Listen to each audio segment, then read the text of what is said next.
Boys, good morning. Carla beat Leon? Wait. Leon, what the fuck? Hunter beat you to a hydrate.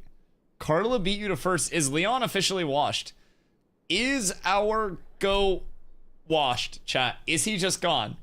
Is there no more Leon on top energy?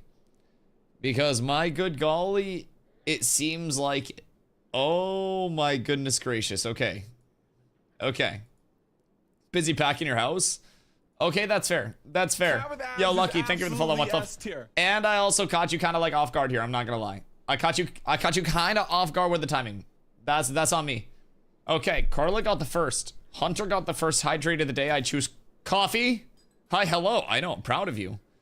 What a crazy switch up. That's absolutely Insano style. I'm so proud. Leon wants a thicken pick.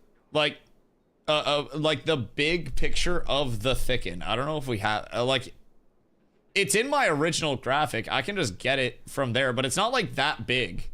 I've been busy. Yeah, busy getting first in chat. Fuck Leon. Yo, Pate, Ultra, Hunter, Hayden, Nin, A-Rod, Gravon, Fupo. Fupo shitting on my starting soon screen is crazy, by the way. It's fucking wild energy first thing in the day. Fucking hating ass energy. God damn. Who just comes in and shits on the starting soon screen? My bad. Maybe if they'd leak me an asset pack, I would have Carla make a starting soon screen for me. Mayhaps. Maybe we'd get many Ashes themed things at that point. Cause like, I'm fine with it. I would switch over. I'm not going anywhere. I have nothing to not rock a. I have no reason to not rock a new starting soon screen. Oh my god. The stutters in game are making me stutter. Holy shit. Oh my god. I hope they get this fixed with the client. Because I am actually going to drop kick orphans if this stuttering makes it like another week. I hate stuttery game client. It makes me very sad. I'm trying to like process my thoughts in a productive way. Because like in the starting area, I don't know if it's just because I hopped on right now for the day, but holy, I'm stuttering right now. This is cooked. You meant to be a hater? Moi? Mayhaps. Mayhaps. Maybe it's fully coming out now. Maybe the YouTube video that I'm dropping is my final Ashes of Creation video. You'll never know until you know. Huh. You said you hate it? Listen, I don't hate all of it. I hate what it's becoming. The slideshow. Now, it's probably equally something Windows related or driver related conflict, knowing what half of them have been before. And it's also probably halfway my fault. So like I'm not too worked up about it. It has been slightly unfortunate though. Even stutters and slideshows need love. Okay, fine. I love the slideshow for what it is.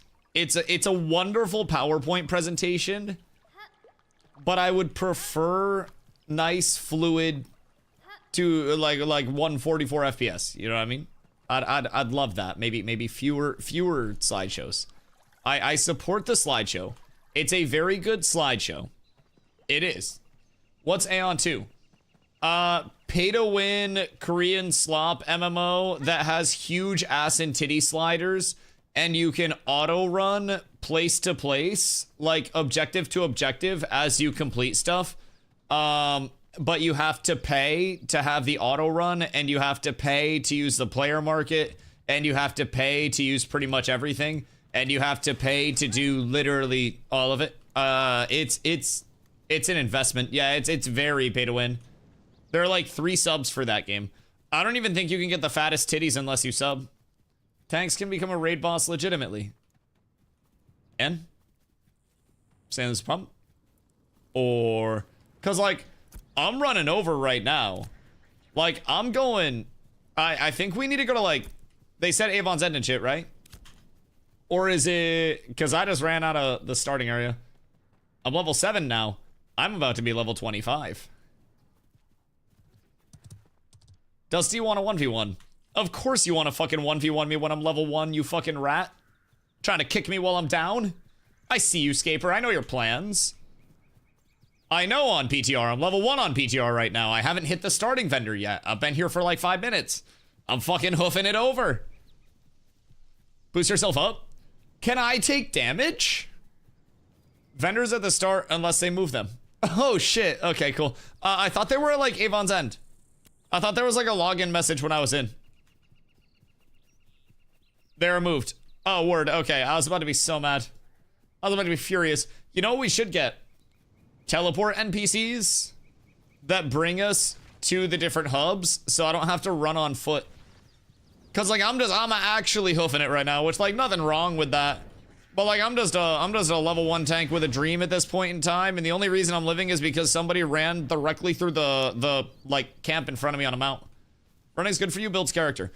I was actually thinking about like starting running again during the winter because it'll like cold weather train me, and then it will punish me more, and then as it warms up, running will be easier and more motivating because it will be nicer days.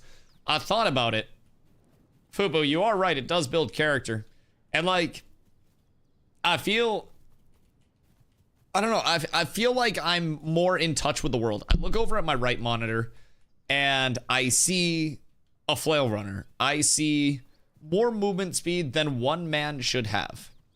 And I personally, I feel like feet on ground, boots on earth. I'm connected right now. I feel like part of Pharaoh. An integral part of Pharaoh. Where the fuck are the vendors? God damn it. Don't they know I'm a streamer? God, Jesus Christ. I find running when it's cold much nicer and pleasant. Running when it's hot is literal torture. Do you run a lot? Cause like, I found the vendors, never mind. Where the fuck you at? Never mind. My fault, not theirs. Tee-hee-oo. I have an extra horse for you. Much love. The vendors are at the, like if you zoom in on Avon's End, like this is where I'm at anyways. Avon's End, like Ember Spring area, which by the way has a typo in it. It's Avon's End, just for note. It's south of the textile mill there. And then it's like up on the little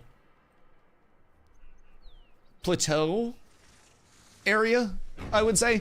Dude, it's so hard. Like the only reason why I'm comfortable giving directions this way is because I grew up in a 4,000 person town that had like one stoplight in the entire town. So I legitimately said like, yo, you go to the stoplight and you go this way, and then you go that way until you hit this landmark, and then you go there. Like, I'm used to giving fucking directions like this. It's cooked out here, bro. I swear to God, we got like 3 roads up in this bitch. Golden enchanted kit, consumable kits. Whee! All right. So, I have heard that we have higher rarity sets. Escape, thank you for the 5-day. I run like every day of the year. I should run every day of the year. I should not be a piece of shit, if I'm being honest. I should wake up really early and then go for a jog. Do I? Nope. Nope. I do not. Is all legendary sets. Oh, is it fucking really now? We should get up tomorrow at 8 a.m. and go for a walk. Thoughts? Yeah, I need you to legitimately hit me with like a WWE finisher if I don't want to get up. Like, actually watch like John Cena's last match and then like learn some shit and then just hit me with like a fucking 5-knuckle shuffle. You always give me excuses? That's why you hit me with the 5-knuckle shuffle. If I say my belly hurts, you punch me in the fucking face and then my belly doesn't hurt because my face hurts, and then you say get the fuck up. Like, pour ice water. No, don't do that. Oh, that'll actually put me in such a bad mood. I would actually be happier if she like punched me in the face repeatedly instead of pouring ice water on me. Ice water hurts. She has very not hard punches. Don't ask me how I know. Lost us a couple matches of League one time when we played.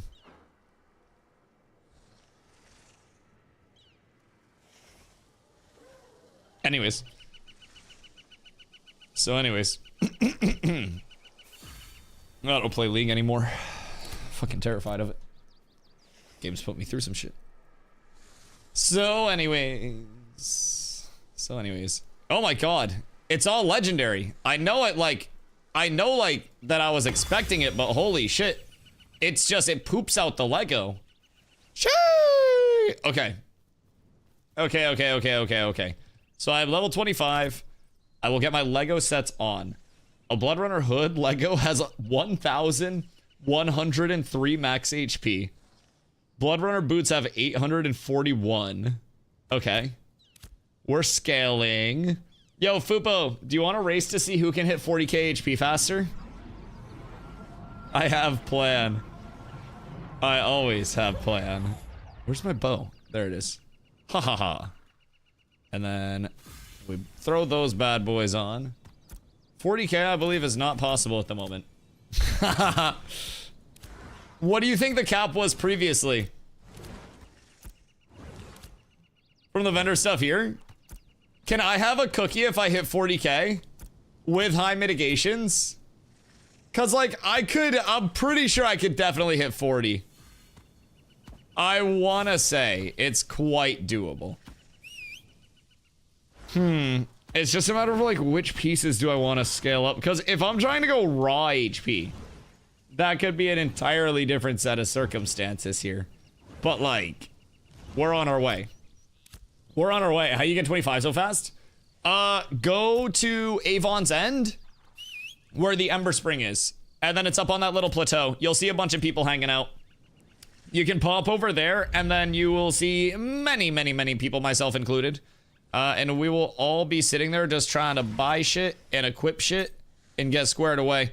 Because there is a lot to test and a lot to look forward to right now, boyos. I love scaling this stuff. Think you can get to 34k or so. Right now? Alright, challenge accepted. Challenge accepted. I will scale with everything that I physically have. At this point in time. Oh my god, the power on shit. Oh! Jesus Christ. Oh my god. A Dreadwake shortbow has 3,151 max HP. That's disgusting, actually. What are we testing today? Yo, what up, Alex? They have boost NPCs in. So we are checking out the scaling. The boost NPCs happen to have Lego gear. All legendary. Literally all legendary. Oh, look at the phase 3 poll. Wait, this is crazy. I didn't know this VOD had this. Wait, I checked this out and we were talking about how like all of the sentiment on Reddit was coming in from like unverified sources because it was mostly like not core contributors. Yo, wait. That's actually kind of crazy to look back at right now. I forgot that was in this VOD. I just pulled this VOD up because it was in existence. Huh. Yeah, you really hate to see it. You really hate to see it. Need to go kill some 20 plus mobs? What you need 20 plus mobs for? Just go over to the boost NPCs. And then you're good. Yeah, you don't need to get too fancy with it. Literally just boost NPC that. Let's see. Oh, I have to remember where all of my gear was coming from. God, this is absolutely tragic. Now, I know some of it, but I don't know all of it. I don't see it. The boost NPC, go over to Avon's End, where the Ember Spring is, like on that high ground, and then you'll just see a shitload of people over there. There's a level boost NPC, and then there is also a mount NPC. Avon's End? Oh, Avon's End. Go to the neutral crafting tables. On your map, it'll be like the diamonds, just the plain diamonds, to the west of Lionhold. My bad, my bad. Yeah, sometimes the actual POI, like, loading in for the Ember Spring can be weird on the map. I did notice that. Mine was being a little wacky today. Yeah, just go west of Lionhold to those, like, neutral tables on the map. And then that will bring you over. And then when you get over there, you're going to, like, out of the bunch of 3, you're going to the westmost one near the river. And then you're going directly south of that little, like, you know, the town area. What set is Dreadwaken? Your Dreadwake weapons as a caster? Oh, bro, they don't give us good fucking max HP fizz weapons. I mean, like, fizz bows, yes. But, like, I must see what's available for my HP scaling. Because now I have a few a few concerns along the way, because there are definite changes that must be considered. Absolutely. Although, hello there. Hello there. Long sight bow, yes. And then you also have a Dreadwake short bow. Dreadwake short bow is 3151 max HP. But there are fewer one-hand melee fizz weapons that are meaningful right now. The best one, in my opinion, is... I don't want to say it publicly. I don't want to leak my build. I don't want to put that shit out there too quickly. But there are a few.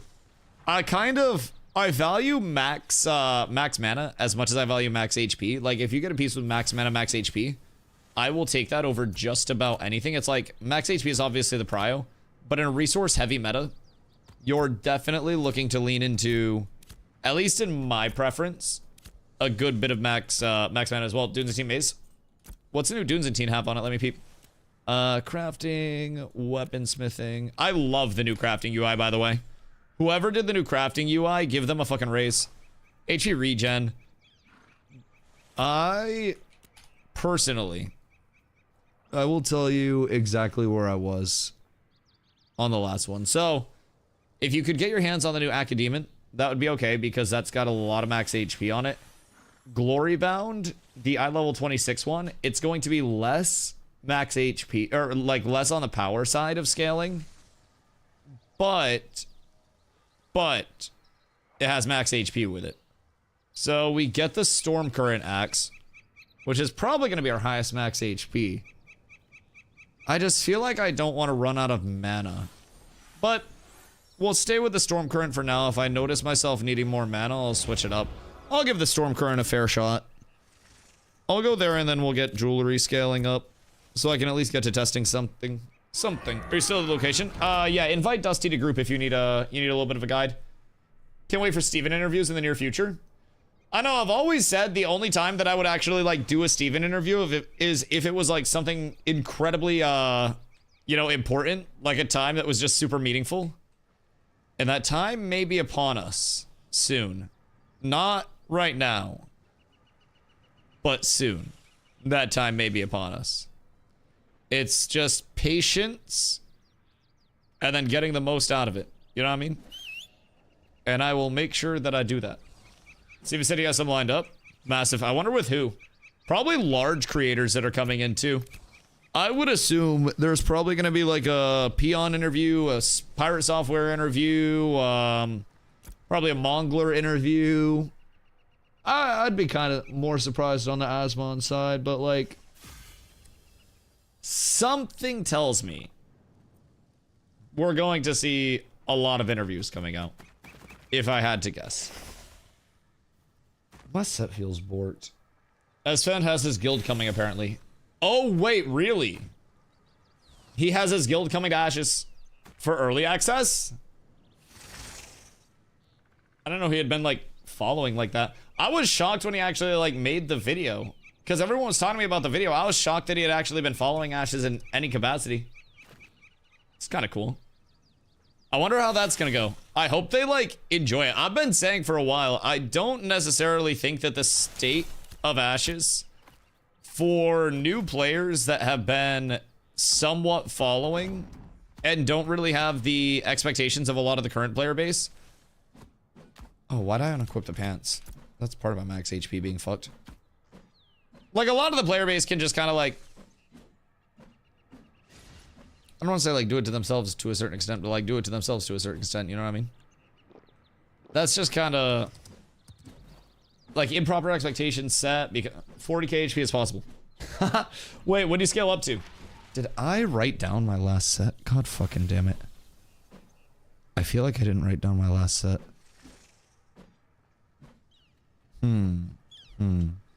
I have all my sprawlings. And I don't think that I wrote down my last set. I did a build guide for it at one point, but... And his name is John C. Yo! Video gameography. Thank you for the raid, my friend. Much love. I appreciate you. I appreciate you. Thank you, thank you, thank you. Could have had certain abilities popped. Oh, yeah. I mean, 40k with Indom is going to be possible. Yeah, I was scaling up like fucking 30k within Dom without Lego gear. Yeah, that's not a huge thing. Oh, my set's cooked! Yo, Raiders, welcome in. I appreciate you being here. I'm currently racking my fucking brain trying to figure out what I did with my set, like phase over phase that is making it, not phase over phase, but like test over test that's making it feel cooked. Because I'm clearly fucking something up somewhere. Have a good stream. I appreciate you, dude. What do you get up to today? I'm assuming some super fun PTR testing as well. All right, I have currently 4 pieces of reef guard on, so I need to take off 1 piece of reef guard. It's gonna be the shoulders. I need to throw on Blood Runner shoulders, and then all is well. All right, crisis averted. I'm trying to do too many fucking things at once right now, and doing that will be much less than ideal. Now I could... No, I'm not gonna fuck with it for the time being. Okay, we're good. Almost 7-hour PTR testing today. Yo, how are you feeling about the new max HP and all the new scaling? Yo, something against the dot dot dots? What's with the dot dot dots? Well, why no dot dot dots? Dot dot dots can have a lot of emphasis. Dot dot dots can convey a lot. Dot dot dots can be the difference in many things, man. All right, hold on. I need to focus up for... It means so many things. Yes, so much weight can come in with like dot dot dots. So much weight. Where are the salvage slag earrings? Which caster set for salvage slag earrings? Oh, dude, I have to go fishing so fucking hard. Like, not actual fishing, of course, but like, I have to go fishing for pieces, which is the worst set of circumstances. It's so boring. I hate having to go fish for pieces. Dusk Hunter, thank you so fucking much. Oh, I love you, Nin. I need salvage slag, and then I also need my legendary item level 23 amulet, which is going to be fucking phenomenal, by the way, to just still be rocking. I gotta get a fucking Thistleborn. Anyone know where Thistleborn neck comes from, by chance? At the Silver Diamond is the current, correct one. If you're at the Silver Diamond that's just to the east of the river, go south of that towards the Ember Spring. Thought you were hyped for sport fishing? Well, we've already tested sport fishing. Sport fishing is sick. Sport fishing is actually very fun. And for me, the most fun thing is going to be pulling up on a big group of sport fishers and then, like, taking their shit. But it was honestly a nice time killer when we did test it. Today, they have put in boost NPCs. So we can get up to max level, and they have put in legendary scaling sets for us. So essentially, what we're doing right now is putting together the wolf in your VOD is freaking out. He does that sometimes, dog. It's not a big deal. So basically, like, what we're trying to do right now is put together item sets that will allow PvP in the quickest fashion. That is the overwhelming goal. Get in, get testing, and then get active. Because the more we do that, the more we get wonderful information. All right, so we need, once December reset, the 11th is when the new servers come up.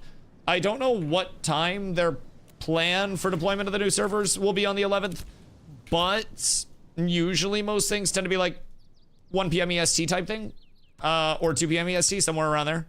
So it can always get delayed, but it's the 11th. So usually their target is 10 a.m. PST, 1 p.m. EST.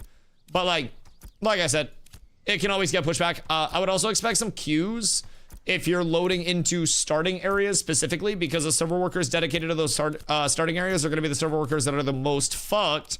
But also, potential good side, this is the first actual like test that we'll have dynamic gridding up for that starting areas. So that'll be nice. Is there Steel Bloom next somewhere? I feel like Steel Bloom neck kind of sucks now. I won't even lie. I feel like Steel Bloom neck's kind of butt cheeks. Cause like, the set just doesn't scale up, you know? The stats scale up, but the set doesn't scale up. It's still great. It's good. It's a petal thorn, petal bloom, petal shard. Fuck. God damn. Petal shard. God damn. Bro, I swear to God, they be changing the names like crazy on us. So anyways, Anyways. No, none of that. None of that, Nin. No. So, as of right now, I'm sitting at... I don't know, a necklace on. Where the fuck? I gotta go fishing through every fucking eye level 23 set for a necklace, bro. Chat. I'm putting a bolo out on my neck. Anybody that finds me a Thistleborn, I will give firm head pats to. I would absolutely appreciate all of that dedicated assistance. Because, fuck me, I need to get one.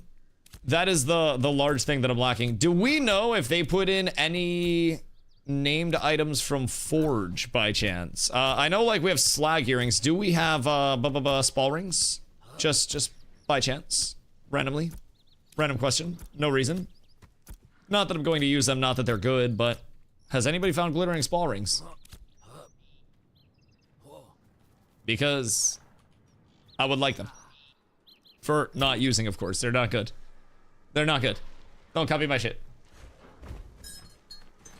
So, Nin, what are you gearing? Are you still going, like, cognizant and stuff? Or are you changing it up now that we have everything? So I think, wait, I unthink. Probably the best way to do it. Why, what up? Would you like to run ideas by me? What heavy fizz set am I looking at from the river lens? Fubo, heavy fizz sets from the Riverlands, item level 23. Or just any fizz sets from the Riverlands. Grip Mantle? Would that have it? What's Grip Mantle have? Hold on. Hiya! No! Grip Mantle has a Drift Rod necklace. Fuck. I'm trying to find a Thistleborn necklace, chat. Anybody that locates me a Thistleborn necklace will be firmly rewarded. Did we get new armor? We currently are testing legendary of the, like, you know, the existing armor in the game, of course. But the thing about it is a lot of the pieces have been substantially reworked. Not necessarily having all of the roles changed on the pieces, but the, I guess, scaling and impact of some of the roles along the way. So basically what we're looking at this point in time, why do I have so much mana? Oh my god, slag earrings are insane. Okay, cool. Basically what we're looking at this point in time is like boost NPCs are available. A lot of people are getting their gear sets all squared away for the day, so they can get to the PvP testing. And we're just going to group up and kick the shit out of each other, I think, for the rest of the day, probably. There will very likely, I would have to guess, be very large scrims that are being run in many places throughout the world. And I would like to get involved in those. God damn it, it's another fucking Drift Rot neck. I hate this game. Chat, I need everybody fishing through item level 23 sets. Is Ranger any good at PvP? Ranger is phenomenal in PvP. Ranger is always, in my opinion, really sought after. It's got good AoE burst. It's got good single target burst. It's got a very, very, very impactful AoE vines, which is just like big root. Root. Snake. What's the most important button for you to push in PvP? 6k base MP plus power. Wait, 6k power? Or what mean? What mean plus power? Zop has unlocked the Omega scaling. Zop is now fireballing for 42,000. The HP makes sense now. Vines! Vines! Yo, MC, what up, dog?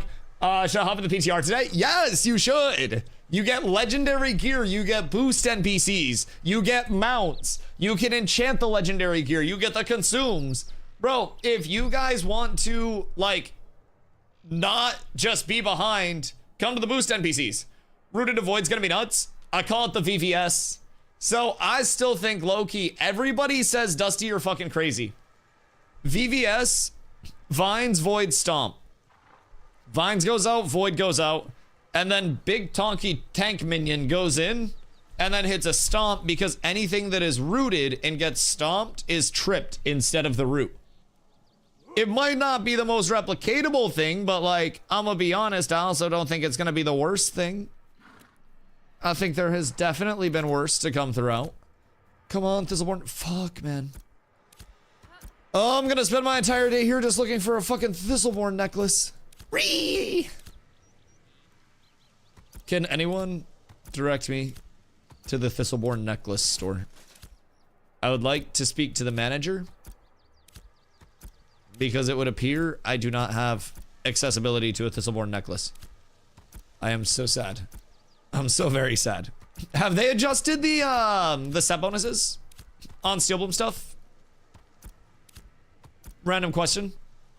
Not that I wouldn't drop slag for it. I don't know. I feel like max HP scaling's really gonna be good in these long drawn out fights. Or like max mana in max HP scaling meta is really good. Because of HP scaling, Petal Shard Neck, salvage slag earrings, carp rings, no Steelbloom rings that I can find. I don't think I can find Steelbloom rings. I want to say Steelbloom earrings were in a set, and then Steelbloom neck was in a set, but I was not able to find the rings last time. But I mean, they upped all the rarity of the sets, so maybe something got switched out. I'm still sitting here just trying to fucking find a goddamn Thistleborn neck.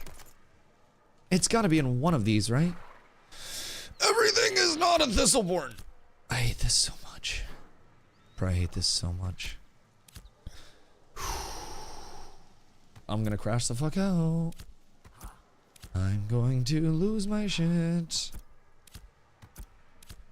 Alright, alright. Is it in like a caster eye level 23 set?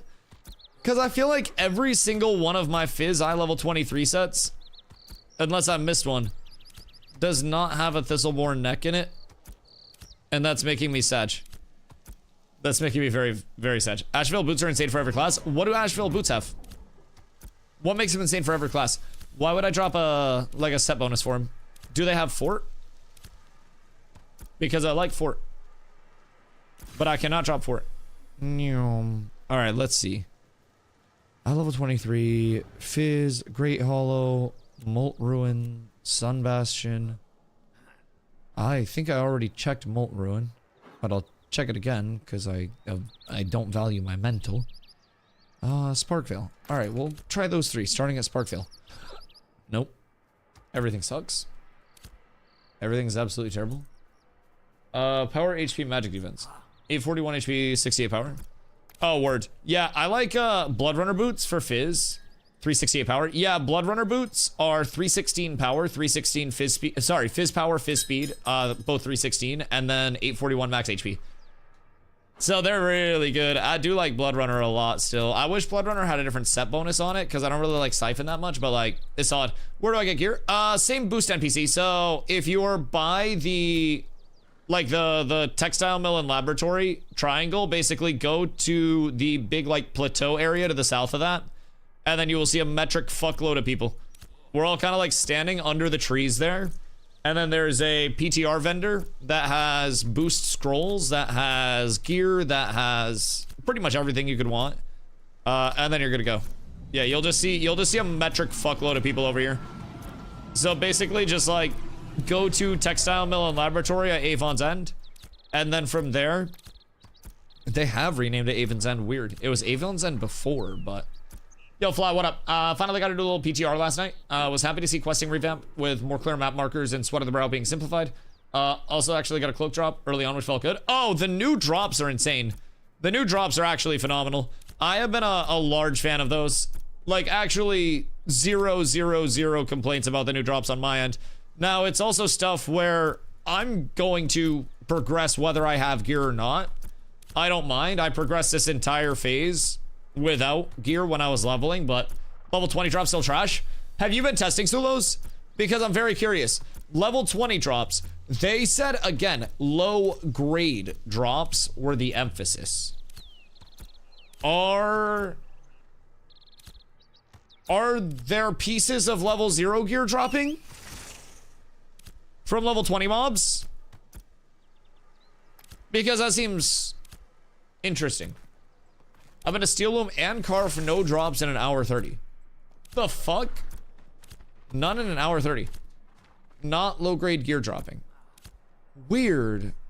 Okay, so no. God fucking damn it, dude. I cannot find this necklace. Chad, does anybody know what pack of thorns, fucking Thistleborn necklace is in? I'm going through every fucking gear set and I'm just getting carpal tunnel from destroying pieces. My entire PTR experience so far has been destroy except. Oh my god, I'm so cooked. I haven't even put my fucking skills in yet. I need a Thistleborn and then everything is fine. And then everything is absolutely beautiful. But no Thistleborn, no win. That's the meta. God, fucking damn it, dude. Everything's bad. Alright, we keep destroying. And... I have level 23, Molt Ruin. I just did Sun Bastion. Dust Whisper, Seafoam. How's PTR? Oh, dude, the PTR is phenomenal. Keep in mind, I've been playing every single day now for too long at this point. Strad, what about, dude? The PTR brings in a lot of improvements. Now, I would say the biggest thing right now about the PTR that's going to be your main, like, talking points and your, I guess, your contentions from the community.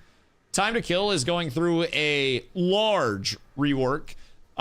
We are having very high HP scaling comparatively to what you're seeing in the VOD. We are having substantial reworks to everything like stamina, combat, so it's gonna be a big shift compared to like the very old movement system of like B-hopping like crazy and just like no deceleration in the air and shit like that, right? But overall, I feel like the state of like where new players are gonna be coming in at for December 11th is going to be solid. No gear drop to Carve. They probably borked something. When we tested previously, like, we went to Carve for like 20 minutes a couple patches ago on PTR. And that actually wasn't bad for us, but that's very intriguing. Is there a better way to clear out the inventory yet? No. One at a time, buckwheat. Yeah, I wish they would give us like a multi-item select. What's December 11th new wipe? December 11th is a new wipe. It goes over to Steam. It gets an early access label on it. It doesn't change the actual development process. It's just called early access now. We're still in Alpha 2 Phase 3. Then we'll go to the betas later on, probably in a while. But December 11th, brand new servers. Steam players coming in as well. Beta players also entering, the ones that like purchased their beta packs way back in the day. And then there's also a price reduction for new packs down to 50 USD. It'll be on sale for $42.50 from the 11th to the 25th. And then from there, you're good. So... That's the quickest rundown. Oh, also, the Harbinger update. So, like, huge amount of bug fixes, recipe fixes, UI reworks, functional reworks, Harbinger system, which is those corrupted areas added the start of the story arc system. Summoner is in, Sport Fishing is in, a lot of shit. So if you haven't played it in a while, you will come in on the 11th and, like, it's gonna be fun. I think maybe I just play Ashes instead of leveling for Classic TBC. Oh, dude, TBC's fun, but, like, I went back for Classic and Classic TBC and then stayed through Wrath for a little bit. And like, it was just the same thing for me, you know what I mean? Like, I really love TBC. TBC was the most fun that I had, especially as a pally tank. But like, going back to TBC for like the second time, I was like, well, it's TBC, but now I'm better at video games. I'm not a kid anymore. And like, so then I just min-maxed the shit out of it. And then I was like, all right, well, that's all she wrote. So I don't know. I kind of hit a point where I was like, maybe I don't. So yeah, that hasn't pulled me a lot. The thing with Ashes is at the very least, Ashes is entirely open world. Ashes is entirely player driven, right? So with wipes coming in and with everybody leveling and a brand new empty server, it's gonna be fun just as an MMO standpoint because there'll be people around and it's a long-term grind for most players. Like with areas being contested and with other shit to do, a lot of the new players coming in are probably going to spend like 100 hours getting to 25, maybe even more with the new TTK, depending on what we're looking at. So like, it's going to be populated at least for few weeks, hopefully, before people start falling off. HP meta is a little rough. I'm sure they'll get it. They did say there's another part of the TTK changes that are going to be coming in, so it's like a two-part approach. They said that as well for you specifically. Suck it in, baby. They said that there would be basically a second passover to it that would help even out what we're feeling with the HP changes. What's the difference between sets? Oh, dude. You gotta investigate those bad boys. Yeah, you gotta investigate those. Now, I would recommend for gearing, for the most part, look towards the 29 sets, because the 29 sets are gonna be like that's your item level denomination. So you have item level 23, 26, and 29. I would get the item level 29 sets and then just go from there. Bro, I swear to God, one of these sets has the fucking neck that I need. I swear. I just don't know where it is. Did you see the duels in? I did. Chat, can somebody help me find a fucking Thistleborn neck? I'm losing my mind. It should be in an item level 23 set, but I don't know what item level 23 set it's in. I'm actually losing my marbles. I've gone through so many item level 23 sets that my arm hurts at this point. I'm into like caster shit looking. I have no fucking clue. I haven't been able to enchant. I haven't been able to fucking skill. I'm so down bad. Cause everything is just like not Thistleborn neck. It's like Thistleborn like rings, Thistleborn earrings, and then like a fucking random neck. It's like fucking Narnia neck. Do you think December 11th EA will stay? What do you mean by will stay? Like, will players stay? Or like the early access will stay? What do you mean? Push back the date? Oh, the date? Could. I mean, PTR is honestly seeming like it's going pretty well. I don't know the internals of like how many dupes there are, of course, and stuff like that, but like PTR is in a pretty enjoyable state for play. Alpha 2 down? Yeah, Alpha 2 is down. It's only PTR right now. PTR is going to be up until the 25th, and then the 26th to the 1st, there is like an end of Shoal event. Fuck Lotharia. End of Shoal event. Everybody go to Shoal. The 26th through the end of the month, it'll just be chill time over there. The 1st is like the end of the world event, so they'll have boost NPCs and stuff like that available. And then Shoal goes offline, back to the PTR through the 10th of December, and then on the 11th of December, we have the new servers going up.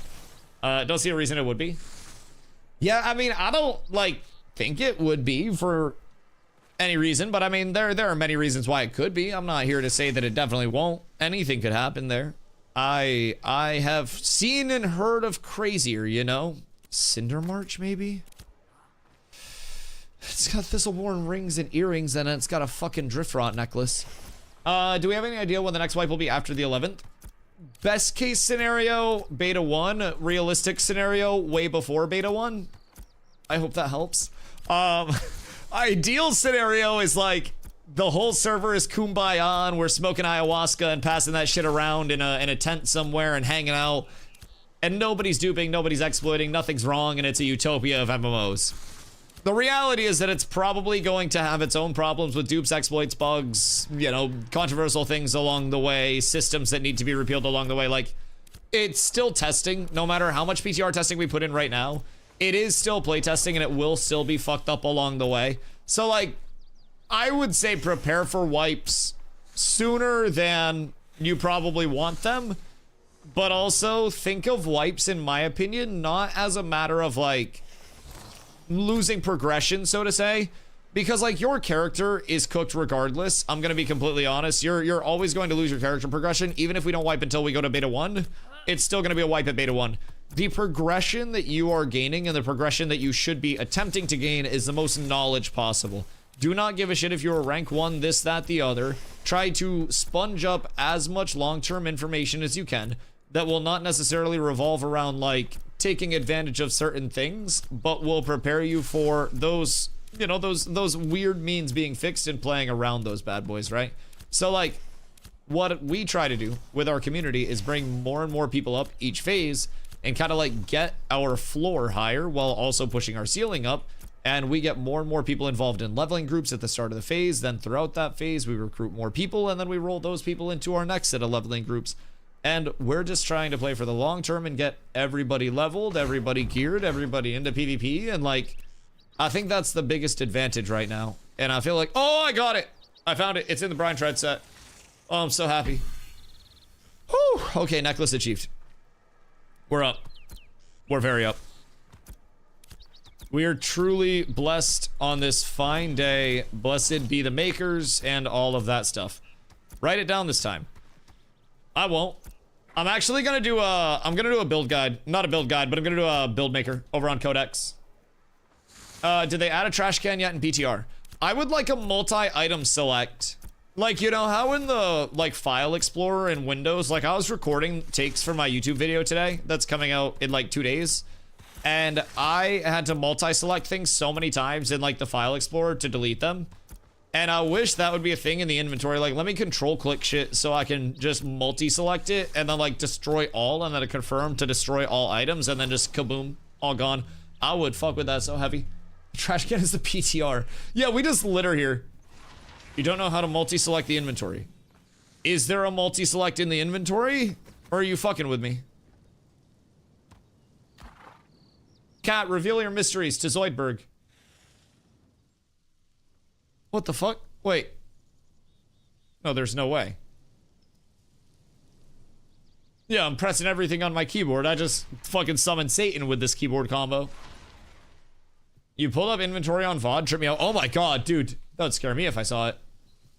Yeah, no, Fupo's baiting. Fupo's baiting. Spray the cat with water.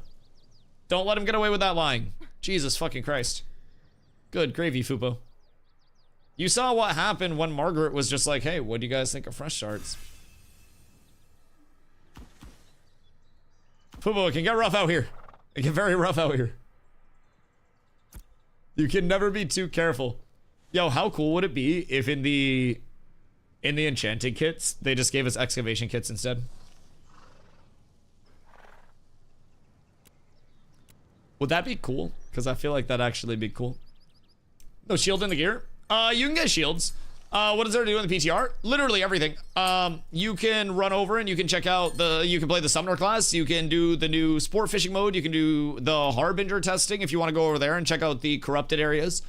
You can check out the new time to kill reworks. You don't have to boost your character to 25 if you don't want to, so you can level organically. You can run over to like Avon's End or Briarmore, and there are gear vendors over there that can boost you up, give you enchanting scrolls, give you all legendary gear, so you can do literally whatever. What class do you suggest? Whatever seems interesting. Summoner's the newest, Rogue is the second newest. Other than that, like every class is there and every class can be insta-leveled, so I would just say like, play literally whatever seems interesting. You can be level 25 and have gear within 15 minutes of running over. It might not be the best gear, but you can run over and just grab a couple item level 29 sets and then just throw on the good pieces between like the sets that you're seeing and then just do whatever. You can PvE, you can find PvP over here, I'm sure extremely easily, which is what we're going to be focusing on. But yeah, it's just sandboxy as shit. Tang and Clark are good. Honestly, I'm sure everything has a chance to be good. Although in 1v1s right now, if it's truly HP scaling and defensive meta, DPSs are going to be down bad in 1v1s. It's where you tell people to play Bard. I mean, honestly, we do need more Bards in Guild. Especially with the Bard nerfs to Nimble and stuff. It's going to be a hard job sustaining Bard players. We're actually putting like a fucking bolo out for Bards, man. Everybody needs to play Bard. Because even if Nimble's nerfed, you're still going to need a shitload of Bards. Played Bard early on. I say check out the changes. Root. Yeah, we need bards and we need roots. We need roots and anti-roots. Bard nerfs, I'm not aware. Nimble down from 5 seconds to 4 seconds. From what I've gathered, no longer does instances of hard CC and prioritizes movement-based debuffs instead. According to the wording, but not Bard player, am tank player. I usually just pop a fucking shake it off and then call it good and don't depend on a Nimble. A strong independent tank that don't need no Bard. But we need Bards. So just nerf to cleanse. Oh, also the evasion is like down 50% to 25%, I think. If I remember correctly. I think it was 50% before and now it's down to 25, but you got a 40k HP buffer now. I mean, it's gonna be 40k plus with coolies. Like with Indom, I will let you know what I'm hitting. I just gotta enchant and then we'll be fine. But I am very confident that I'll be able to push above 40k with Indom. I think. Cause like the con scaling is disgusting. Ignoring tanks. Do you want to know the funniest, quirkiest thing about it? With tanks?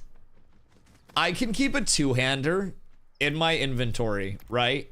And then I can just have a swap for it on my bar. Like you see in the top middle of my bar right now.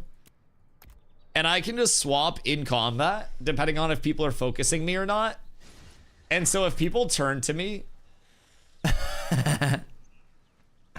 Sorry, base gear not enchanted. Oh, hold on. Without things enchanted heavily, with no buffs or anything else, I'm sitting at a cool comp collected 30. Yeah. No buffs. No, let's see.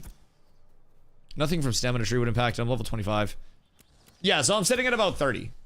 And that's with, like, not entirely just pushing up the highest raw max HP. I have a lot of mitigation on this bitch, too, though. I like my mitigation. Tanks are going to be a menace on the back lines. Always have been. Always have been. With 30k HP, you get hit by 30 people at the same time and not die. Well, hold on. Wait till I'm enchanted. Then I'll go through my numbers so you guys have a case to get angry about. I'll give you something to complain about. You want something to bitch about, I'll give you something to bitch about, buckos. You give me a couple of minutes to finish enchanting my stuff. Cause like, it's not okay, that's already enough. Wait till you realize that I'm also sacrificing HP so I can scale up block defense. And my block defense is also going to probably extend my max HP, like my max EHP pool by an ungodly amount. Cause then I'm gonna have my mitigation. I'm gonna have my block mitigation. I'm gonna have my max HP. I'm gonna have my cooldowns. I'm gonna have my self heal. And a cool thing with Shake It Off, like with tank in particular, Shake It Off, my T, it's our CC break. But the mechanic behind it is on top of being a CC break, it heals for 50% of the net damage we have taken over the last 4 seconds.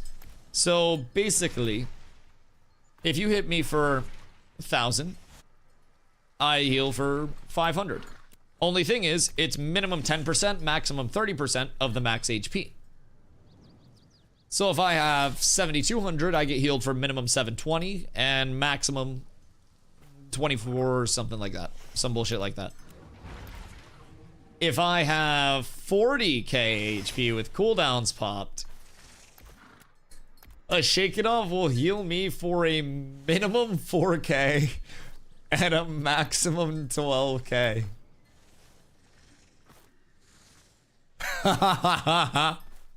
I can't wait. So the cool thing is too, right?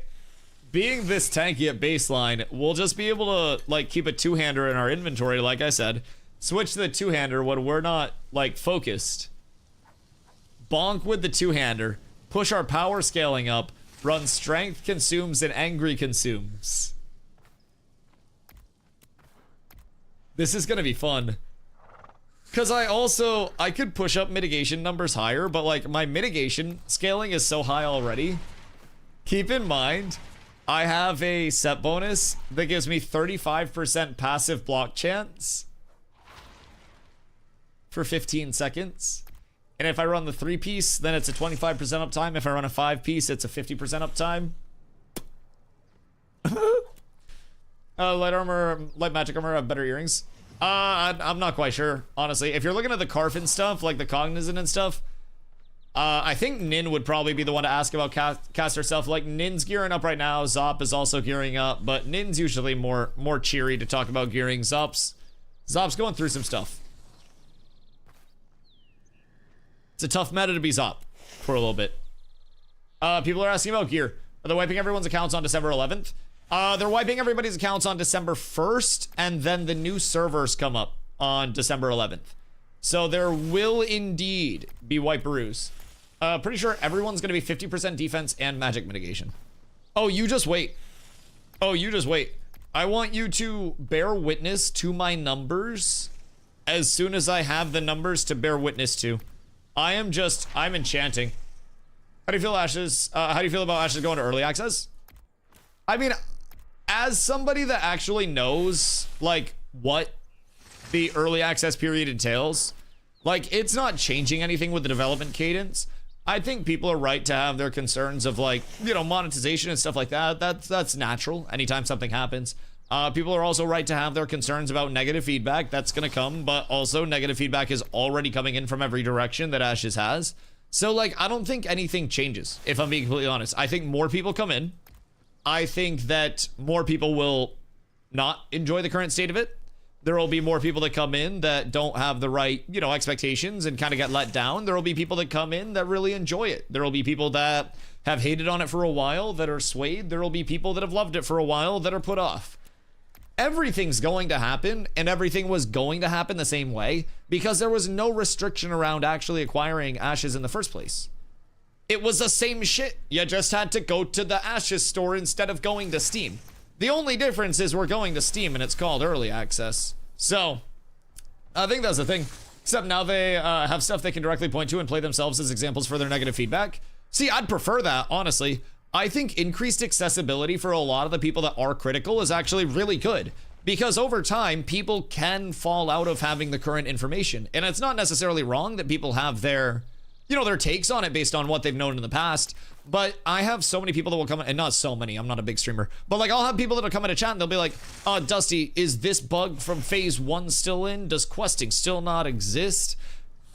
And I'm like, nah, bro, it's come so far. Like, it's still not perfect, but it's way better now than it was back in those early days, even early days of P2. Like, and I think that anybody that is able to get their hands on the product, and whether it's positive or negative feedback, right?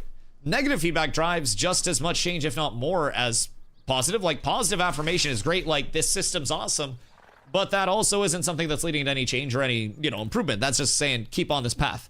Like, the negative feedback is what truly drives it. I just think that there's a thing where it's like, there's a difference between, like, feedback and bitching. And I feel like when people aren't able to access the product to know what they're actually, like, unhappy about, it's fine that people are unhappy. I don't expect everybody to be happy with Ashes. That's fucking unrealistic. But I feel like so many people just want to, like, be involved in the conversation that they will just yell a take that they heard 4 years ago from a YouTube video. And it's just wildly incorrect at this point. And what I'm hoping is this, like, wave of publicity is going to be hopefully really good for Ashes. Hopefully really good for Ashes.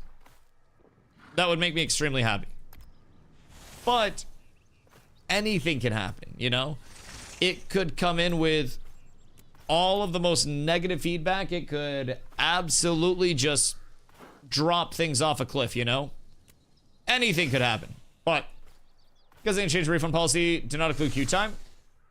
I mean, that'd be nice, but this is also kind of like a take from kind of like understanding where things are going to be at, right? The queue time has the potential to not be complete ass with dynamic gridding on, because like with queue times, you do have the element of, you know, it being based on every independent server worker in Ashes instead of just being based on the entire server. Sorry. So with the queue times, it would primarily be focused on those new player areas, but for those that were filtering out, like, it's not going to be like there are this many concurrent players on the server as a whole. As soon as people filter off of the server workers that are running that initial area, then that'll be good. Now, dynamic gridding allows server workers to basically be like, oh shit, I'm cooked, I need help, please help. And then more server workers come in and they kind of like, you know, densely populate that area. So in theory, and this is just theory from some dumbass with a camera, in theory, if dynamic gridding works, server workers would then be able to maybe occupy the starting areas in enough capacity to actually support people. That'd be fucking awesome. But that's also more of a what if. Now, dynamic gridding has been active on the private test round for, God, gotta be the last like week plus. Like, gotta be. Oh my God, the neighbor's kid is like fucking throwing a fit. Jesus Christ. Like fucking stomping and yelling and shit. Oh my God. Think it just needs reps? Probably needs reps. Probably also needs a bunch of people to actually like, you know, facilitate it. You know what I mean? On PTR, it's great that we have the testers that we have, but like, what do we think even with the PTR right now? We're at like 350 to 500 cap. I don't think we're at that many people over here. I think that it is, as of right now, a relatively small community across the board, right? So we most definitely need a whole lot of people over here. Make the DOA for most people because they'll base it off what they've heard. Game isn't ready for Gen Pop playing it. There's nothing stopping from Gen Pop playing it. Like, we need to understand, for a good amount of time, Ashes of Creation was like a top 25 watch title on Twitch, simply because Pirate Software was playing it with 15,000 average viewers. It sat like very high up on Twitch. Just because Pirate Software was there when Pirate Software had his Omega viewership. Like, Ashes has already been very, like, very seen by the Gen Pop. I mean, every MMO content creator in the world now has an opinion on the Ashes stuff, because every MMO content creator in the world pretty much knows about Ashes. Like, I don't necessarily understand the whole, like, the whole side of there's gonna be negative feedback that comes in, and then people will hear negative feedback and then never want to play again. All people hear right now is negative feedback. I'm gonna be honest, there's not a lot of positive. Like, that's a big thing. There's a $100 buy-in and the not ease of access of Steam. Right, but not everybody that comes in with Ashes being in a more progressed state than it is when we came in is going to hate it. Like, we're not here being paid by Intrepid to play hourly. We're all here because we came in at a state where Ashes was less progressed than this and said, hey, I guess I'm waiting it out and I guess I'm playing. Or if you're checking in on it periodically, that first impression was bad enough to make you quit, but not bad enough to push you off. Like, we are the living example that it's not all just going to be people that come in and immediately say, I'm done with Ashes forever. People will, but keep in mind, every game goes through that, man. No game is retaining 100+% of players. Like, I think that's about it. That's my biggest thing on it. Not everybody's gonna be negative. Not everybody's gonna be positive. It'll probably be more outwardly negative than positive in this current state. But it's also probably more outwardly negative than positive right now. You know what I mean? Intrepid listening to their community is a good time to get in and help give feedback. And if you don't want to give feedback and you don't want to like hop in right now, I think that's great. But I do also feel like there's the level of, I don't know, I feel like there's going to be not like an Intrepid led wave, but there's always the content creator hype train that hits anytime something does come out.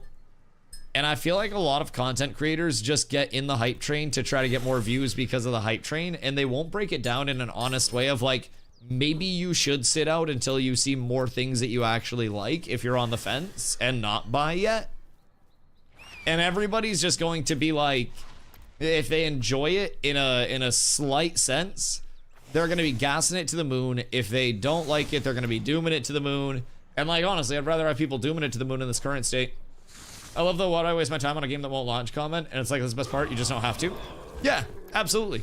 And like, up until the time that it does launch, you can play it. I mean, pretty much one and the same, you know. It'll be way better on launch if it does make it to that point, but like, for me, I do just as much in Ashes as I do in a lot of the other MMOs I've played. I'm gonna be real, like, I'm someone who's a huge advocate for not treating it like a game and treating it like a playtest, but like, holy shit, I got a lot that I can actually look forward to on a daily. And it's kind of cool.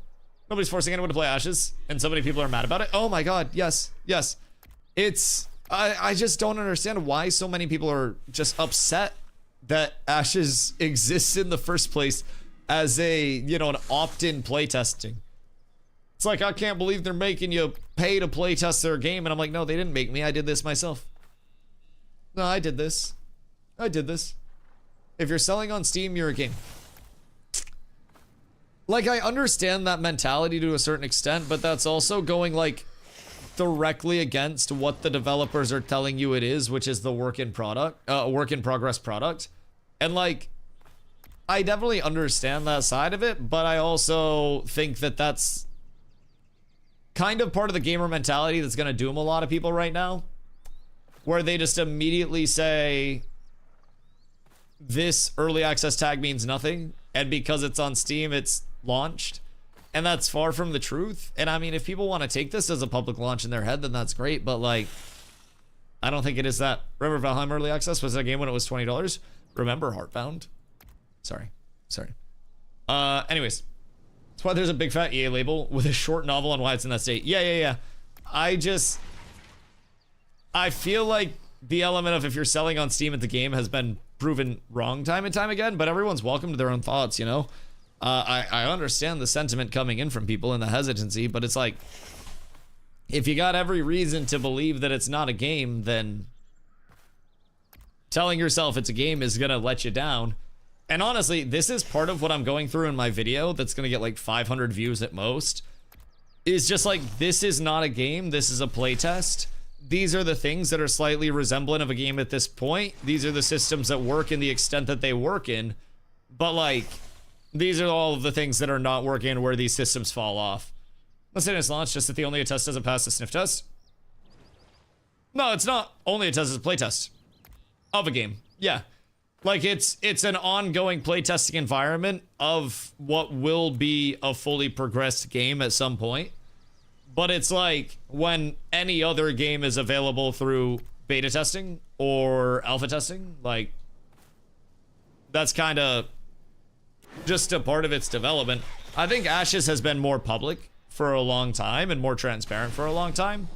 But like, it is truly a playtest through and through. It's an ongoing concurrent playtest, but there are outages, there are wipes, and things could pop up literally at any point in time that could dictate it getting wiped. And that's kind of the part of most of the like playtesting that I try to emphasize. I think systems wise, you should be trying to look at systems and their concurrency and see what the longevity and the support of those systems will be. But I think from the playtesting standpoint, it's also more like, on my end, I'm not using it to say like, these systems are bad and they'll stay bad forever and that's okay. I try to iterate with people the playtesting environment so they come in with the mentality of like, if you find something you don't like, then submit feedback on it through /bug instead of just bitching and curmudgeonly stomping off, you know what I mean? Not that you're doing that, but like the people that do that just keep their feedback to themselves and are like, well, I'm gonna log off angry now. At least submit a bug report if something's making you angry and help them in the long term. That's the thing that I try to reiterate with players through the It's a Playtest, is like, you're here to help make Ashes better when it does launch. And all of us that even submit a single bug report, if it's daily, weekly, monthly, whatever, if you submitted one bug report on something that wasn't working properly, you're helping. If every single playtester had that mentality and they said, I want to submit one bug report a day, we're up. Is this PTR or the Harbinger update? PTR right now, Harbinger update's on the 11th of December. Another under a month for the Harbinger update, but the PTR is the Harbinger update. Like, the PTR is testing the Harbinger update, and the Harbinger update will be in on the 11th. Maybe fully released just like Star Citizen. Want to give it a C, but I just don't see it happening anymore. They need to massively trim the game to make an actual product and then build on that. I mean, everybody's open to their like personal opinions on things, right? There's no guarantee that Ashes will launch. Absolutely. I'm a very, very big like transparent communicator, man. I always make a joke that Steven is literally rich enough to have over $100 million to dedicate to an MMO. He's rich enough to literally say, fuck you guys, I'm retiring and never talking to any of you again. Get the fuck out of my Discord. I'm going to Belize, and him and GM John retire with martinis. He's so rich, he doesn't have to give a fuck. It could always burn apart at any moment in time. But if you believe, you believe. If you don't, you don't. That's the glory of the gaming world nowadays. I'm not playing Arc Raiders right now, not because I think Arc Raiders is bad, but because I don't think Arc Raiders is for me. I'm not going over into Arc Raiders streams and being like, oh man, this game's it's gonna collapse. The peak isn't gonna be held up. The content's gonna fall apart. It needs PvE only or it's gonna die. Like, I just don't go over and yap about Arc Raiders. I stopped enjoying Dota. I left Dota. I stopped enjoying Fortnite. I left Fortnite. I stopped enjoying New World. I left New World. People are doing that though. Oh yeah, no, absolutely. Absolutely. Because it's like, if I don't like the game that you're playing, then you're playing the wrong game and you also have to hate the game that I hate. And if not, then it means your taste is bad and you know nothing about gaming. Yeah, no, exactly. That's unfortunately the mentality of many people. I feel like instead of like, you know, as a follow-up on the whole stop killing games thing, we should also say stop killing other people's enjoyment of games as our next global petition. If somebody's enjoying something, just let them enjoy it. If you enjoy flying a kite and then somebody walks by you and they're like, oh, you're stupid for wasting your time on that, that's not getting you anything. Maybe you're enjoying it. Maybe you're enjoying it. Like a million systems that'll supposedly exist, they need to actually cut back and hard focus on the main stuff. Well, they're not trying to put in a bunch of bloat systems right now. They're focusing on the main stuff right now. That's why so many people say that stuff doesn't exist. Like, that's part of the big thing. They're not actually getting, like, overwhelmed in the content bloat. They're just adding in the basis first that they will then build the accessory on. So it's like, when you look at a tree, you have your very big trunk, and then you have, like, the bigger branches that come out and go up. Then you have your baby branches that are off of that, and then your babier branches off of those.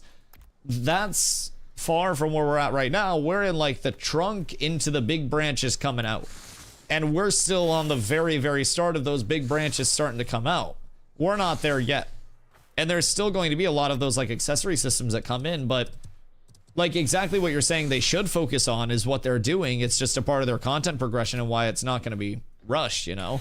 They recognize, too, that they still have a lot to put in, and they're not saying the game is going to launch anytime soon because they know they have a lot to put in.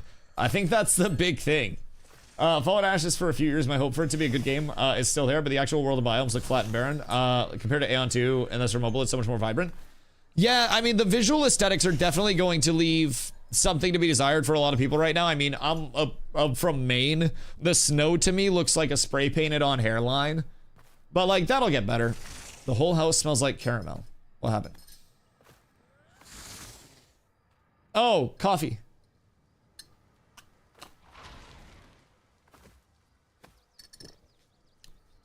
Yeah, it's a chocolate caramel coffee. Shit goes hard, by the way. Yeah. It's the one you like, by the way. I was like, caramel. Why does it smell like caramel in here? Like, what the fuck is going on? And then I remembered my coffee. Yes, indeed. It's like a chocolate caramel coffee. It's delicious. It's caramel, and you're stupid. This gear is not okay. I am typing this while soloing Forge bosses. Hold on, I haven't finished enchanting yet. Calm down, relax, hotshot. Relax. Don't ruin it for me and get everything taken down. We've gotta investigate more. I've got my jewelry and my weapons done. I have much more enchanting to actually rock though. And then we ball. Actually, I still have more weapons to do too. Fuck! I wish that I didn't have to confirm the enchant. So I can like walk out real quick. I'm not enchanted. Right. Okay, cool. So, what are Forge bosses doing for damage? Like 0? I'm intrigued at what it's going to feel like.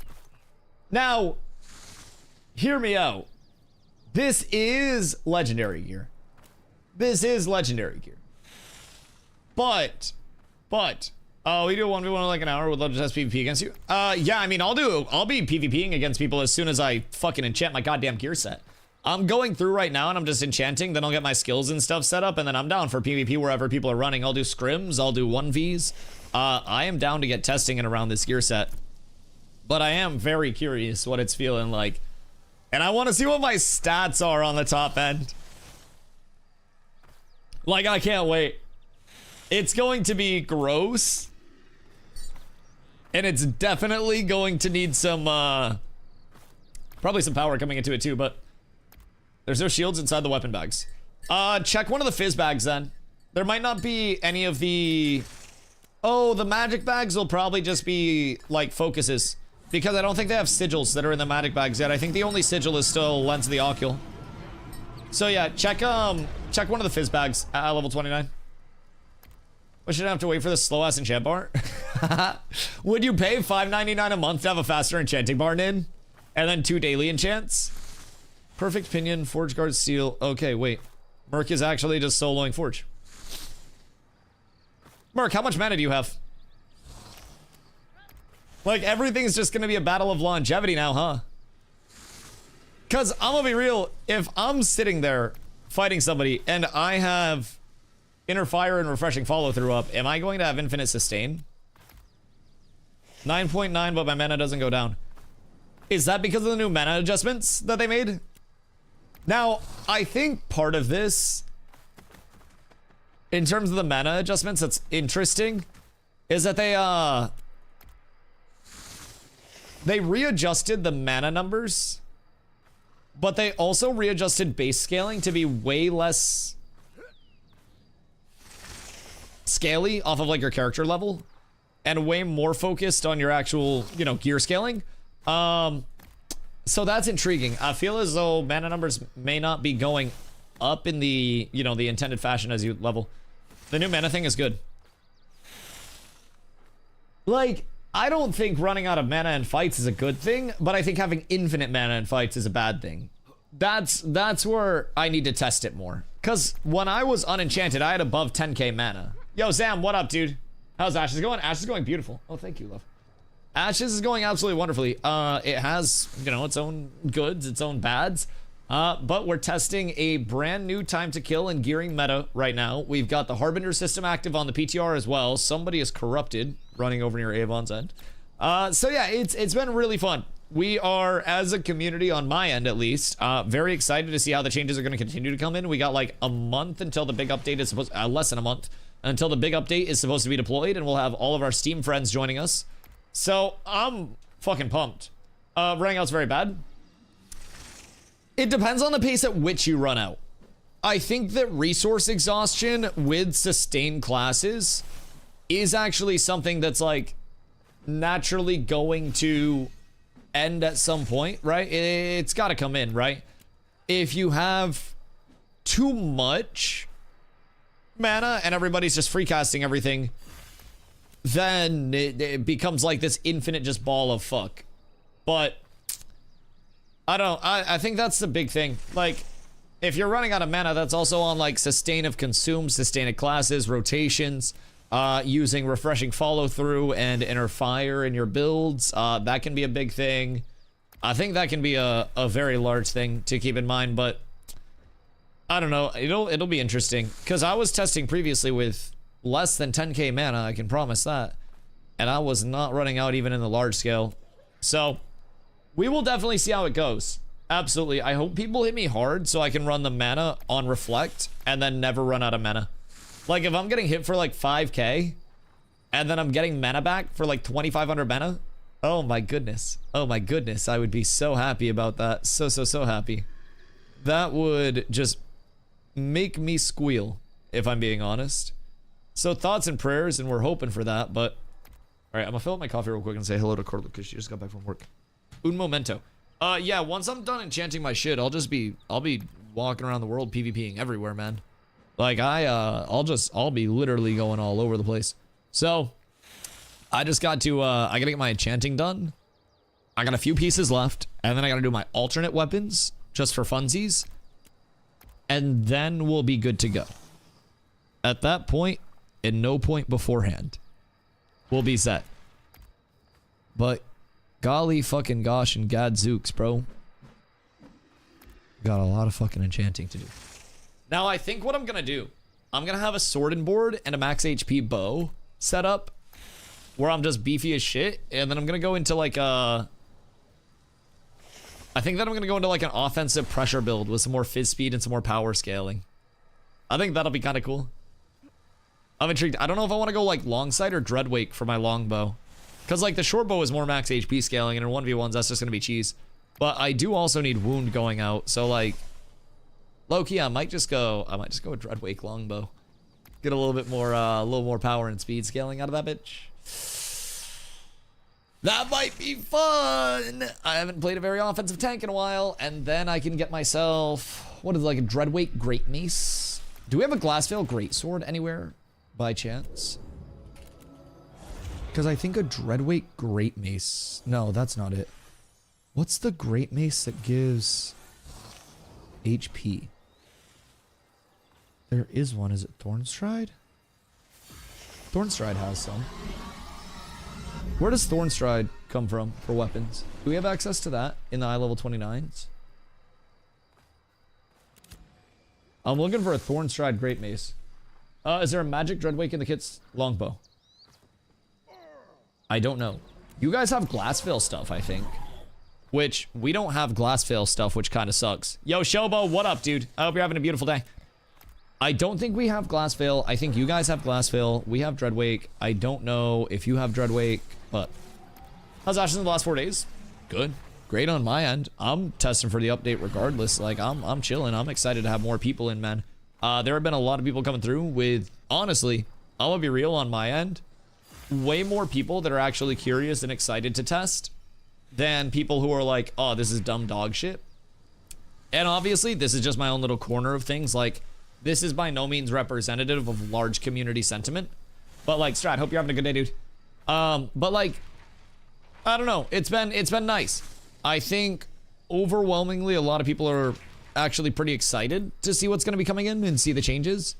And that makes me excited. I'm just happy to be here yapping about things. I think that Ash will naturally get a little bit more excitement around it, but thought about what we said Infinity Man is not good, but running a quick after a few big combos in the CTK is acceptable. Yeah. No, I absolutely agree. I think the big thing to try to manage is like the sustain in between combos too. So like anytime I as a tank am like dumping big combos of abilities, I always get, you know, 1 to 2 weapon combos out as quickly as I can just to get procs of my, you know, my inner fire, my refreshing follow through. And you're proccing those bad boys on ability usage as well, but you want to give yourself some time to regen off of those things. Keep your finishers going out, those debuffs, at least as a tank. Like I very much like prioritizing those combos, and that helps give me a little bit more time to manage my mana, but I think they should focus on making it feel better for that 2-hour window on Steam. I don't think it's gonna feel bad for 2 hours, if I'm being completely honest. 2 hours for a new player that doesn't know the new player experience, especially with the new questing, is probably gonna be exploring, doing first time user experience, like getting your mount, and then chopping some trees and maybe like crafting some weapons and stuff. Like the new players that would be the ones likely to worry about the 2 hour refund window, I think will be the players who are so far disconnected from the actual like sweat grind, so to say. And like those would probably be the players that are on such a superficial level with it that they would probably spend their first 2 hours just fucking around. 2 hours isn't enough. No, I also agree. But like from a realistic stance, I also think 90 days might have been too much. From just like obviously like as a content creator and a community member, it's great to be able to tell people you have 90 days with any amount of hours where you can get all your money back. Like that's fucking dope. But I don't necessarily know how good that was for Intrepid to have as it moved forward on like the business stance. You know what I mean? I'm gonna try to solo Zamber. Never mind, group here. Oh, group, you say? You could min-max 180? 270 if you said please. Yeah, if you were polite, they'd let you refund 3 times. The fuck you mean? I think 30 is solid. 30 days or 30 hours? Because I'm gonna be real. I think even 8 hours of playtime, like, 2 hours is not a lot of depth that you're accessing, you know what I mean? That's kind of where I'm at with that as a feels kind of bad, man. But it's also not bad. 12 hours at least. 14 hours. Do I hear 24? Do I hear 26? Do I want to run Blood Runner chest? Or do I want to run... And then I'd have to consider Bracer switch out, which would be max mana. That's not going to be good. And then I could do Glove switch out. You power loss for fizz speed, man. Oh, okay. Nope, we're good. Sorry, I had to double check my gearing. I had to make sure I didn't want to fuck anything up. Never refunded a game, or EA or anything. Have I ever refunded a game?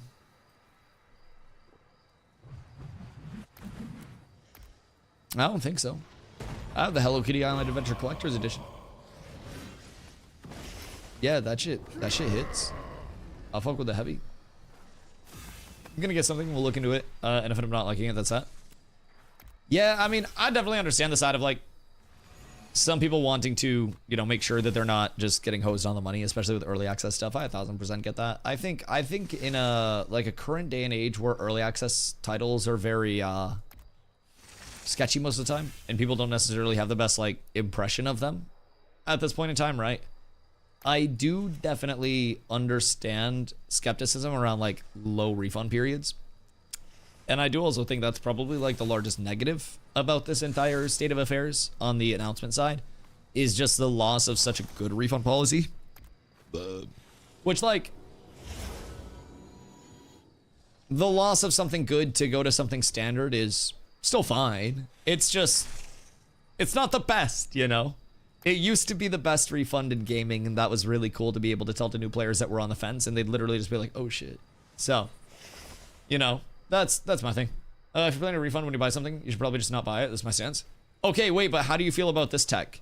When Carla and I were in Vegas, we needed to get another bag to bring back because we were either going to have to pay overweight bag fees or we were going to have to get another bag to put some of our stuff in. So we went to Kohl's and we got like a duffel and then checked it to save money. And then when we got back to Maine, we returned the bag at the Kohl's back in Maine and then didn't have to pay for luggage. We kept the tags on and everything, one trip. How much HP you got? I would keep the bag. But I didn't need the bag at home. The bag served no purpose. But I put the cat in the bag. That makes, well, what if you have a lot of bags at home? Like, I have a lot of bags at home, but I got fucked up. This group is killing Zamor with only a bard healing. I mean, Zamor probably hits for 10. Like, if I get, when I get my enchanting done, I might die before I do. When I get my enchanting done, I am going to be very disgustingly large, I think. That is my prediction. I will have numbers that probably should not be had by mere mortal men. And I think as a result, I might not actually be mortal. Like, this is gonna be... It's gonna be intriguing. I'm gonna be beefy. Mercury Lego Gear, which was a plus 20. He's not enchanted. He's Lego Gear, but he's not enchanted. And he's just going through, like, soloing bosses. New equipment of vendors. Legendary equipment of vendors. With all of the new gearing reworks and everything. Yes, yes, yes, yes, yes. Free legendary gear, free character boosts, free enchanting, free mounts. God did. So, get in, get some endgame testing done. I am theory crafting some builds, and we're peeping it. I'll try now. I don't have everything equipped. I'm still enchanting. I'm trying to get that shit done. Killed 3 forge bosses so far solo. Word. I'm so proud of you. I just want you to know. You know what this should lead to? Clerics getting nerfed.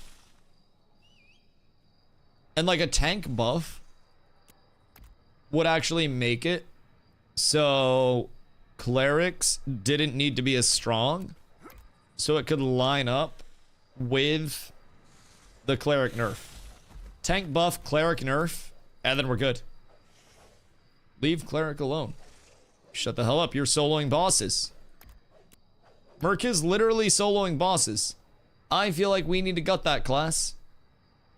Buff root 2. Rangers want one thing and it's fucking disgusting. Jesus Christ. You only love me for my roots. Okay, in all fairness though, I do only love my Rangers for their roots. Like, Scattershot's nice, double scatter's great. I believe in you. But like, hit a fat vines. And then you'll win my heart forever. How much do you have with the base gear? My gear's not on. Because I'm enchanting it. Yeah, I got a bunch of pieces off. I have many pieces off. I will update you. Because I almost have my set. And then I'll take you through all of my mitigation. I think would probably be more impactful. Instead of just giving you my base HP. Because I'm also playing on a few different mitigation metas that are all going to contribute to me being fat as fuck. No Lizzo.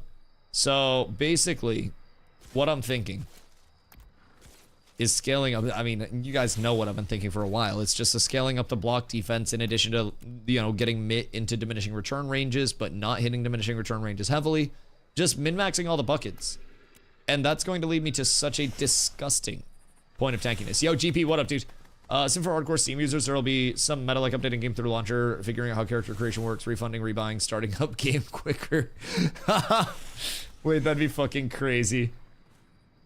That would actually be insane to min-max the refund policy. Jesus Christ. Go into the character creator, play for 2 hours, and then refund, and then go back in. And then min-max your 2 hours. Fuck me. God, I hate that that's actually like a thought that exists because that means somebody is definitely gonna fucking do it. Somebody out there is 1000% gonna hit that. I think HP will be nice for large scale, but you'll notice it more in small. I also feel like the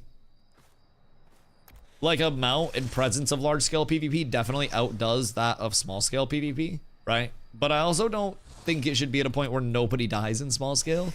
As long as mages are dying, I think that's fine. Like, somebody's got to die, though. If it's mages and rangers and not me, I think that's still good. But yeah, I think the HP will feel very, very nice comparatively for larger scale. It's just, what does an 8v8 feel like at this point in time? I mean, metas will obviously adapt as well. It's going to be more of a, you know, dogging targets down over time and not necessarily a drop one combo on them type shit. But you will have to coordinate a lot of combos. Yeah, I'll take a struggle meal. Fuck yeah.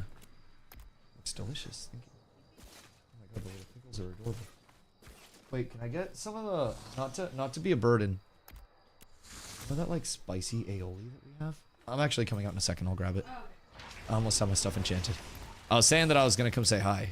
And then I decided I needed to enchant my stuff. Alright. I'm actually going to go say hi to Carla because all of my stuff is just about plus 20. I'll finish it up. I'll get the gear set in and then I'll get the alternate gear pieces as well. So I can give you the offensive look with the break too. But yeah. It's going to be interesting.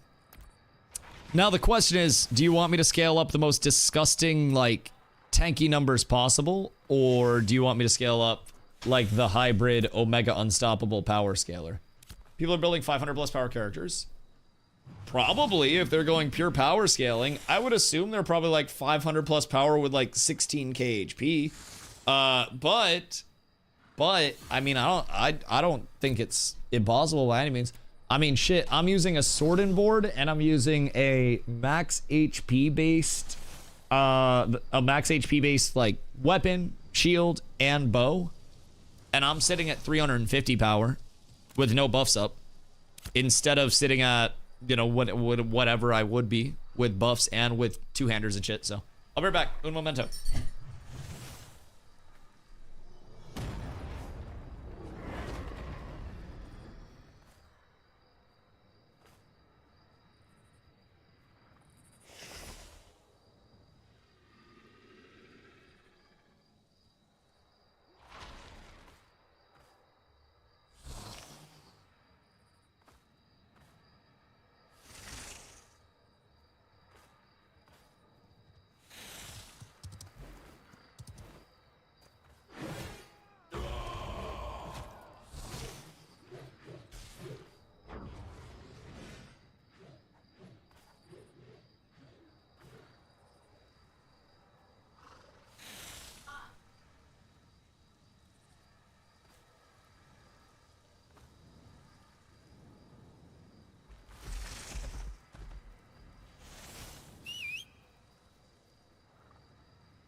Boys, I'm back with the struggle meal.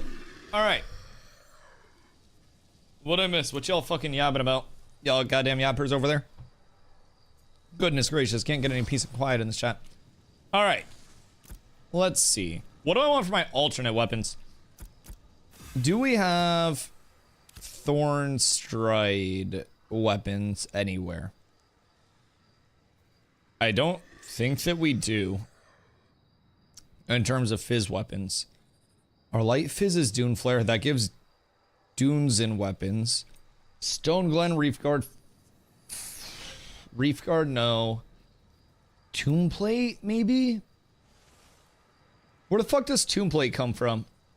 And what weapons does Tomb Plate have? Tomb Plate has dunes and teen. Fuck. Tragic. Tragic. Alright, that's absolutely tragic. Do we have like a Thorn Strike Great Mace or like Thorn Strike weapons or something? Because I'm pretty convinced that there was... Was it Thorn Strike? It was a two-handed mace, I'm pretty sure, that had max HP scaling on it. Which Thorn Strike makes sense for the 29s. And then Glory Bound's 26s. Dreadweight Great Mace is not it. Glassville Great Mace, Glassville Great Sword is it. We don't have the Glassville stuff. Oh, it's Night Reaver stuff, but Night Reaver is 26. That makes sense. That makes sense. I still think they want to test boss performance and not the player performance. I mean, they want to test, like, everything today. Like, well, not that the emphasis was everything, right?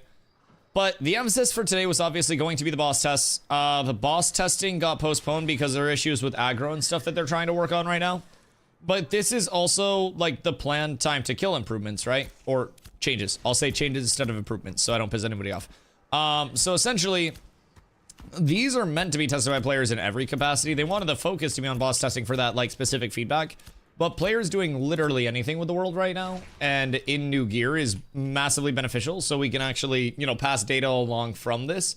Whether it is, you know, PvE, PvP, literally anything in the world. It is incredibly, incredibly, incredibly useful to have more data and more testing going out about it. All right, so scaling. I gotta put my archetype points in. Golly, I haven't even had time to do that, dude. Holy shit. All right, boop, boop, boop, boop. And then you go here. And then I throw all of my points everywhere, all over the place. Grapple. You. Okay, archetype points are in. I need to organize those in a sec. I'll get my weapon trees in. 490 magic power, 20k HP, 4560 mit. Are you using sword and board or are you using two-hander? Because that's not bad at all. That is very much not bad at all. I would be quite happy with that with the two-hander on a...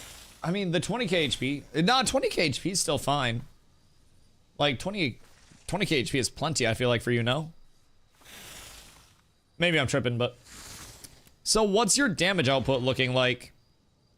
Is the largest problem that you feel like you're tickling everybody when you do damage to them? Or is it just, like, other forms of issues? What's your HP up to? I am sitting with no buffs right now at 33,794. Yes, indeed. But I don't like the short bow tree, man. I don't agree with short bow. It doesn't have wound, and wound is so fucking good. So I'm probably gonna sack a little bit of HP. Almost 34k. Yeah, I don't think this is optimal HP scaling, but I also have a few other defensive scalers that I'm playing around right now. So before I switch off the short bow just for the numbers flex, I'll take you through. Let me set my bars real quick.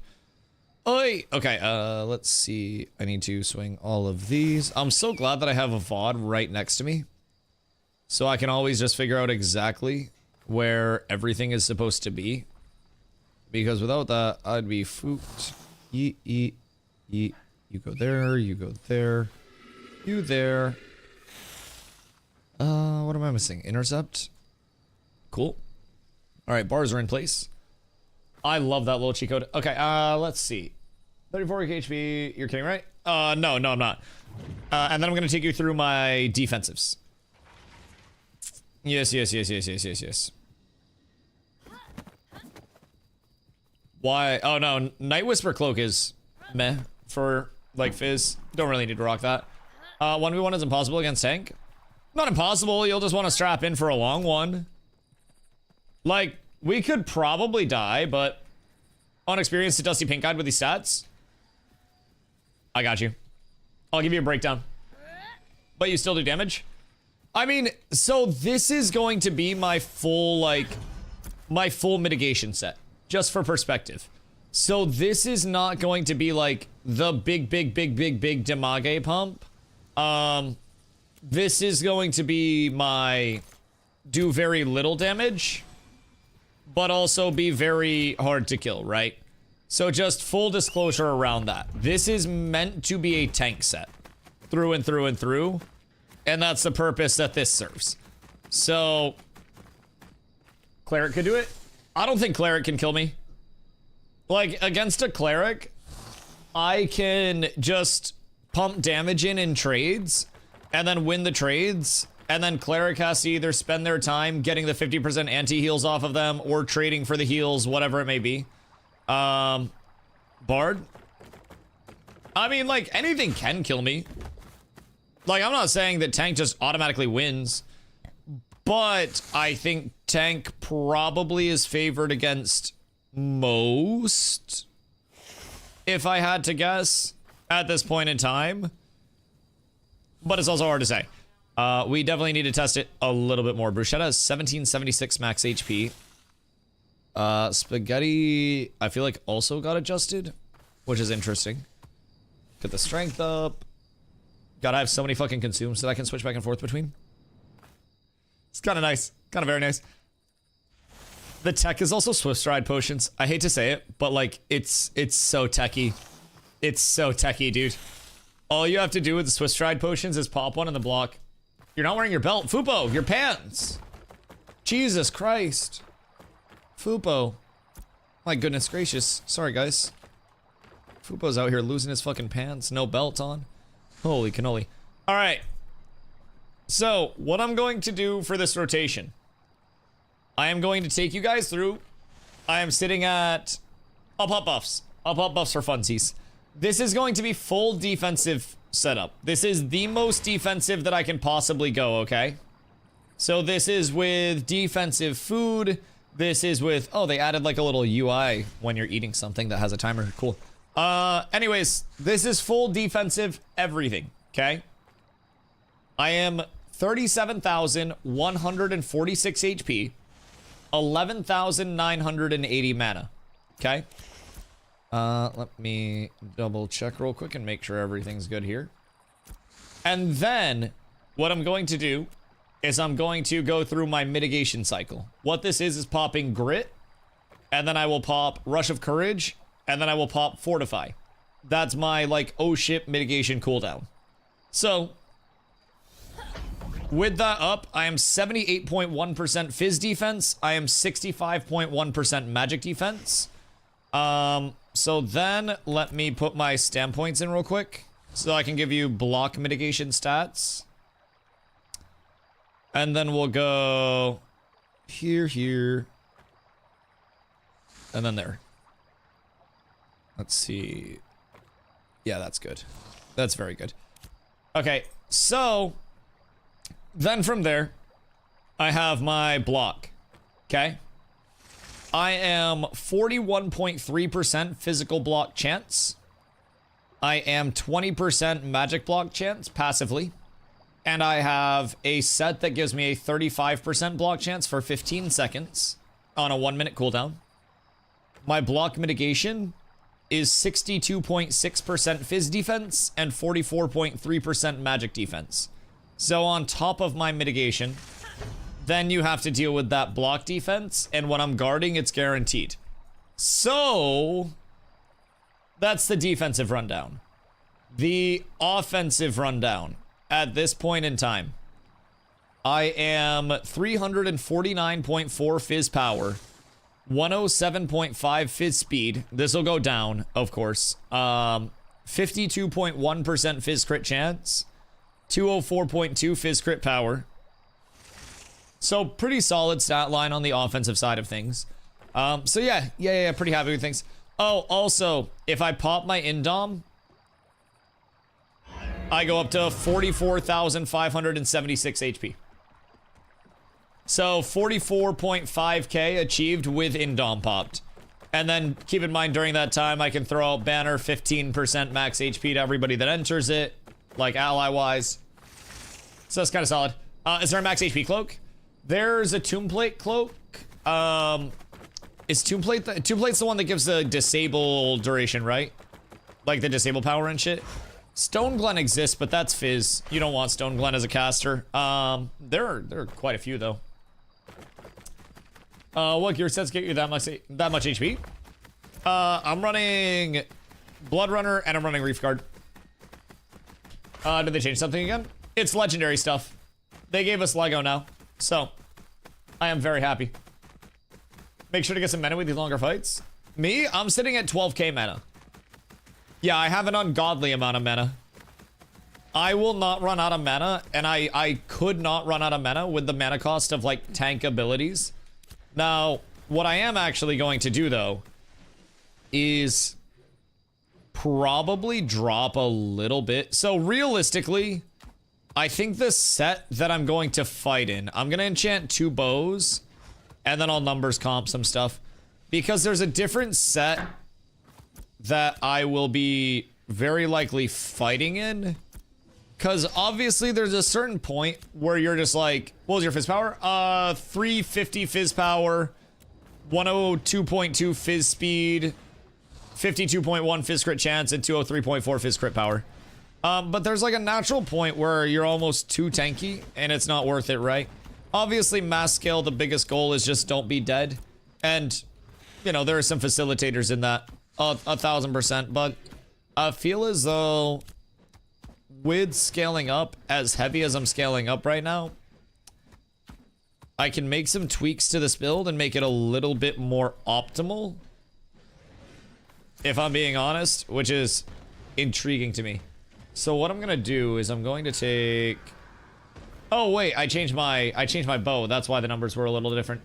Jesus Christ. But I'm still so beefy. Alright, I'm gonna enchant a Dreadwake longbow to +20. And then I think that's gonna put me over the edge. And then I would like to try to find Thornstrike fizz weapons. But I don't think Thornstrike fizz weapons exist anywhere. I don't think that I saw them. I could check maybe like Stormcurrent, Greatsword, no max HP. Stormcurrent, Great Mace, no max HP. Stormcurrent, Great Axe, no max HP. Alright, unfortunate. But there should be like a Night Reaver one somewhere. Somebody didn't give an invite. Well, what up? What you doing? Probably make different sets for mass scale AV and 1v1. Oh, yeah. I mean, that's kind of the cool thing about Ashes, in my opinion. Is like, depending on what your gameplay loop is and like what you're actually trying to do, you will probably build substantially differently. It's all just a matter of like where you're at. Someone posted in the PTR Discord having 554 magic power. I mean, I believe it. I don't think that's necessarily the worst either with like how beefy the high end of tank can scale like HP wise and mitigation wise. Cause it's like, what are they at defenses?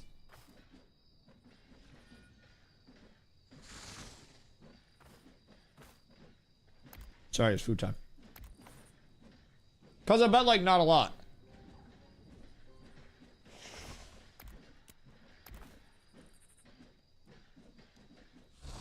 Yeah. I'm gonna be being it a little bit. I'm just enchanting stuff right now.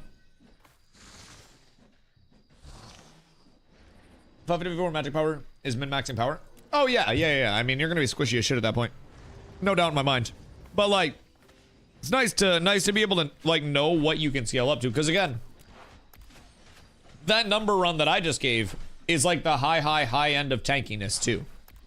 Like, I'm gonna switch some things out and then let you know what I'm actually gonna be PvPing at. And that'll give some indicator of like a more realistic perspective. But Where do I go to enchant? Same vendor. Yeah, you just grab the enchanting pack there.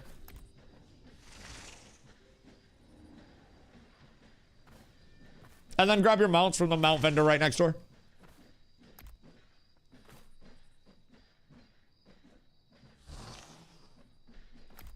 The Katasa has Thorn Strike. Oh wait, does it actually? And is the Great Maces in there? With the max HP? Sorry, I'm fucking stuffing my face.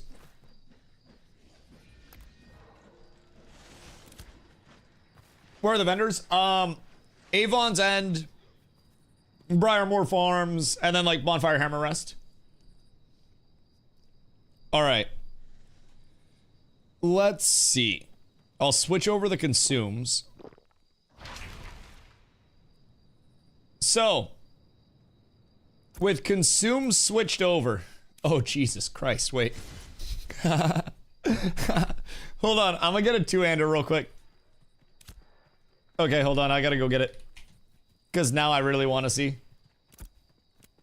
Now I really, really, really want to see. You guys just give me un momento. It was the... What's that? Excuse me. Cataphract? Massive. Alright, cool. So we have... Thorn Strike Greatsword, Thorn Strike Longbow, which is some more power for those that want that. Got the Thorn Strike Shortbow for another power roll. And then we've got... No, wait! There's no Great Mace! No, that's actually demonic. There's no Great Mace. The one piece that I need, there's just a regular mace. There's just a good mace. Low key, though. Nah, disable power, disable accuracy better. Gosh dang it. Alright, I appreciate you, though. I appreciate you. Now, probably what I'll do... I don't want to drop too squishy by switching out the max HP scaling. I don't want to leave myself too low. But low-key, I kind of like where I'm at right now. So, I'm gonna give you guys these stats in this rundown. Because I still have Sword and Board equipped. I'm sitting at 31.7k HP. Okay? Sword and Board. Food buffs and everything up. 31.7k HP. Full mitigation up, 77.7% Fizz defense, 65.1% magic defense. Block mitigations are 58.4 and 44.3. And I have 406.5 Fizz power. 103% Fizz speed. 52.1% Fizz crit chance and 209% Fizz crit power. I am God. I have Ascended. I also have Siphon. Oh, and then I also have a set that gives me 35% passive block chance on a 25% uptime. I may actually be God in this game right now. Can't play the game, keeps getting stuck at load screen. Which load screen? Like in-game load screen? Is it getting stuck, or is it just being slow? How am I supposed to deal with that? You're not by yourself?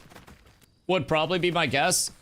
But I unironically feel like Executioner, man. I feel like I am just going to pick a backline person, and then I will walk them down until they do not want to be walked down anymore. And then they will be very, very, very sad about the current state of affairs.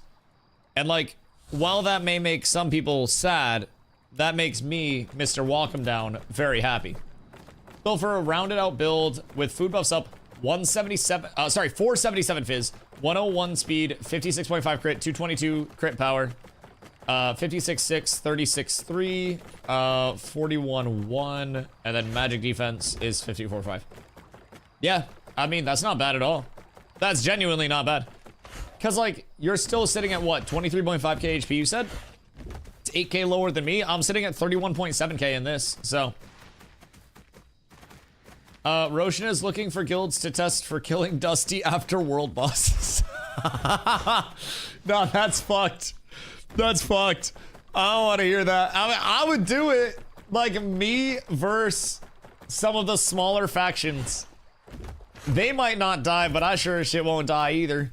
Now, keep in mind, part of the reason why I'm whoring over keeping my one-hand axe and shield, just full transparency. Any of my range users or magic users especially are going to be really mad, right? The one-handed axe tree has Swordmaster Swiftness and Unstoppable on the top of the tree. So those are two separate buffs. And Swordmaster Swiftness gives 15% Fizz attack speed and 15% base damage. And then Unstoppable gives 15% Fizz pen and 15% base damage. So if I get both of those bad boys up, which is Deadly Finishers and Deadly Extended Finishers, so either of my deadly procs, I get 30% base, I get 15% Fizz speed, I get 15% Fizz pen.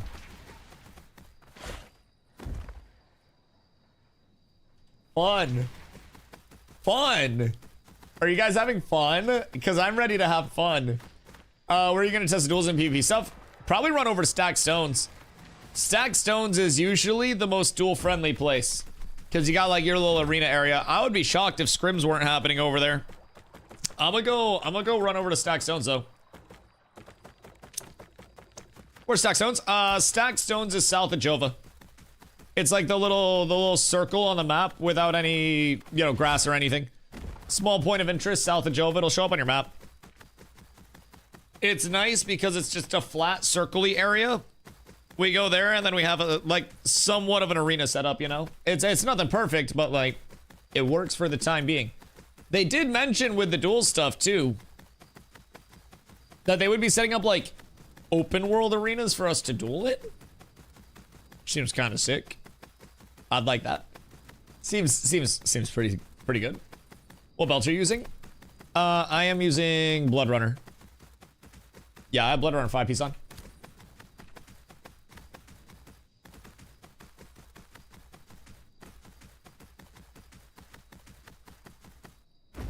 Sorry, it's like food break while I run over. Yo, Sky, what up, dude? For a new player, would you recommend Ashes? Does it already have enough content to be played? I would recommend waiting until the 11th, at the very least. I have a video that'll be dropping in 2 days over on YouTube that'll help explain kind of like what to expect with Ashes as you're coming in. But personally, it's all about what you're looking for out of a game right now.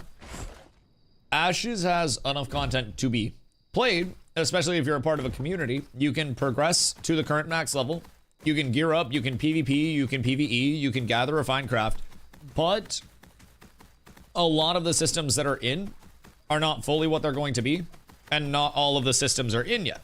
So once you get to max level and you get gear, there's an element of like, right now, what do I do with my gear? That's going to be solved with further systems coming in, and that also gets partially solved by having a community you like playing with. But like, more or less, I think the largest thing is we're just waiting on more, and most players probably share that sentiment. I personally, since I play with the community on the daily, have a lot of fun with it. We always have a lot that we can do, and even on the days that we don't, it's chill, and I can use it for gathering and shit, which is completely productive.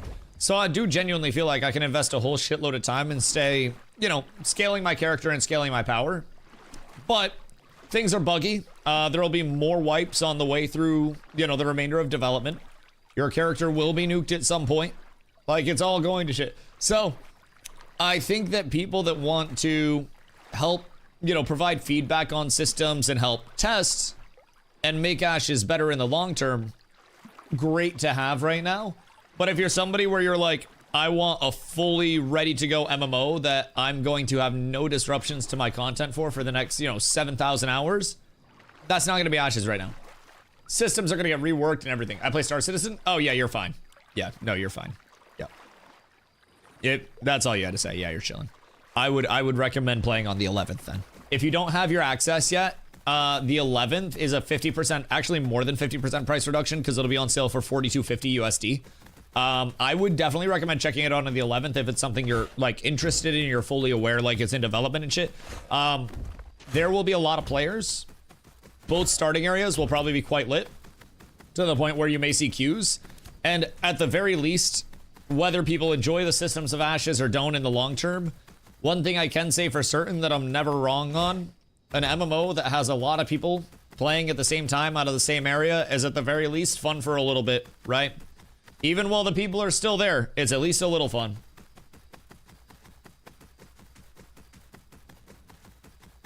Are we headed stacked? Yeah. And I'm eating Carla's struggle meal that she made me. It's a little slider sandwich.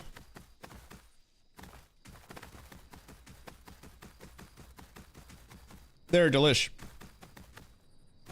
Bro, struggle meals hit so hard. I want hamburger helper. Chat, anybody fuck with the hamburger helper cheeseburger mac? And you take like some bread and butter, untoasted bread, and you just make that bitch into a little hot dog bun type shit.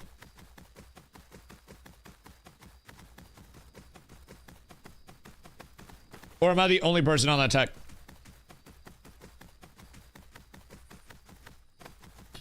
Cause that shit was like a twice a week thing for the fam growing up. That shit was, oh my god. That wasn't even a struggle meal, that was a treat.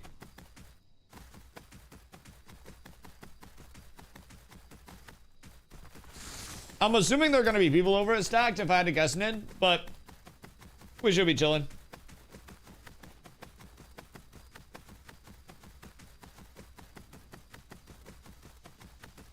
$5.39 with buffs. All that for me to kill you with more HP than I started the fight with. Sometimes I like to pop Indomitable Spirit when I'm about to kill somebody, just so I physically gain HP over the course of the fight. It's a really good feeling. Tanking 1v1s is just like, I don't know, very rarely a sad experience. Like, I have so much empathy for the classes that suck in 1vs.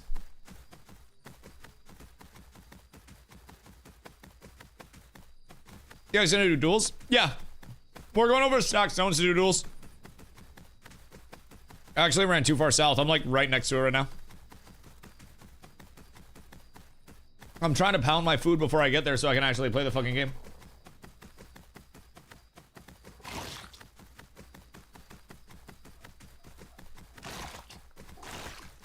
Reduce that to 10 to 30% and is your power against tanks? Oh god, yeah. Yeah, no, absolutely.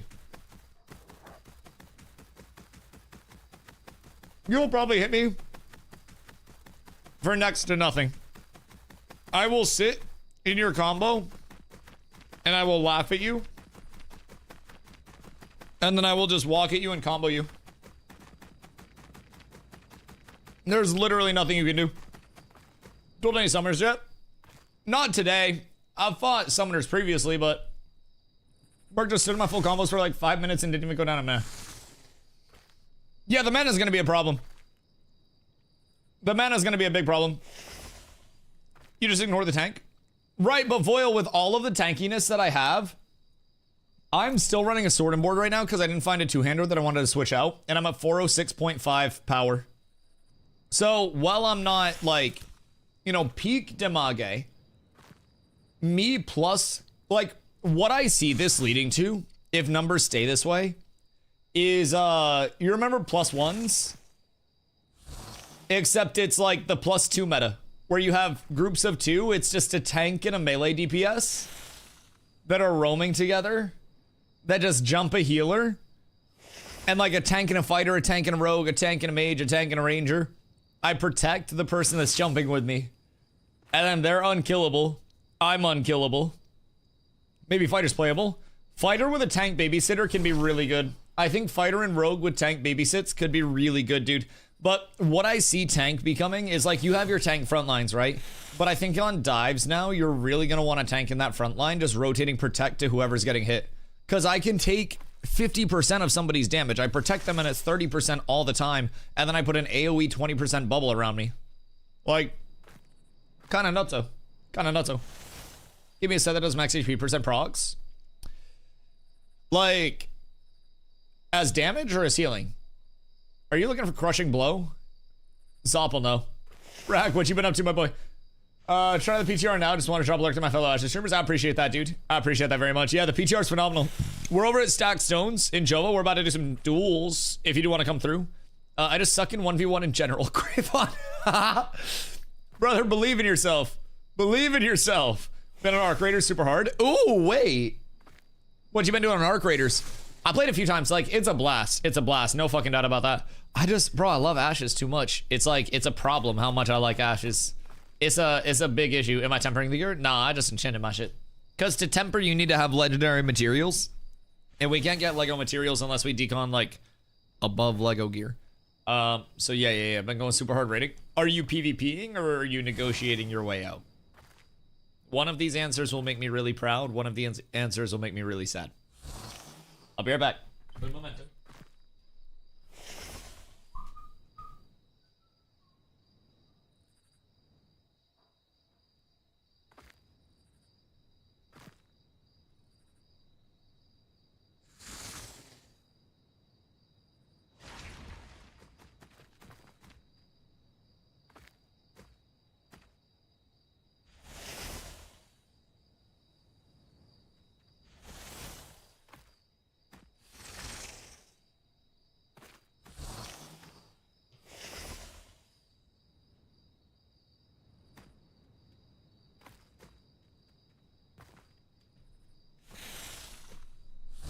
Good day. I've returned.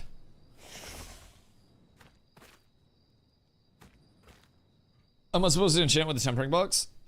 You enchant with the enchanting scrolls. Yeah, not the tempering box. You won't want to use the tempering box right now. You'll just want to use the enchanting scrolls. Wasn't gonna jump on the PTR, but I figured why not. Kind of ready to jump back in on the 11th. How are you feeling about the PTR comparatively? Did you level boost or did you go the organic route? All right, so I'm about to duel Nin right now. Nin is mage. Nin, what are your stats? Give me your stats real quick. Power, HP. That's all I'm worried about. I am 31.7k HP, 406.5 power. Nin is sitting at a very humble, hold on. He's typing by the look of it. He stopped moving. I just need like I need the height and weight rundown of this matchup so the people know for perspective. 522 and 15k HP. Oh god, you're fucked. Oh, you're so cooked. I'm going to ragdoll your body around. Okay. All right. I'll give you the first hit. Hold on. Here you go. There you go. All right, go for it. 50% crit. I too am 50% crit. Yeah, you can just keep going. You can just keep going. I'll let you hit me for a little bit. I'll just tank some damage for a little bit. You can go. I don't mind. I'm also 50% crit. I have 200+% crit power. Nin's been hitting me this entire time and I haven't done a single thing. I'm gonna pop a shield now. And then I'm gonna grapple Nin in and then I'm gonna trip combo Nin. Nin is getting absolutely throttled here. Okay. Now I shall start fighting. Ninja's lightning strike Nin. Oops. I might have canceled my end on there. That's not the smartest thing I've ever done. Nin is tripped again. I have followed Nin. Nin is grappled again. I mean, Mage is surviving longer than it did before, so that's cool. But I'm still at 100% HP. Nin's been working so hard on all that. So, like, honorable, genuinely. Oh, Nin just actually got hit with the nastiest tomahawk in the back. I'm not even gonna lie. Nin's probably kind of happy that you couldn't see that. The iframes are still working, Nin. The iframes are still there. Oh, Nin got Fortnited. Nin stuck in my wall. Nin's in a bad spot here, boys. This could be the end. Okay, I think it's a reset. Alright. Well, I will say, like, Mage lasts longer. That's just lame. Well, hear me out. Would you rather have that, or would you rather have me just 100 to 0 you before your first combo finishes? Because that's what you had previously, just for perspective. Like, Mage doesn't beat Tank. But previously, Tank beat Mage in a 30th of that time. That first combo I got you in would have killed you. Both are lame. Hear me out. I have a crazy take. 1v1s are lame. 1v1s are very lame. At least I can do a ticket DPS. Not, like, kind of. But also not really. Like, I would just win duels 100 to 0 against mages. Like, it was kind of the same thing. Maybe my health would fluctuate a little bit more, but You're lame? You're lame. It's because I'm a tank, huh? Wait for them to refer to the changes on tanks having % less damage. The damage isn't a problem.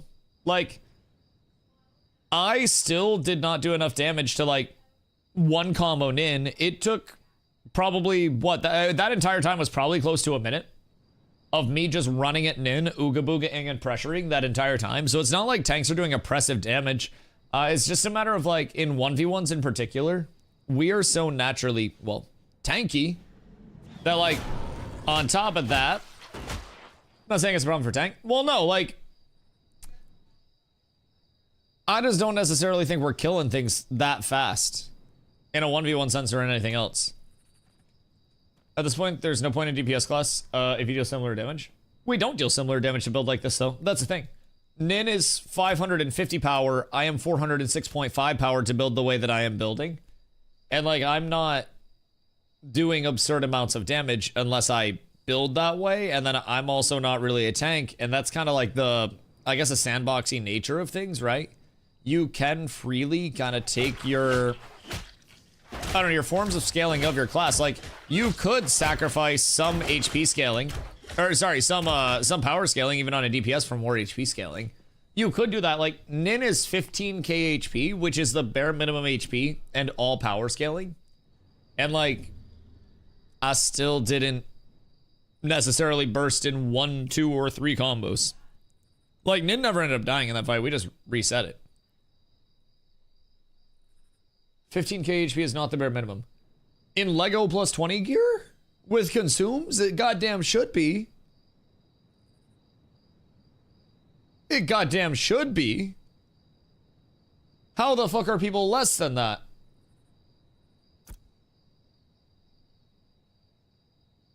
Like 2 slag earrings at plus 20 have fucking 4k.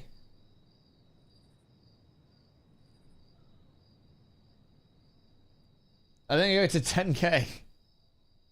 Well, I'm sure you could if you wanted to drop, but, like, you're also too squish at 15. I think there's a point where PvP comes in with, like, a logical basis of things, and I feel like it's probably more than above 15k HP. I was kind of point I'm making here is that a glass cannon full power scaling is an absolutely useless build. Kind of was before too, though. If you were just dying to autos, like, HP's become the only stat that matters.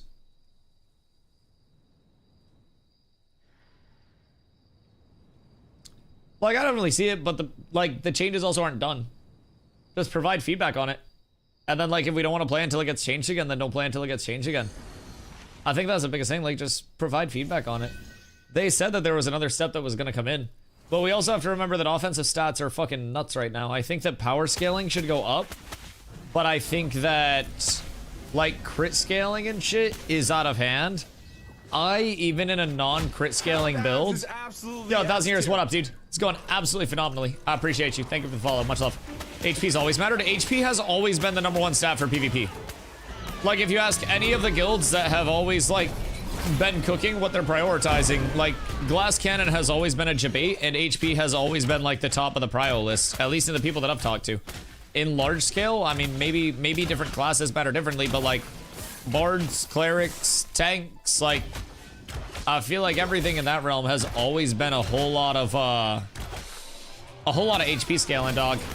New community manager. Oh shit. Wait, cool. This is the first I've ever heard from anything from you guys, like, outside of that. That's awesome. I appreciate you coming through. Thank you, thank you. I just sit here in my little corner of the MMO community and hang out. I play a game that's in development. So right now we are over on the private test realm, which is visually NDA'd. So we're talking about, like, a whole lot of upcoming changes that are coming for our December 11th update. We're getting a huge batch of changes, and then also the game is coming to Steam in early access, which we still have a lot left to go before launch, but still a cool thing to talk about regardless for our own little corner of things. So things are moving along, and it's always an absolute blast. But you have 250 crit power and 500 power. You're doing insane damage just naturally. Oh my god, it's cooked. I mean, I'm gonna be really even as a tank though. I'm sitting 406.5 power, 103.4 fizz speed, 52.1 fizz crit chance, and 209.3 fizz crit power without emphasizing any offensive stats for the most part. Like, the only thing that I actually, like, cognitively took as an offensive was more fizz speed scaling from a Dreadwake longbow. And that's meant to like juice the power a little bit too, but like overwhelmingly, I'm not really going too crazy on the side of worrying about those offensives, and I'm just naturally getting Thanos levels of offensive stats. And I feel as though it is slightly concerning to a certain extent. But you know, we're complaining that HP is too strong. I think all of the numbers feel a little out of whack. I feel like there should probably be a higher power to like accessory. Okay, I can't. Set, we're over at Stack Stone Stock. Oh my god. Oh my god. Done a bit of work in this back in Discord if you haven't got a chance. I'll peep it. Did you get a chance to snag any of the Black Friday or Cyber Monday sales? I have not. Funny enough, hold on, peep this. I have. Oh my god, Blue's sitting on it. Guys, careful, careful, careful. Oh, there's 7 people attacking because they were showing attack.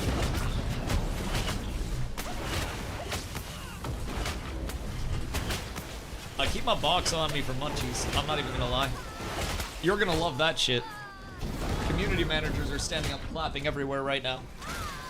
Literally just sits in the back of the stream room in case I need some munchies. I did not get the Black Friday or Cyber Monday sales though. That box has lasted me so long, although I'm getting very low. I need to re-up soon. I very much need to re-up. Raid Leader Dusty? Raid Boss Dusty. What the fuck you mean? My box is gone? I regretted bringing a few packs. Like, I brought them up to a family gathering at one point, and I have like a niece and a nephew that are at the age where they'll no longer die if they have seeds, right? And my jalapeno cheddar got fucking pillaged. I'm gonna be honest. I got like territorial over it, and like my niece and nephew, I had to like be very standoffish. It's the best flavor. Oh my god, the jalapeno cheddar is the best sunflower seed I've ever had. Literally the best seed I've ever had. It's so fucking good. It's so good. It's free love free. Foil smacking goes hard. Have you not done my exclamation seeds command? Bro, we have people that are like re-upping their seeds whenever they run out. I'm gonna be real. Just do exclamation seeds and then you're good. If not, you should tell me about it. Well, Voil, if you do exclamation seeds, you can check it all out. Bro, I've gone through so many pitches with people. I pulled up the website because they always rotate in flavors. Unironically, this is not a plug. This is not a plug. This is not a plug. Hold on. I need to be careful switching screens on PTR time. But bro, you just peep the website. They always have like rotating flavors. People freaked out because I had pumpkin seeds previously. You refill or panel, feel free to send me a DM. I appreciate that. Do you send me a friend request on Discord by chance? I'll definitely hit that. I'll definitely hit that. I appreciate you, 1,000. Let's see. Limited edition. Chili lime cheeseburger, backyard sports, and a hunting bucket. Chili lime wait, what? Carla somewhere is going to be yelling about chili lime seeds. Jesus fucking Christ. All right. I might need to come up on some of these. Wait, chili lime actually looks like it goes fucking hard. But yeah, so they have Black Friday sale, sunflower seeds. They had pumpkin seeds at one point. I think those were more of a seasonal thing. But chili lime actually sounds insane. Wait a second. Wait a second. All right. We might have new objectives. I haven't tried this yet. It's so good? Okay. I will reach out. I will absolutely reach out. Saw baseball out about these. Boy, unironically, they're good. Hold on. Dude, you're making me like improv a fucking sales pitch. The thing that I always say about them. And I use this as reference. It's my jalapeno cheddars. The salt, and no, I don't have this memorized, that's why I grabbed it, is 70 milligrams of sodium per serving, 3.5 servings per this 4-ounce bag, relatively large bag of jalapeno cheddars. So you do 70 times 3.5 and you have math. It's like 245 or some bullshit, which I believe would be like 12% of your daily salt, which I think most comparable seeds are like 1200% of your daily salt. And that'll give you diabetes. Thank you for coming to my TED Talk. Don't get diabetes. Also, hydrate. The salt demons are coming for you. I also have no functional understanding of how diabetes works. Was everything one at a time? I just want to boost it to 20. What you mean? You want to boost? Oh, the enchanting? Salt is a heart disease thing. Sugar is for diabetes. Well, I don't want you guys to get diabetes anyways. Don't get heart disease or diabetes. Just literally don't fucking die. Get smacking seeds. I think I just gave them a new slogan. Just don't fucking die. We're up tremendous. Marketing campaign. Book it. I'll fly out. We'll pop bottles of sunflower seeds. I'll write that down. I'm happy I could help. Genuinely. It's like your first one's free. Just you know, being the new community manager, I want to get you off on the right foot. Second one, you gotta pay in seeds. It's gotta be the exclusives too, not listed on the website. I need that like hand seasoned. I need like the Salt Bay like artesian seasoning in that bitch. I need that immediately. Kidney stones. You say that from experience, don't you, Nin? Why do I feel like you've had kidney stones? Somebody in chat has had kidney stones before. No, it's Reppy. Fucking Reptar. Whenever he comes, he's probably lurking somewhere. Reptar used to do like fentanyl and stuff, so he has kidney stones now. I'm fucking 19. Yeah, okay, you passed out because Intrepid said we were going to Steam. I'm assuming you have some fucking heart issues. Might want to check out Roshan's PTR news post. Might want to stop fucking clickbaiting me, dog. The hell? I'm pulling out my phone right now. Relax. Wait. Glorious PTR, test us! For testing, there are a few things the team would like everyone to give a bit more attention to today. Your Twitch Prime subscription. It comes up once a month and it does not auto-renew. It also stops you from getting ads during these streams. Dupe testing. We want your help catching duplication issues. We have reports that people can dupe things when crossing server worker boundaries or crashing, while interacting with things like trading, storage, caravans, and crates. Please report these in-game. Click the exploit box when reporting this using /bug. Crates and mules. Craft some crates and pack them on your mule. After you spend some time with this, we want your mule feedback in this short survey. How is my mule gonna provide fucking feedback, Roshan? Bro, the mules are NDA'd. They can't fucking...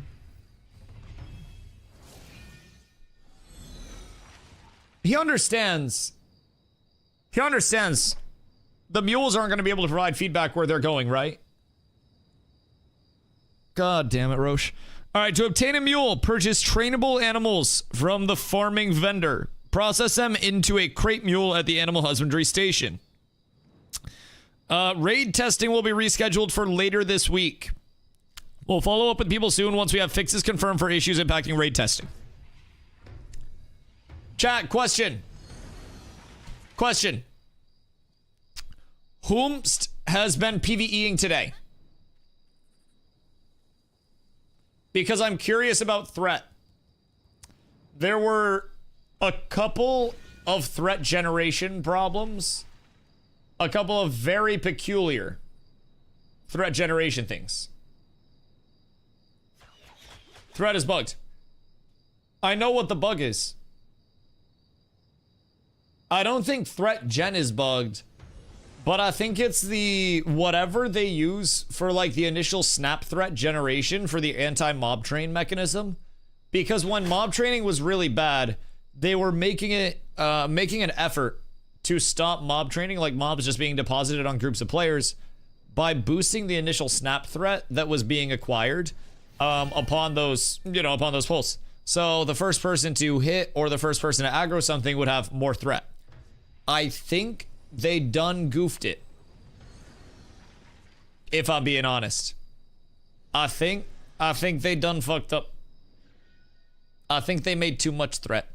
Because yesterday, when we were doing the early leveling testing, I was able to sit on my mount, and I was able to pull mobs, and I was able to run in a circle on my mount, so most of the mobs couldn't hit me. And I legitimately started to plot today which mobs had the slowest move speed in the game so I could abuse it while I was leveling. Merkel threat against 6 people on a name mob and forge. Was he was the first one to hit it, right? Yeah, it's just giving an ungodly amount of threat on the initial acquisition of threat. It's on a body pull. So as soon as the target looks, or as soon as the mob looks at its first target, the snap threat is way too high. They just need to turn that down. I don't know what they did to like done goof the algorithm, but I was wondering if it was going to continue to scale up or whatnot. Because like at low levels, it almost makes sense that it would have a high value of snap threat, but seems like it's not dropping. Yeah, so it's either generating such a high amount of threat that people can't like reasonably reach that. The reason we can't tell if it's just like perma-locked to the first person to aggro, or if it's just a high threat generation issue, is that like we as tanks don't have a taunt that functions as a I'm not first on threat, now I am. Our taunt generates twice our max HP as threat. So it's a little bit harder for us to immediately just like, you know, snap threat. Think damage does change threat? Well, damage generates threat, yes. And then tank has damage, threat modifiers as well on their damaging abilities. But like, our threat isn't necessarily a matter of like, I'm not first, boom, now I'm first. So, someone grab threat by out damaging me as a DPS. Since these changes, yeah, so that would just mean that everything's like very high on the snap threat, but that's interesting because a lot of people have been saying once they have the first threat, they're not losing it. And like I noticed that yesterday as well while I was leveling, but I haven't tried it in like higher level areas because I just been smacking and shit today. When testing Summoner, my Guardian couldn't pull threat off my player, but my healer could. Weird. Is healing threat bugged? Your Guardian couldn't pull threat off your player, but your healer could. But my healer wasn't pulling threat off of me yesterday. That's strange to me. That's very peculiar. How long did it take your healer to pull threat off of you, Ultra? Like, were you just sitting there tanking it? Or like, what were you doing? Because now I'm very curious. Because if it's just like damage not generating enough threat, then that could also make sense. Like if the damage to threat ratio is really bad, because that would also make that initial snap threat be a lot higher. And then if somebody's self-healing to maintain the threat, maybe. But I don't know. I haven't had any instances where I'm like getting threat ripped off of me. I'm very intrigued. Very, very, very intrigued. Yes, yes, indeed. Does anyone want to try to like rip threat off of me by healing me? Hold on, where are my clerics at? We have a cleric over here, right? Chat, I need a cleric.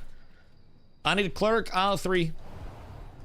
Because I need to see if healing is generating more threat than intended or if damage is generating less threat than intended. Because that seems very weird to me. And I would love to check that out. So, crate and mule testing is the emphasis today. Crate and mule testing is going to probably also result in some dupe testing, just as a byproduct. Dupe tests, if you're crossing a server worker boundary and you're trading, or you can force a crash or anything like that, then you might be able to trigger a dupe. If you trigger a dupe, you win a prize. So the game costs $100 and then also a monthly subscription of $15. The monthly subscription does not start until the full launch of the game, which is like way down the road. Basically what the upfront, like the box cost is, so to say, that is getting into the remainder of development. My guess is the game isn't going to fully launch before like mid to late 2028. I think there's still way too much game left to consider launch anytime soon. So the $100 as of right now gets you in starting now, but on December 11th, the price goes down to 50 USD for those new servers that are coming out. So my personal advice is wait until December 11th for that 50 USD pack. You literally save half your money. And then from there, it will also be on on sale for an additional 15% off that $50 price. So that brings it down to $42.50 from the 11th of December to the 25th of December, both on Steam and the Ashes website. So from there, that gets you in again all the way through the remainder of development. And then from there, you have your sub that starts on launch of the game. It gets you your first month of sub time with that pack as well, whether it's the $100 pack or the $50 pack. So personally, I would just wait for the update on the 11th and see what's up. What's your HP right now? I need to get buffs up. My buffs wore off. But with the set that I'm using right now, where are you guys at? We're over at Stack Stones. Yes. Pull up if you guys would like to. All right. I have 31,749 HP. I have 406.5 power. Go to Stack Stones south of Jova. That is the place. All right, we good? Cool, we're good. All right, so now I dual Bard. The thing with Bard is I just need to wait for all of Bard big bursts to go out. Wait for chilling layman and stuff to go out, and then I just play trip combos and play pressure over time. Because I can just maintain through whatever, and then I need to not allow Bard to get cheeky combos off. And if Bard can get cheeky combos off, then it becomes a bit of an issue for me. But usually I can just manage any of the space. He tried to pop a Mez a little bit too early on me, so I was able to just shake it off on that Mez. Now he has popped silences, he's popping his marionette. So now I'm just at a spot where I'm kind of like pressuring down, ticking down, making sure I can keep my wounds up, making sure he's not ticking up, and then trading damage in a positive way. Mez comes out, we'll CC break that with a shake it off, and then we'll get some wounds up because my wounds are worn off at this point. So I've got to get another combo off, we'll get big defenses up, he's got discordance out, we'll interrupt that. I'm gonna pull him off of this trip, and then we'll trip him again, and then play a little bit of this. I think I might have got his marionette there, which is huge. Yeah, I canceled his Mary. Oh no, weird. His cast bar was just so fucking laggy. Oh my god, that was terrible. For anyone that's wondering why things aren't synced up, by the way, we're over on the private test realm. If I showed you, I would have to kill you type shit, unfortunately. It is a tragic state of affairs, but our intrepid overlords do have the PTR visually NDA'd. So, while I'd love to show you the gameplay, you'll be able to see this entire build happening on the 11th. Well, actually, this particular build that I'm running right now will probably never happen. This is fucking god gear. This is an insane amount of fucking gear. No sane person that is not duping will have this gear at any reasonable point in Ashes. This is a fucking god set. If I could put one together.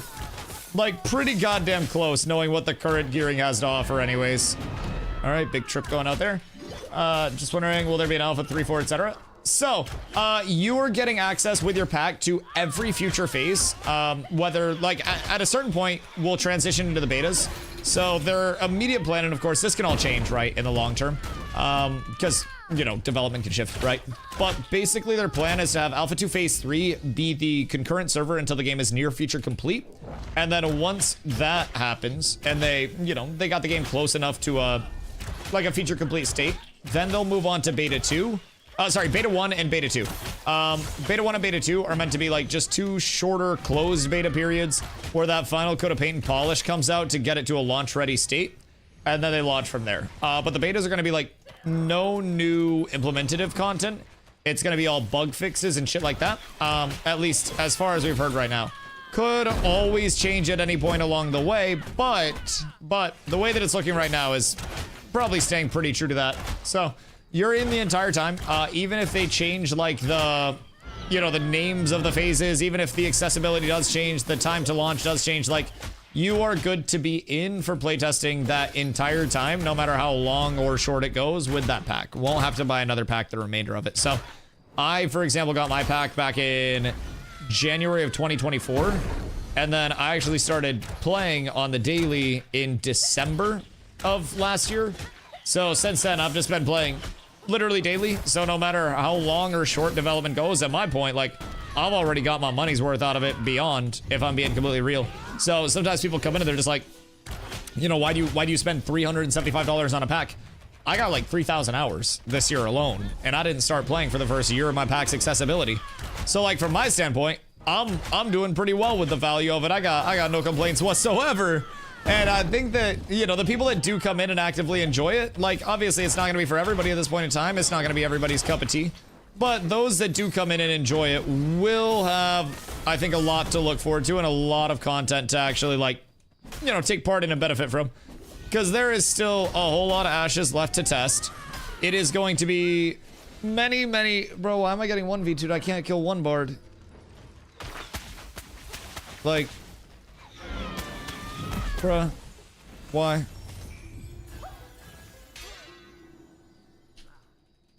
I'm not winning a 1v1, so why would you want a 2v1? Yeah, you just can't 1v1. You literally just can't 1v1 certain classes. I've just been 1v1ing a Bard this entire time and neither of us are dying. How much progress have you seen during your time as a player and state amount of a moderate one? I have seen more progress in terms of actual like growth in the 1 year that I have, roughly 1 year. I've been here like 11 months now as a daily player. But in the 11 months that I have been here, I have seen more actual like growth of the game in every direction than I saw in any 1 year period of my 3 years of New World. Basically, New World was always so caught up on just like, we need to focus all of our time on first time user experience and questing. And nothing else happened for the longest time. And with Ashes, it feels like, well, they're focusing on those core things that are causing a lot of problems, whether that's going good or bad in certain people's minds. They are also like expanding the top and the sides of the game too. You know what I mean? That's what I think is really cool about this next update too, is for the players that have been a little bit more on the outside, where, you know, a settlement that was previously capped at tier 3 now goes to tier 4. Wow. That's not going to be enough to get you excited. But me showing you a map that has all of these red splotches like it's got a fucking skin problem, and you're like, Dusty, what are those? And I'm like, those are our force flag lawless corruption areas. That is where the Harbingers are pushing out corruption to the world. Rotates, it literally like grows if you can't deal with the rotation of the events and you can't complete those. And the more it grows, the more it actually shapes and changes the, you know, the outside world. You'll have corrupted trees, corrupted minables, corrupted mobs, corrupted everything in those areas. And that's going to be one of the first updates, I think, where people actually see this, like, you know, this new replayable system come online, where it's finally a matter of like, oh, I am getting my gear so I can go into these areas and then put that gear to the test against everybody else. Whether we want to align on the good side and controlling that corruption, or we want to align on the side of, you know, chaos and making sure that corruption expands, you're going to have both sides of that. You're going to have people that just want to watch the world burn because they don't need shit from out in that area. You're going to have people that need their stuff, get their stuff from that area. And then they're also going to want that to actually, like, you know, fail. They're going to want that corruption to expand. You will 1000% see both sides of the coin. And I think this is going to be one of the first updates that truly provides that level of like, oh, Dusty, you got your gear and you're not just running around all day? Awesome. Do you have any specific expectations for what it'll look like a year from now? Expectations, no. Personally, like, my expectations are just hopefully it improves, very simply put, and hopefully it doesn't go into a lull of content. With New World, there was always that level of like, are the wheels actually turning? Are they able to put out content? Are they able to do things quick enough, right? If we keep progressing to the point of like, you know, ranks in archetypes, secondaries coming in, first time user experiences leading you thoroughly on an adventure through the first starting biome and then into the other biomes that are your higher level areas, and then maybe some endgame replayable content, some more like grand dungeons, some things to shoot for, like, it's gonna put it in a much better playable state.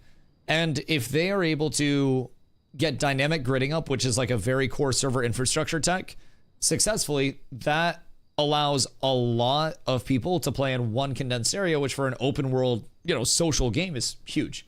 General improvements. Yeah, I'm gonna be honest, like, I'm not necessarily a coper that's saying everything is great right now, but like Ash's scope includes so much that it's hard to say like, oh, I think they need to change and focus on this. I just want them to keep making progress. They have a lot of progress to make. I don't care where the progress is being made personally, because everything will come at some point, hopefully. And if it doesn't, it doesn't. I just hope that they keep making tangible progress, and people who are checking in 6-month increments get to a point where every 6 months they come back and they're like, what's new? And I'm like, brother, too much to tell you. And that's how it's starting to be. Even with this 0.18 update, this is bringing in core fundamental changes to character progression, both early, mid, and late game, how you're seeing drops as you're progressing through, how your kill pace is going to be, how your emphasis on gearing versus character level is. When you get into the late game, your crafting prog is going to change. Everything's going to change there. Econ of the world is going to change. You are now going to have like sport fishing that's a good source of gold from what we've seen, because the smallest sport fishes are going for like 50 to 80 silver. That's not bad at all, considering you can have a bunch on a boat. So the 250 is a lot. What do other MMOs have? They have 250 employees with Intrepid. Not all of those employees are devs. I do believe that figure also includes their like community team, their producers and stuff like that. So like people like Planendorf, he has no talented bones in his body. So he's a producer. So like 249 there immediately in terms of the devs. People like Margaret who focus on communication. Margaret's going to be a communicator, not a dev as well. So you have some roles along the way that are also love you, Planendorf. You have some roles along the way that are less devy and are more like people facing roles. But they have over 250 total employees from what we've been told.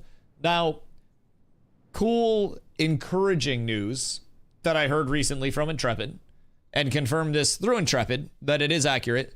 This dev stream and last dev stream and every dev stream before that, they've shown their like looking for jobs graphic, basically like their hiring infographic. And that has always been just filled, right? Their website for a while has listed that they are only looking for one position, which was an associate software engineer, which is kind of like an intro level position for devs from what I've gathered.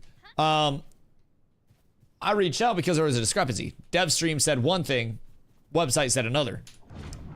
Confirmed through Intrepid that they have found candidates, and when offers are sent out, then the job listing is taken down. The offers can always be declined and things can always not work out. But as of right now, everything from like the principal econ designer to the principal technical artist to the senior anti-cheat engineer to all of those people, like it seems as though a lot of those very core positions have been at least had candidates located. So that's really cool to think about. People can always apply with the open application. Always looking for people that are talented, positions not listed. Yeah, absolutely. But from seeing like, you know, the principal econ designer, principal technical artist, like senior build engineer, senior anti-cheat engineer, like it seems like growth has been made, and I'm very excited about that. Oh, this could be an amazing hire that appears. Oh yeah, you could always find like a DustyWhy out there. Someone where you're like, you haven't been to college, you barely graduated high school. Actually, I do have a college degree. It's just you probably don't want my college degree for game dev. It probably doesn't do much. That probably doesn't qualify me for shit. Go re-sign up for December 11th leveling groups, please. Why the fuck did you break it? What do you have against bards? Are you jealous that bards do more damage than you know? Are you posted? What the fuck is your problem, Nin? I don't understand, like, what your beef is. Oh my god, excuse you, Arn. Jesus Christ. Please, Arn, we're streaming. Has anyone looked into who these developers are? Like any famous ones? Like, I don't know, like, famous developers. So to say, I'm not like a massive, like, you know, up to date on everyone, like, developer-y. They have a very stacked team. Now, could I just recite people off like that and tell you all of their credentials? No, because I'm not up to date on all of that. But what I can tell you is, like, just for credentials, like, I know this isn't a developer, but, like, one of their, I believe, is Zur our main composer now? I saw all of the posts about that. Anyways, an Emmy Award winner and 3-time BAFTA nominee, previous composer for Fallout, Starfield, Elder Scrolls, Dragon Age, Rise of the Ronin, Prince of Persia, Siberia, and EverQuest. Now working on the Ashes side. We have lighting people from Hogwarts Legacy. We have developers from, I mean, shit, Planendorf first worked on a WWE wrestling game for, like, the Nintendo Switch with body oil. Shit went crazy. Absolutely insane. People dig into Intrepid employees through their LinkedIn pages nowadays, I suppose. Yeah, absolutely. Like, they'll all have their work histories there. I'm just not, like, I don't know, because with how focused I am in one game, typically, I don't get deep enough into other games. Lead writer of the Elder Scrolls, co-creator of EverQuest.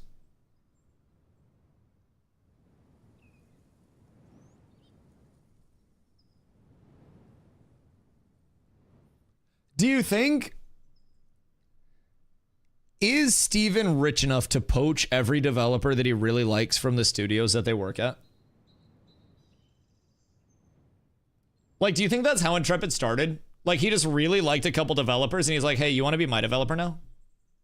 No. How rich do we have to be for that? How can we get him there? Which developers are we missing for Steven's like super team? Cause I know game dev is expensive, but like how expensive? I was saying this the other day, bro, when the announcement happened and everybody was like, Steven's out of money. I'm like, yeah, dude, he's trying to develop a fucking massive ass ambitious MMO. There's the difference between me to Steven and the difference between like Steven and Bezos. And they're like that same level of difference. Like it's pretty much, he's the midpoint between me and Bezos at this point. Probably have to pay like twice the market rate or something. Oh God. Yeah, he probably has bougie taste too, huh? Would he just get like the arcade chef team? And then tell them no pay to win?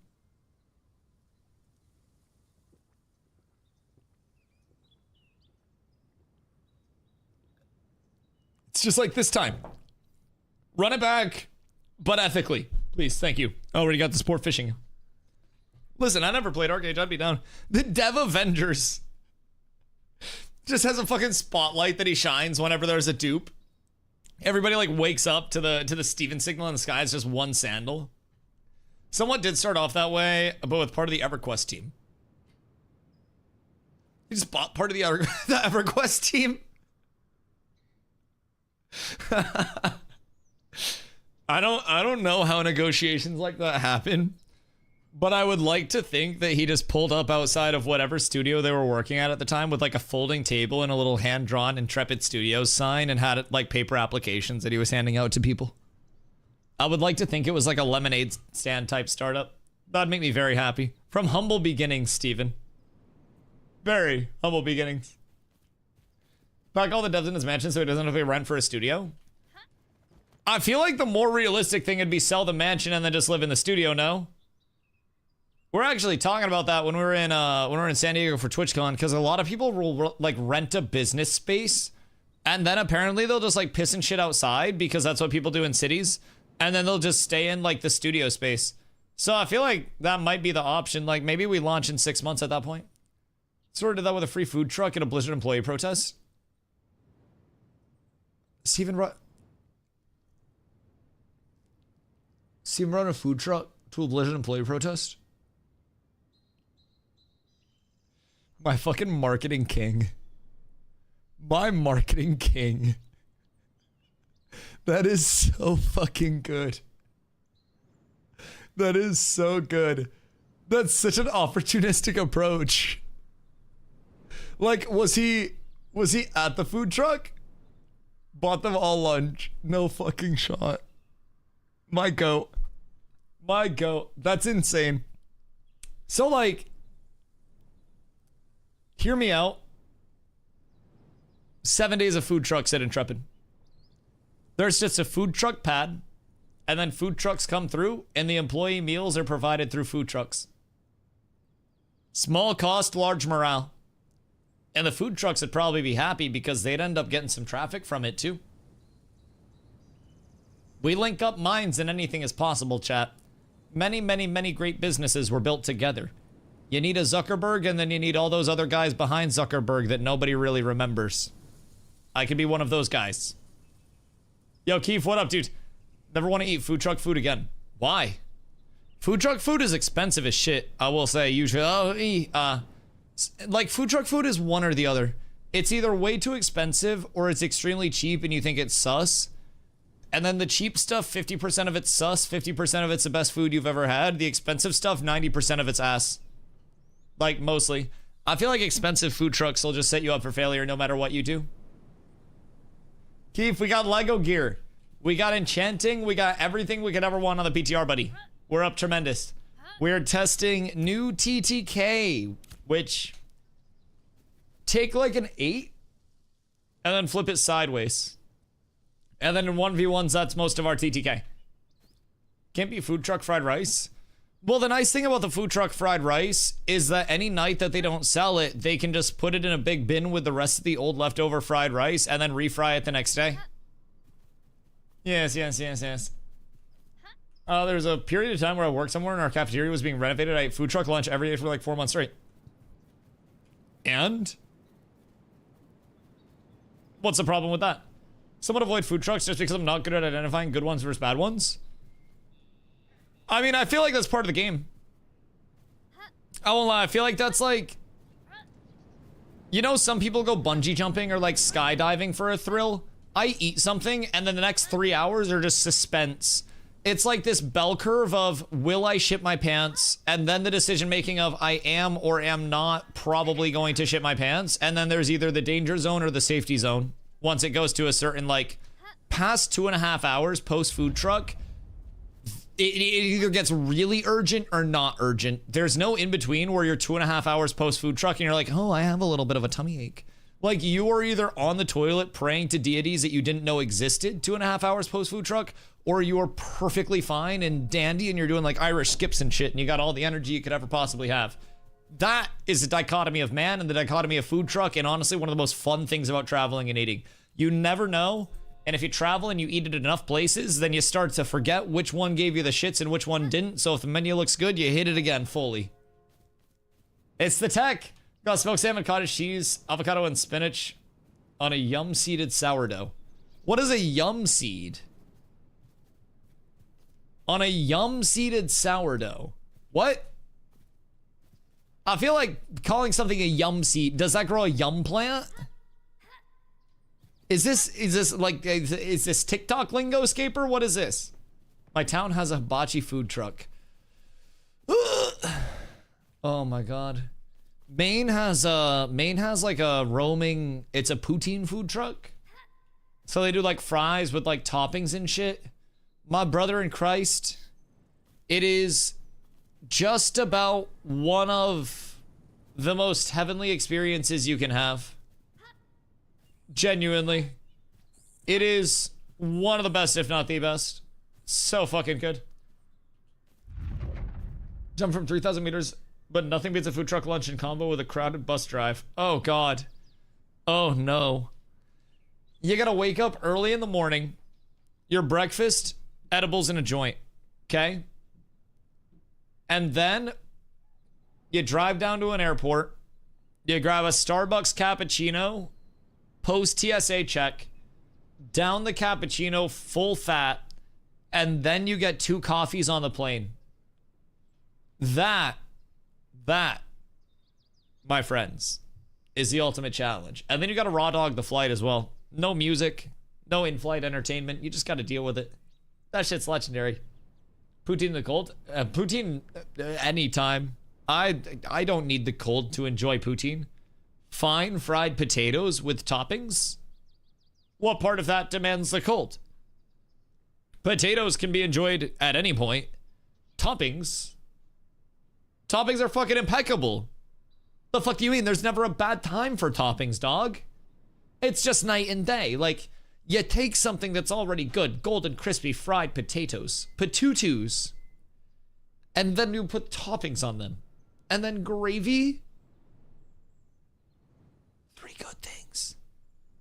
Can't eat poutine all the time, I'd die. Just don't be soft. I would do 7 days a week poutine and sushi if I could. Those 2 food groups alone would carry basically my entire fucking life, if I'm being honest. That, oh, that would be quite nice. Like if every single meal was just like I had a poutine chef and I had a sushi chef. Mexican or Italian would work for me for life.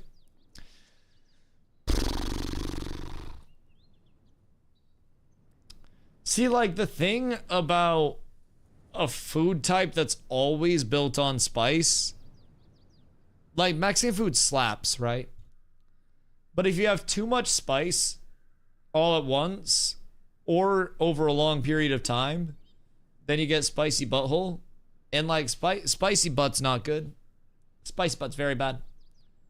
So I'd personally like, I love Mexican food, but I don't love spicy butt.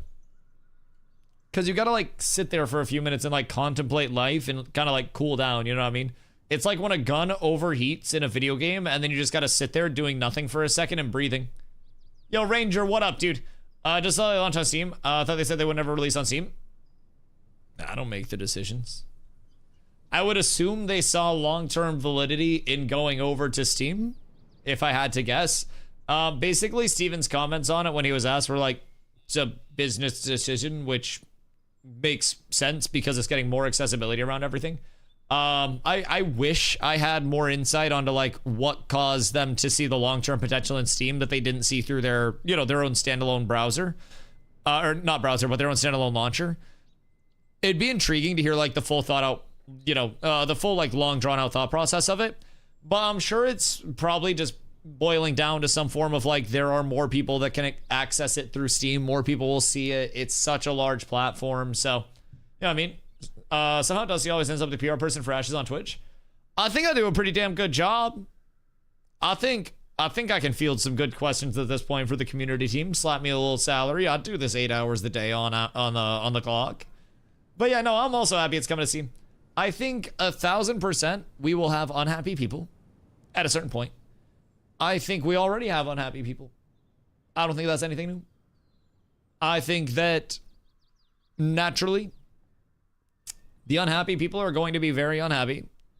And we're going to have the unhappy people here through the Intrepid launcher. We're going to have them through Steam when Steam comes in. But we're also going to have some people that come in and very much contribute to the playtesting environment. Like, Steam gives a whole shitload of players access to the title in terms of just seeing it for the first time if they haven't seen it before. Also, price reduction. 50 instead of 100. That's a nice part of it. Bad part is refund policy went from the 90-day to the Steam standard, but still Steam standard refund policy, which I think is, you know, still just fine. Just fine. I have no complaints about that, but I sent it a Ash's YouTube video where he says he'll probably do his guild and play the game after December 11th. Yeah, I know he had played it at some point way back. But oh, I wonder what happens if you don't grab your entitlements on a new character in time and they expire. That's very intriguing. And we get some cool rewards. Very cool rewards.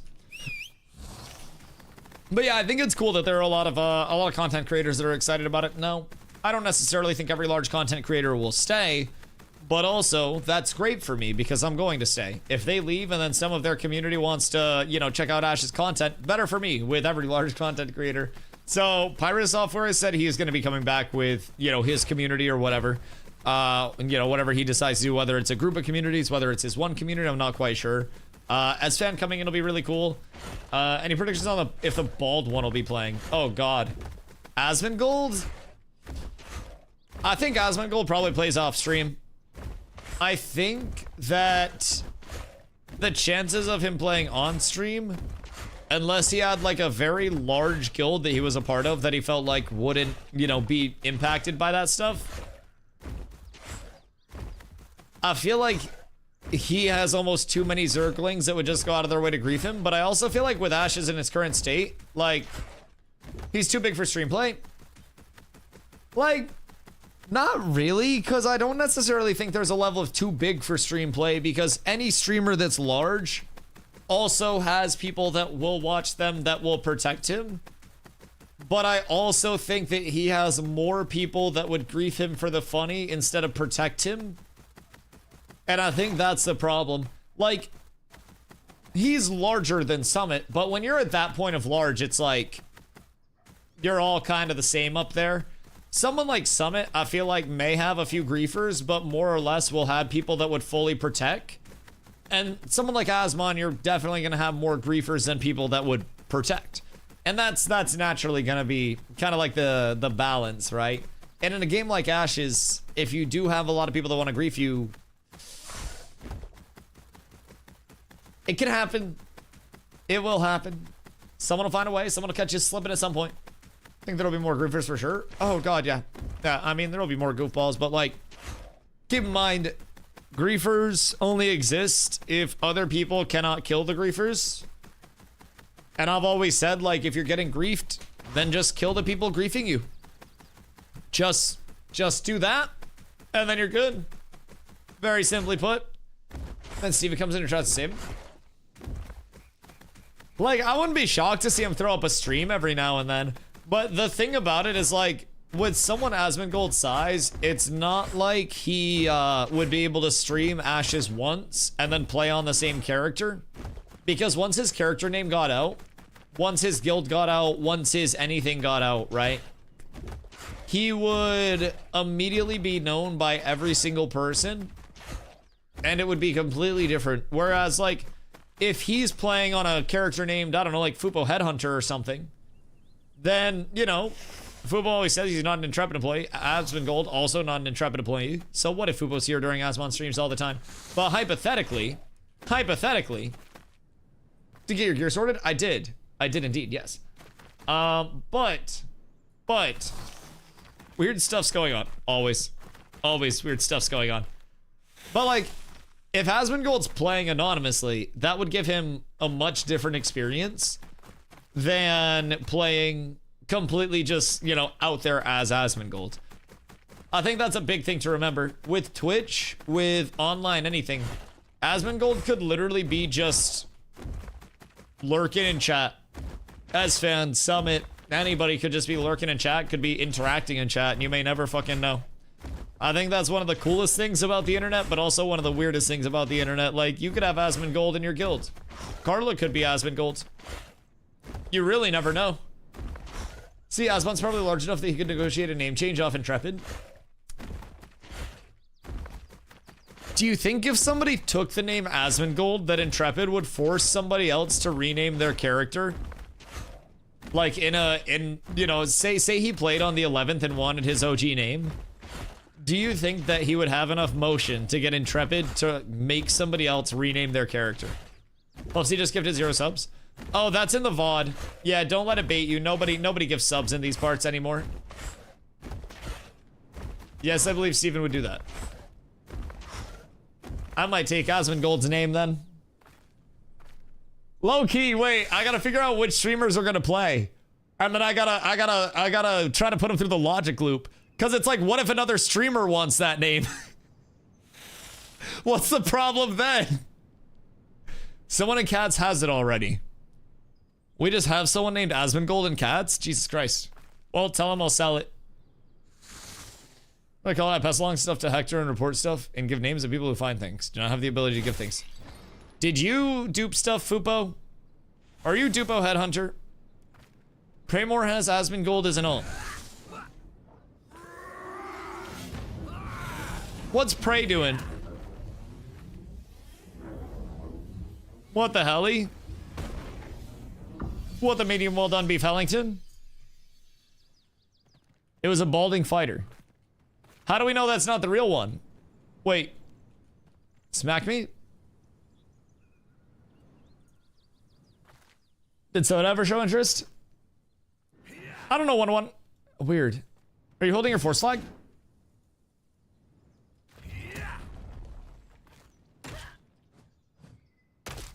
That's hitting. I think Soda played some. Did Soda play some? Soda hasn't played since I've been here, but a lot of people played like very DOS Monchordo, my boy. A lot of large content creators played before I came in, and then like since I've been here, it's primarily been like, you know, there's Pirate Software when Pirate Software was here, and then Summit was here for a few days. Summit will come back at some point. Summit had fun when he played.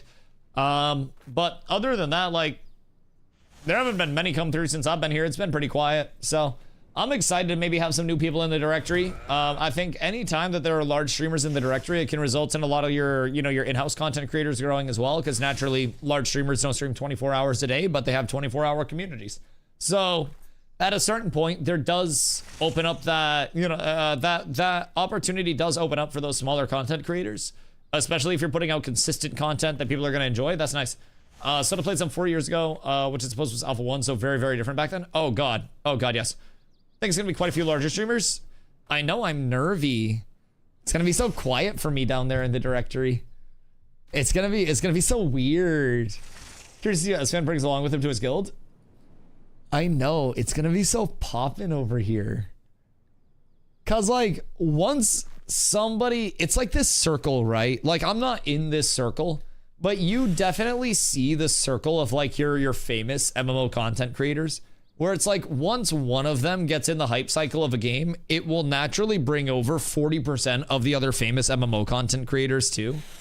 So it's definitely interesting to think about what that ripple effect is going to be. Because once one of them comes over, they're either going to say, oh, this is dog shit, or, oh, this is okay. And if the event comes out that one of them says, oh, this is kind of fun, it can snowball a lot. If soda comes in, it'll be a lot of the OTK community.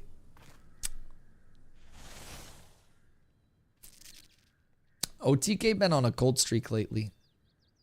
But I believe. Gotta pull it first and chat for my name. Leon, you must. I mean, Carla beat you today, bro. You're falling off. Is 96% humidity? Why? It's too much, bro. It's like fucking bone dry out here. I'd trade with you in a heartbeat. Still couldn't figure out the quest and rage quit last time we played. Well, there'll be quest indicators now, so that'll be nice. It's got a lot better since then. And also, maybe quest indicators will be better. Because, like, PTR has the good quest indicators. At least for, like, main quest type shit. So.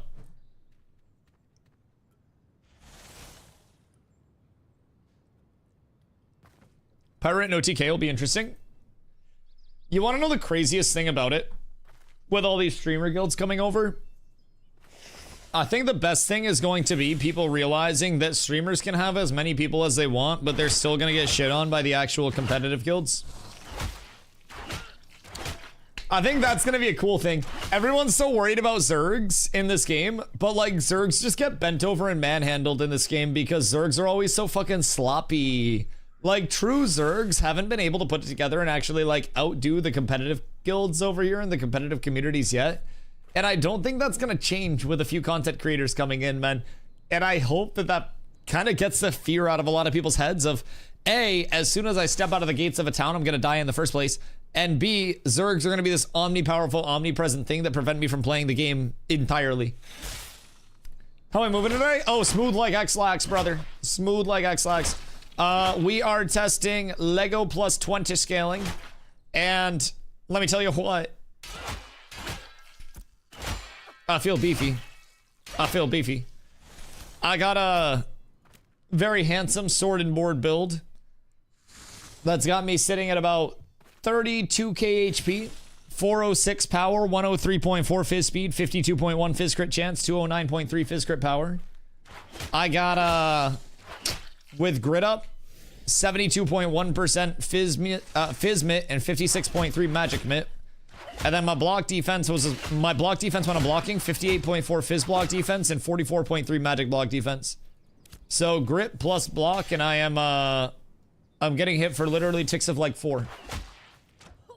Not much is getting through. Not much at all. Although weird, Fupo isn't getting blocked. Huh. I was about to say, let me see 30k HP. Oh yeah, you can go higher. I'm not even in full defensive right now. Like I could drop 50 power. And then go up another like 4k HP. I was 35k plus. Then if I pop Indom, I'm 38.1k, but the highest that I pushed up was like 45k with Indom. So have it be known, from a 522 magic power, 50% crit chance mage, I didn't do a tick of DPS. Yeah, well, you also got walked down by me. Right. Yep, no, exactly. Exactly. It's a good time to be a tank. Tank is unironically like raid boss of the year right now. It's kind of fun. It's kind of very fun. Rather drop a rock on my foot over 1v1 a tank. Sometimes you have to face, you know, face your maker. And for me, I am your maker. You have to deal with that. You must deal with all of that. I think I was at 20k unenchanted. Are you said you switched to tank? You said I got you hooked on the tank stuff?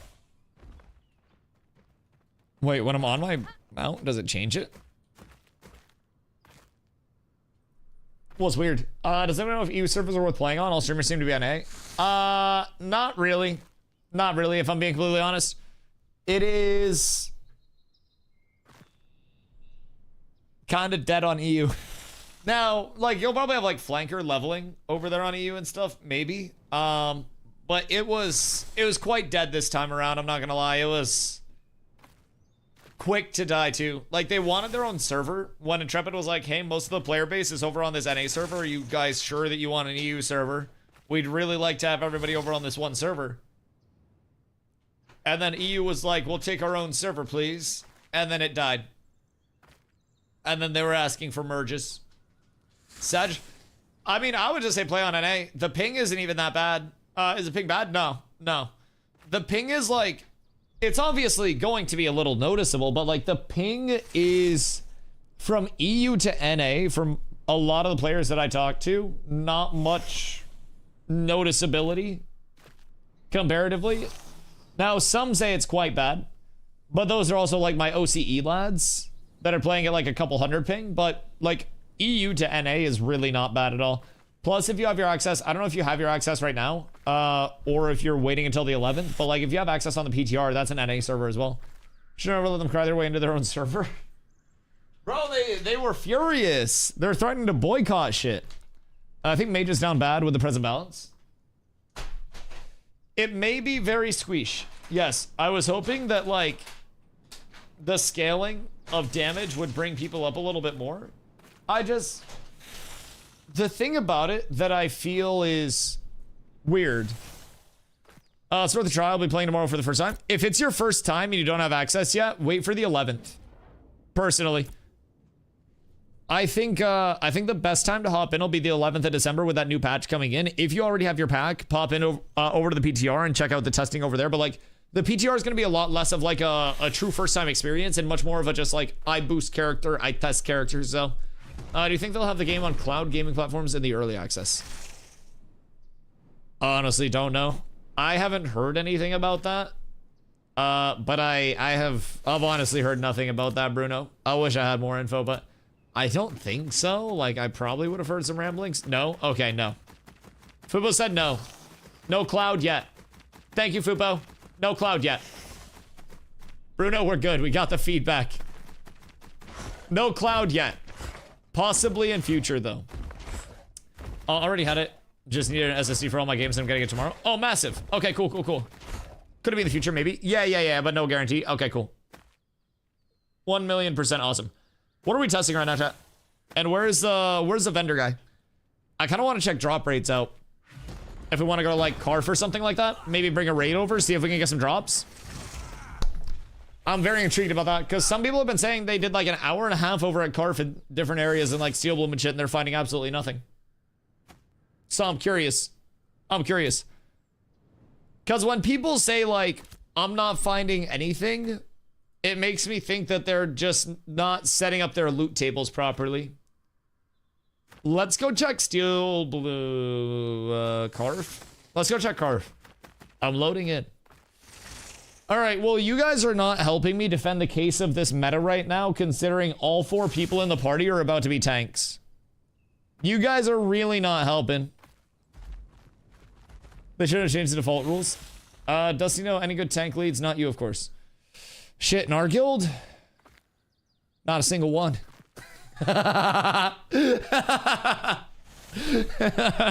CZ! Sounds right.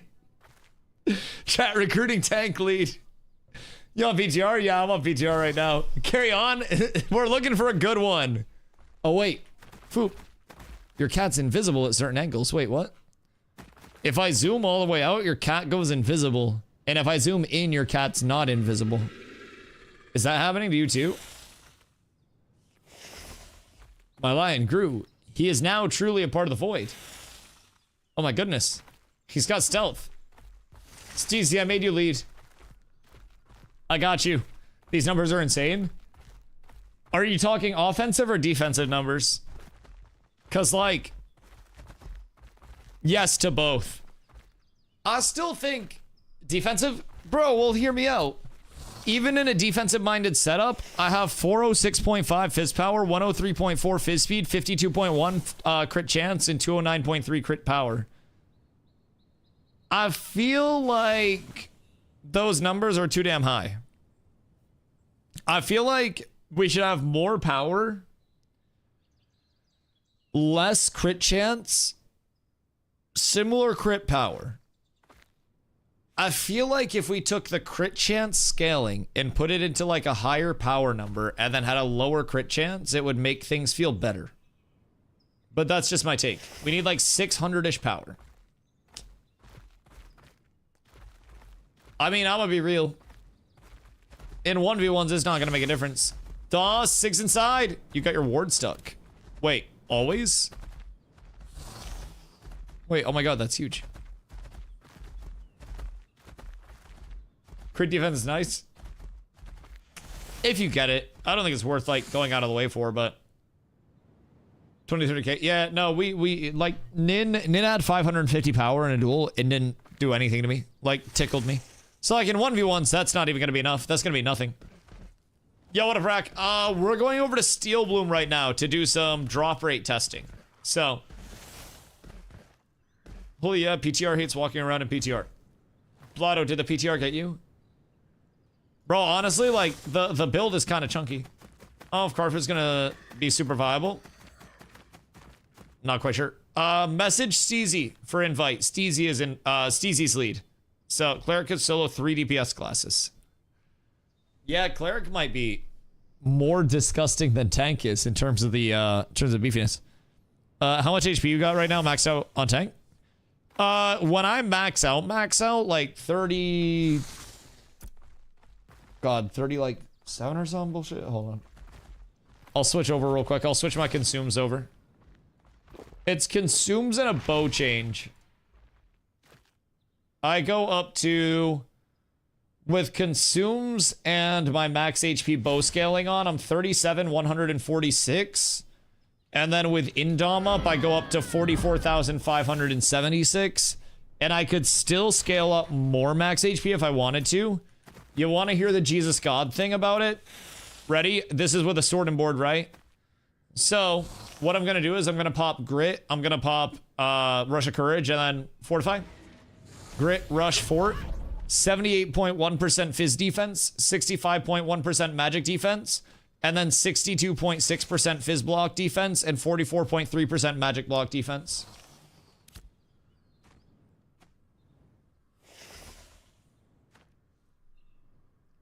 I am God.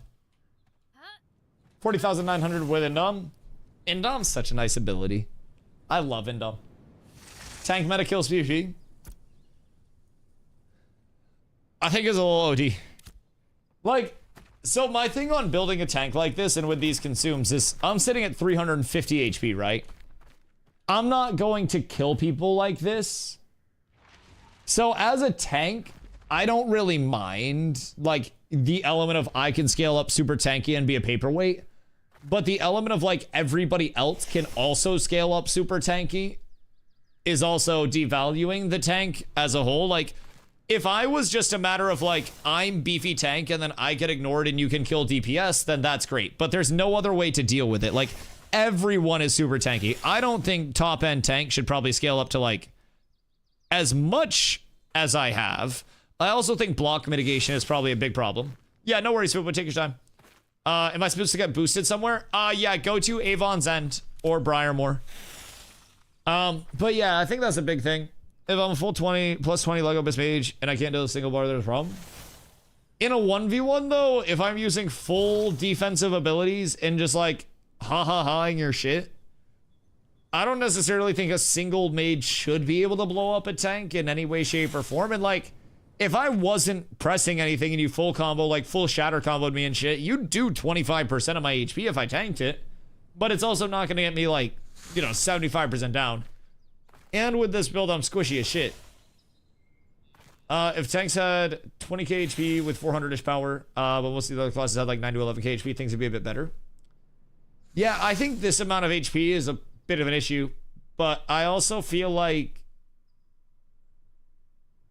there are just a lot of numbers that are really weird to me right now. Like, mitigation scaling up as high as it does at level 25 intrigues me. Because again, even just with grid up, I'm sitting at 72.6% Fizz defense, 56.3% magic, and then 60... So I have 72.6% Fizz defense, and then 62.6% Fizz block. Then I have 56.3% magic and 44.3% magic block defense. So it's like... all of those numbers are intriguing. I think crit's too high. I think mitigation is too high. I think, as a result, the effective HP of, like, high HP pools with mitigation and block mitigation being insanely high and block chance being high and being able to guaranteed block stuff, like, I feel like that's part of the problem. If it were just HP scaling and then tank was noticeably tankier because we scaled up more mitigation than everything else, it'd be awesome. But like, every support class with this gear is also 50-50 mid.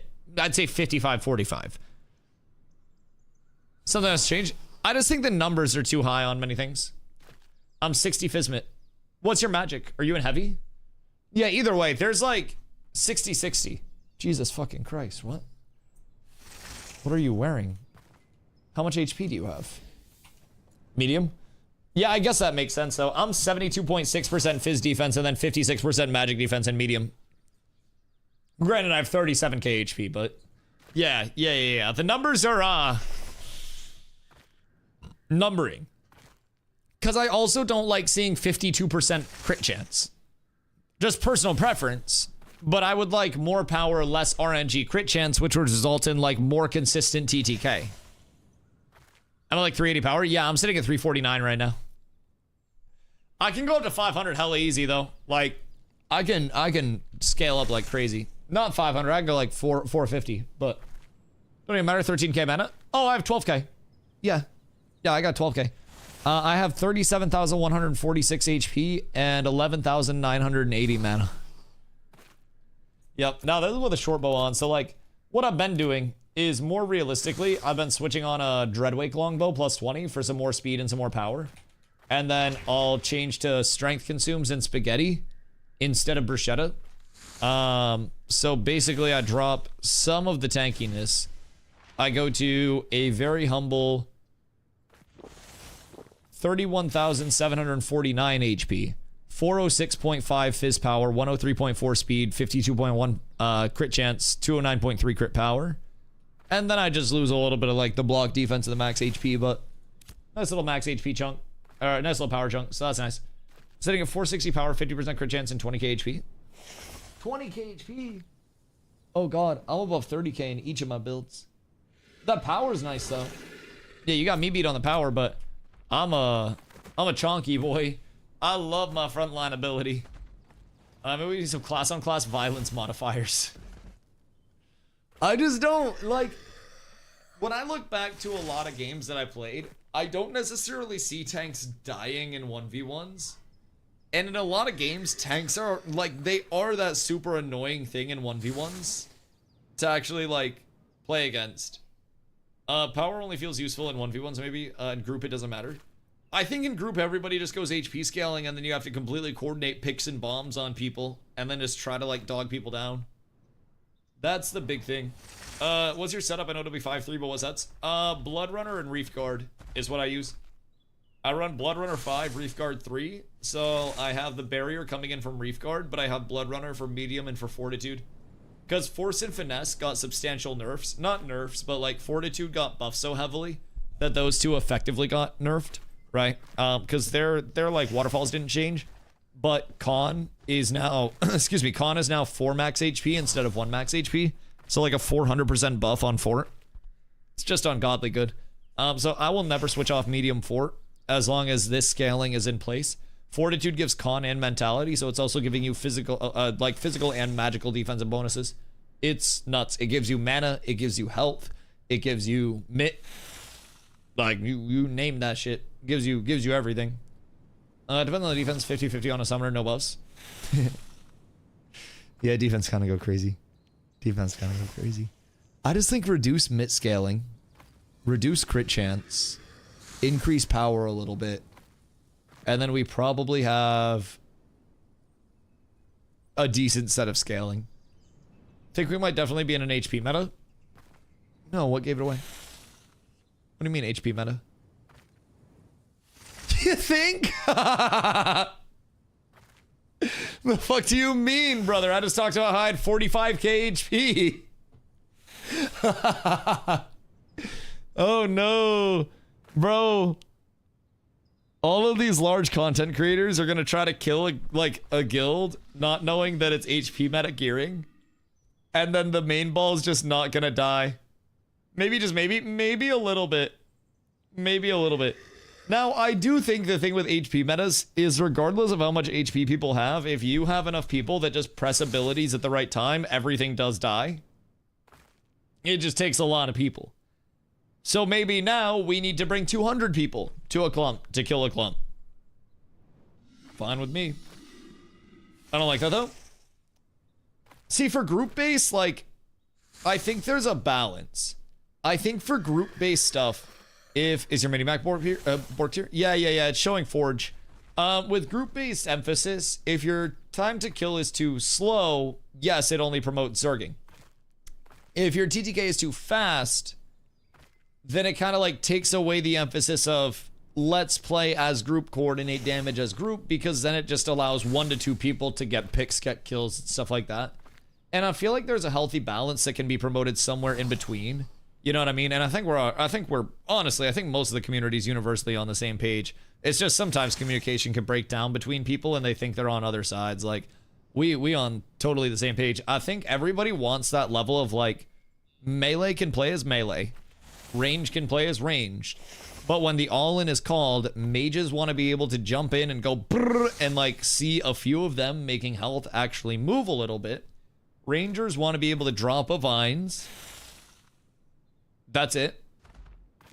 They just want to drop a vines, so they're pretty happy anyways. And tanks just want to be able to frontline. So, you got any other webs or just slap the sword and board from the bag? I am using part of its incomplete classes. Oh yeah, incomplete progression, no ranks and abilities, no secondaries, like, we're not level 50 yet. Like, everything's gonna be downscaled and manipulated so much while they try to get the ratios that they want. I'm using a Stormcurrent Axe, Dreadwake Shield, and then a Dreadwake Longbow at this point in time. Yes, Steel Bloom. Yes, indeed, Foopington. We'll head over to Steel Bloom. I've got to fill up water, and then I'll be right back. And then we pump Steel Bloom and we check the Droppingtons. What do you get those from? Your mom's house. Right back.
Good day. Oh, we're up tremendous. I don't think I'm gonna be able to stand up soon, chat. It's like the lower half of the body. Ranger go into ZVZ damage. Myself thought Ranger was shit. Picked it up because we needed a minefield bot. Yeah, no, I mean, Ranger burst is really solid, but also like, burst can come from anywhere, if I'm being completely real. I think burst in group versus group stuff is very much like simply just a matter of everybody pressing their buttons at the same time. Well, it helps to have scatter shots and shit like that. Bro, you can do that shit with any class. But yeah, no, I definitely think Ranger does have slept on burst. It's just, bro, it's just the fucking utility that it provides. When are we getting to the forest and badland biomes? Are they last part of the western continent? When we're getting them, I don't quite know. I would assume based on what they've told us at this point, it seems like they're putting a prioritization on like finishing up, or not finishing up, but like improving the playability of the areas that we currently have instead of expanding more, which to me is a huge W. I like that very thoroughly. It's all just like, in my opinion, we have such a large playable world already where it genuinely will take you an hour plus to run across the world. And that's if you have a mount. However, running across that world, there aren't a lot of things to necessarily detract you from what you're doing, other than if you're specifically out looking for gatherables or something like that. So, I think right now, there's no real timetable from what we've heard on new biome expansions. I wouldn't expect one probably for the remainder of this year. Maybe early next year they get into them again. But personally, as a player, I would love to see more like, they're called grand dungeons, but those like big dungeon areas like Carfin and Carfin and Forge. I consider Steel Bloom a baby grand dungeon. But like more POIs, points of interest in different areas, more quests and stuff like that. It just would improve the playability of a lot of the world that we actively have right now, far past where it actually sits. And I think that's a big point of what can improve. Just pretty much every experience for players.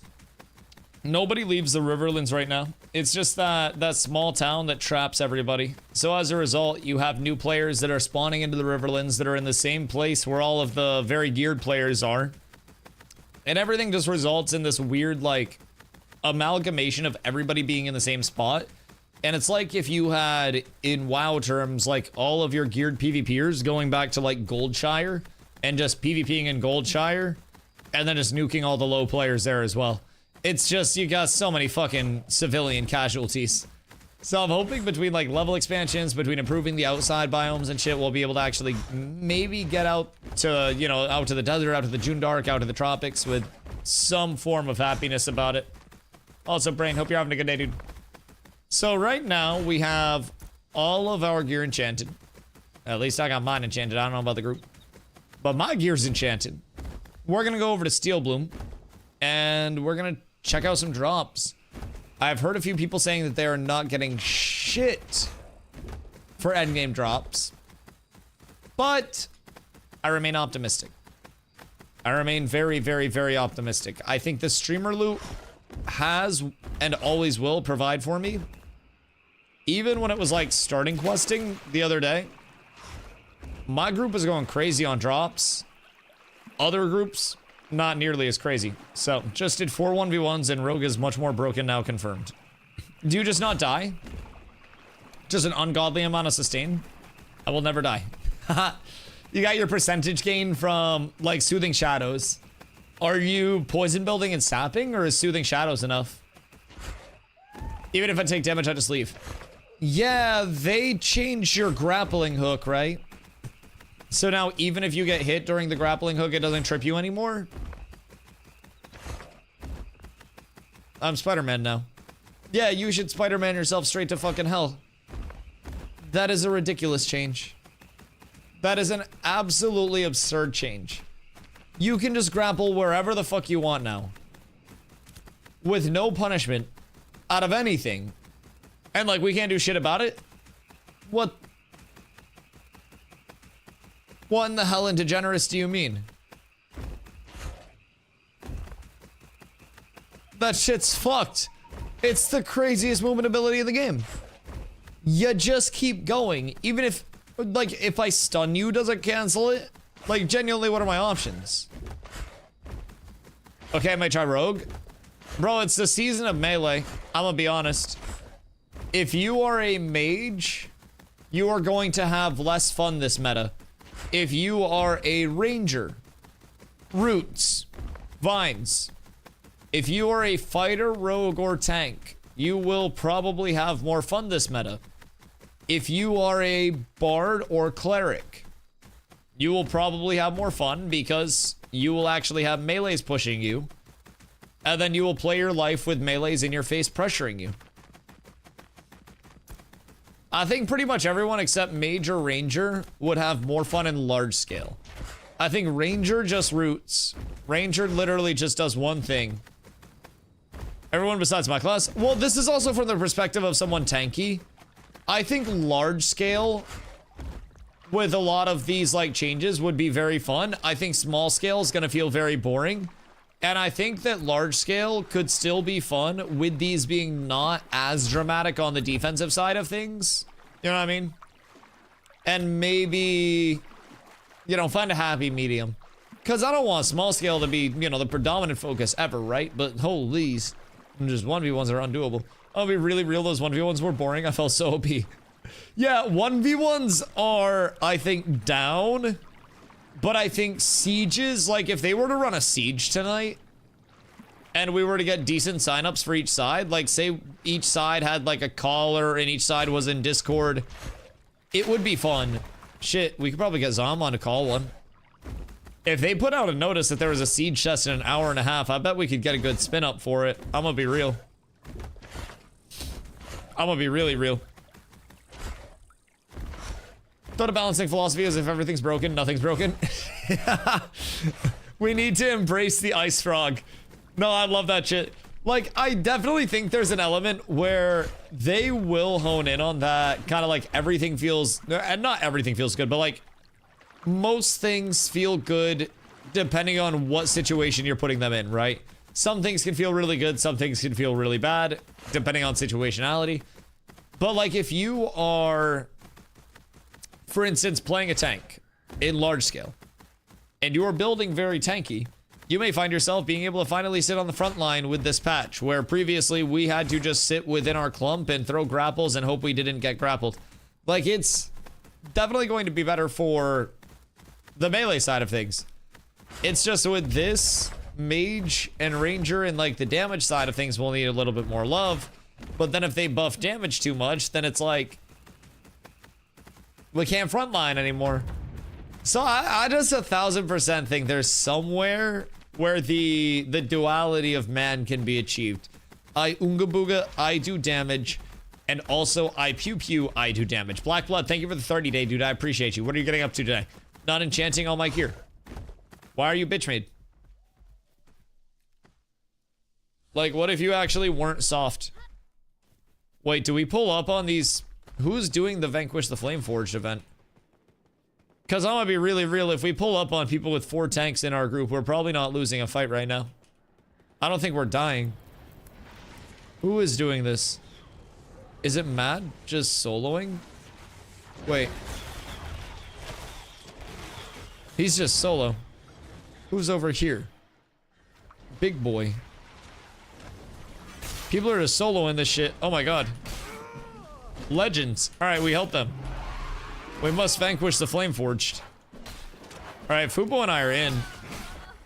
I'm just gonna like pillar tank these right in this corner and then just LOS them because I don't think I'm gonna die. And then I can just sit right here. The only problem is like if they flip over me, then that's gonna be an issue, but we should be chilling.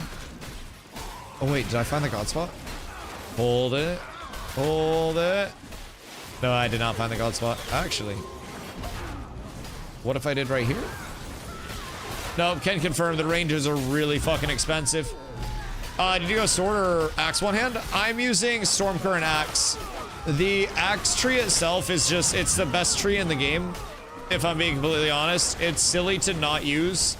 You get Swordmaster's aura and you get Unstoppable, or Swordmaster Swiftness and Unstoppable. So you can choose between either one. Or, if you're solo or selfish, you can use literally both of them. So, I have Unstoppable and I have Swordmaster Swiftness on for my 1v1 build. So anytime I get a Deadly Finisher or Extended Finisher, I'm getting 2 instances of 30% base damage. And then Steezy's lead. And then I am also getting 15% Fizz Pen, 15% Fizz Speed. That's nice. Journeyman Scroll of Cooking XP just dropped. Yo, Ulrich, what up, dude? Are you playing test server? We are playing test server, yes. It is just visually NDA'd, so it's a big no-no to show anything. We can talk about anything along the way, though, which is really good. Tracking all that, but didn't get a Stormcurrent. I only ended up with Dreadwake. What about from Reef Guard? Oh, wait, Lady of the Rose is up. Come in here for Lady of the Rose event. because we have to protect Lady of the Rose. We have to channel this for like 5 minutes, I think. Everybody get into the middle. I wonder... Oh, we can put... I don't know if it's a hit amount or what, but we can put shields up on her. So everybody just needs to shield spam Lady of the Rose. Open them both up. Torrent Scout? No, Torrent Scout wouldn't make sense. That's gonna be dunes and stuff. Flick. Which set did I get these from? God, I wish I wrote it down. You got shit put in your pockets by the dubs? No, dude, you don't understand. Watch the first hour of stream, Blotto. I was raging, because I spent so long figuring out which packs all of my pieces were coming from, because I also had to go back for my build and get a Thistleborn necklace, which is an eye level 23 necklace. And so I was going through eye level 23 packs like mad, trying to find this neck, couldn't. Between trying to get my eye level 29 set put back together and trying to find like the neck that I was looking for, bro, hour 20 minutes before I could even play the game. And by that time, most of the DPS that I could have dueled had already dueled somebody and got pissed off about the TTK. So I didn't have many people to duel. So now we're PvE testing. We're getting all the reps in. But I still got a couple duels in, so all is well. Enough to know that I'm having a whole lot of fun. All right, so Lady of the Rose needs to be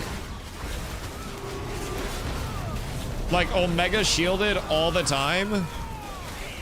And then we should also probably have Protect on her, because we can just pop Protect.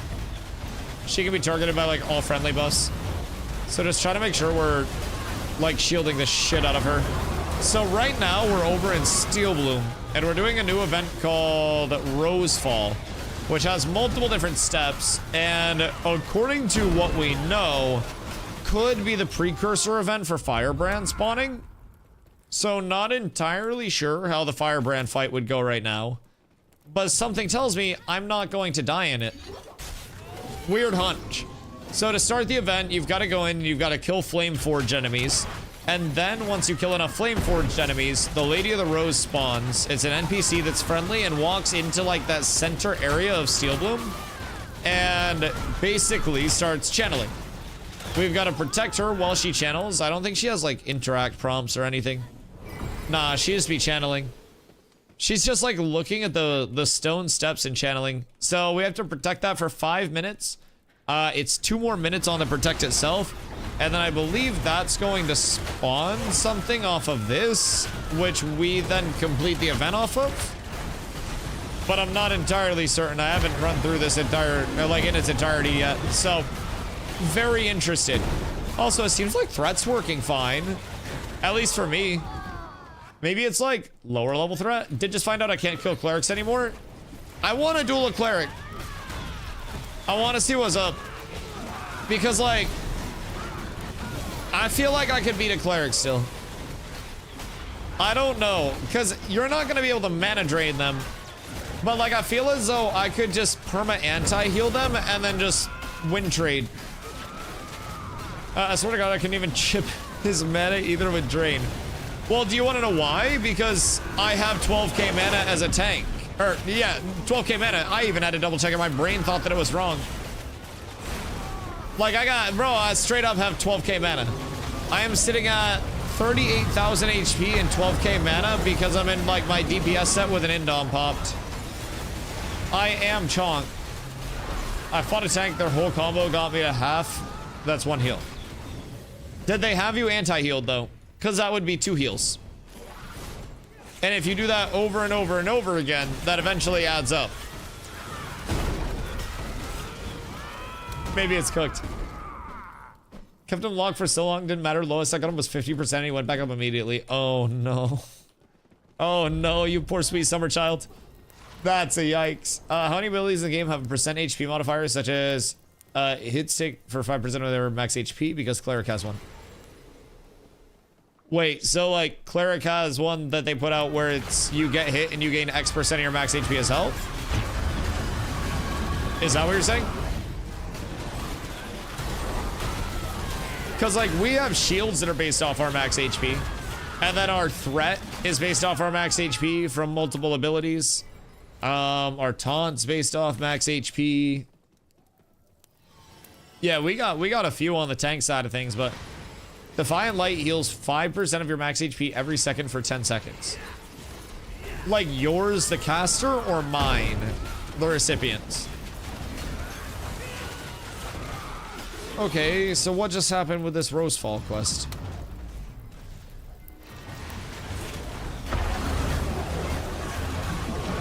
Nothing happened. We just completed the event. And literally nothing happened. It just ended. Yeah, literally just went away. Should we check outside?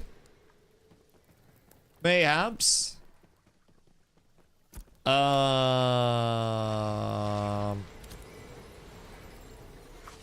Well. Maybe Firebrand spawned? Maybe? I'm not quite sure, but I'll save you. Tom Brady. I love Banner. Defiant Life for reference heals for 1k a tick if I crit. And that's each second on a tick? Or...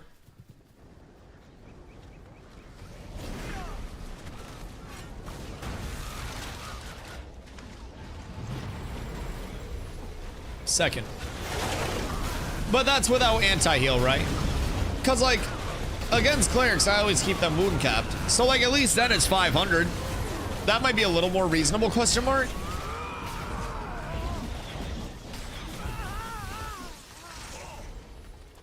Maybe. Probably not, though.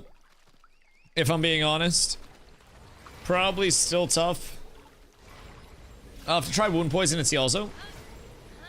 Is it his casts that are cooking you, or is it like his ticks? Because if it's casts, just go with the slow poison and then just trip his cast. But we have soothing on top of that for another 200 HP a second. Okay. Seems all odds are crazy strong. They healed it full with no cast. Is that just because the HOTS are going off a percentage of max HP? So everybody was saying clerics are cooked, but everyone was just looking at like the wrong abilities, right? So are the HOTS now your primary form of healing, and then like Divine Flare is a form of mitigation that you put out? So you're playing around like Flare and Chains more situationally, and then you're prioritizing HOTS? Divine Infusion, Instacast, whatever you want. Right. That makes sense. How often do you have DI up? Sounds nice. Just a full free cast. That's awesome. That's great. It's based on resource. Right. And if I protect a cleric, it stops them from getting divine power, right?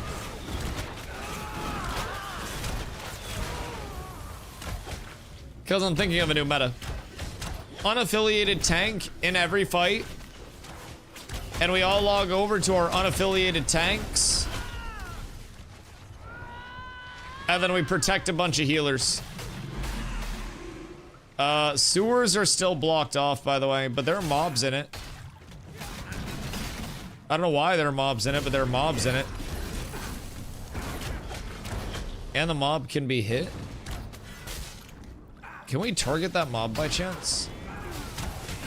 Wait, can anyone shadow step to that mob? Do we have a rogue or anything? Of course we don't have a rogue. Cypher, what up?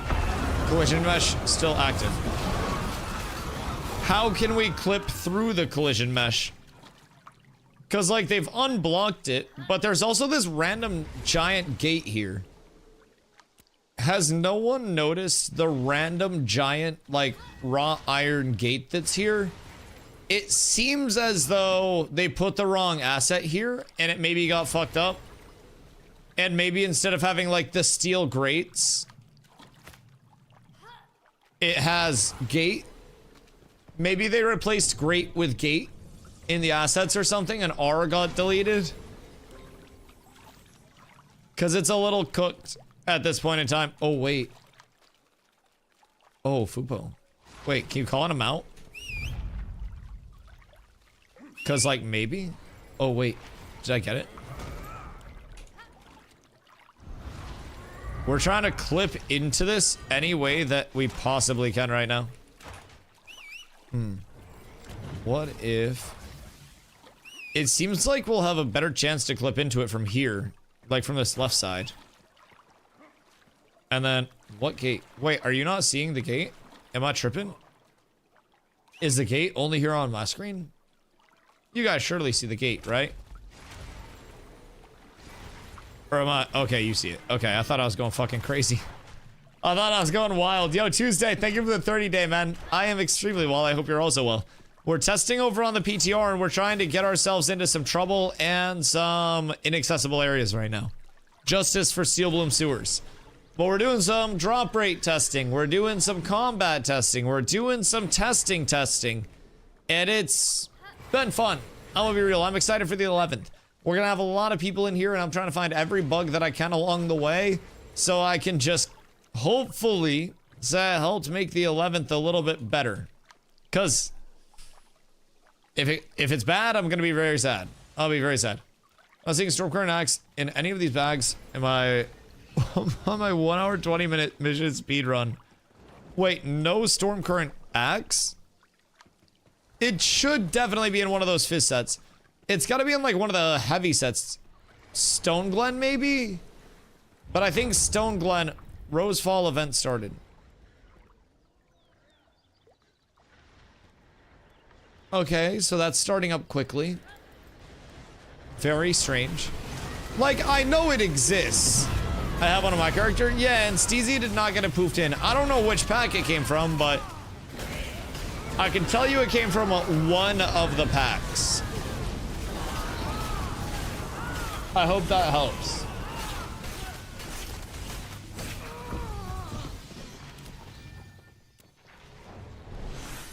I hope.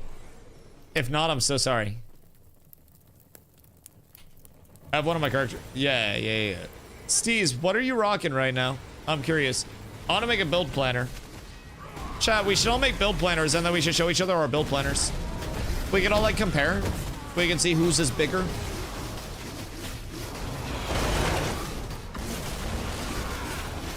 I'll show you mine first. Sub goal, I show you my build planner. Check the 1v1 announcement. That's for you. What 1v1 announcement? Oh, fucking hell. Hold on. What announcement? Was there another announcement? Oh, Jesus Christ. So you think you can slash duel? We're hosting... Jesus Christ, that just happened. What the fuck? What the fuck? So you think you can slash duel? We're hosting a 1v1 tournament to showcase... Why were we not dueling each other for the 1v1s? We're truly such primitive beings, by the way. We literally have a dueling system, and we haven't been dueling on the PTR yet. We have been, like, flagging to kill each other. We're actually Mongoloids. We don't deserve Intrepid. They gave us duels. Slash duel doesn't work. Ah, fuck them then. Scam. I'm suing for arenas as compensation. A slash duel's not gonna cut it anymore. It's slash Q arena now, baby. Alright, we're hosting a 1v1 tournament to showcase the new feature, and with it, a video submission contest. Compete in the tournament, share your gameplay, and show your glory. The event will happen Friday, November 21st at 2 p.m. EST.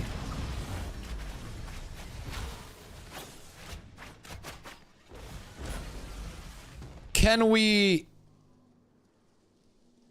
share screen? Oh, wait! To register to compete in the Community Ashes of Creation 1v1 duel tournament, please provide your information in this form. This event will be hosted on the PTR. We will be lifting the visual NDA for this event. Oh, shit! I get to stream PTR! Yo! Whether you're a participant looking for glory or spectating the carnage, we highly encourage you to record and share this event with us. We'll select the players with the best video submissions to receive an awesome reward. During the event, record and stream your gameplay and share the videos and highlights with us. The top 10 submissions will win an in-game Seat of Alendor mount cosmetic. Seat of Alendor, wait. Chat, check the wiki. What is this? Seat of Alendor. I need a link to this. The tournament slots are limited, so sign up fast for a chance to participate. Sign-ups are due by Thursday, November 20th, and the tournament will take place on the 21st, Friday. At 11 a.m. PT. 2 p.m. EST. Wait. Carla has fucking Wicked 2 tickets on Friday. And like pre-bought them. Chat, I need somebody to take my girlfriend to the movies on Friday.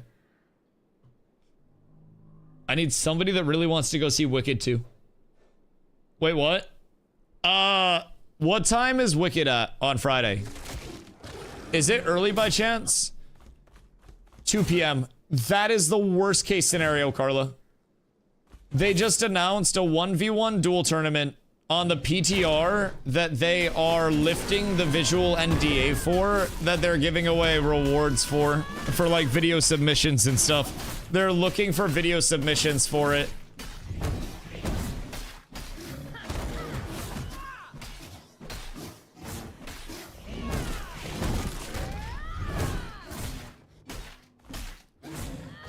What are the odds we can do Saturday? Fuck Wicked stream PTR. That has never happened before. I'm gonna be real. Break up. Well, I don't think that's the solution. But, it's like something out of a movie. And that movie is Wicked. Cancel the date. I mean, we could probably see it, like, Saturday. Or just, like, a later Friday showing. Because if the duel tournament is at 2... then I would have to get on earlier. And then I could get off earlier, and then we could do a late night Wicked showing. Providing the tickets are transferable. Oh, so I'm taking no damage. Maybe brand new mount? I have not seen the mount cosmetic ever mentioned before. Yes, I have not seen that. 1v1 in the theater on a laptop. Yo, well, so I was gonna shoutcast, too. When I wasn't 1v1ing, I was just gonna cast that shit. So they actually had, like, commentary. Nothing on Wiki. What? It's at 1 p.m. Can we, like, transfer the tickets to, like, a later showing by chance? Recruit the people at the theater. I could hand out my business card. I can check. If they have a later showing, we would be so up. We would be so up. I would be so happy. Because, like, listen, I'm thrilled for Wicked 2. I have not stopped thinking about it since you mentioned it. Like, as soon as you even told me there was a second Wicked movie. Ooh, we got Arcane Angel's shoulders. As soon as you told me there was a second Wicked movie, oh my god, I was just like... I was thrilled. Smitten, even. Couldn't sleep. It's been impacting my sleep nightly. But wow, this is... I actually... My jaw just dropped when they said that they were, like, lifting the visual NDA for this. That's actually absurd. The fact that they are lifting the visual for this is insane.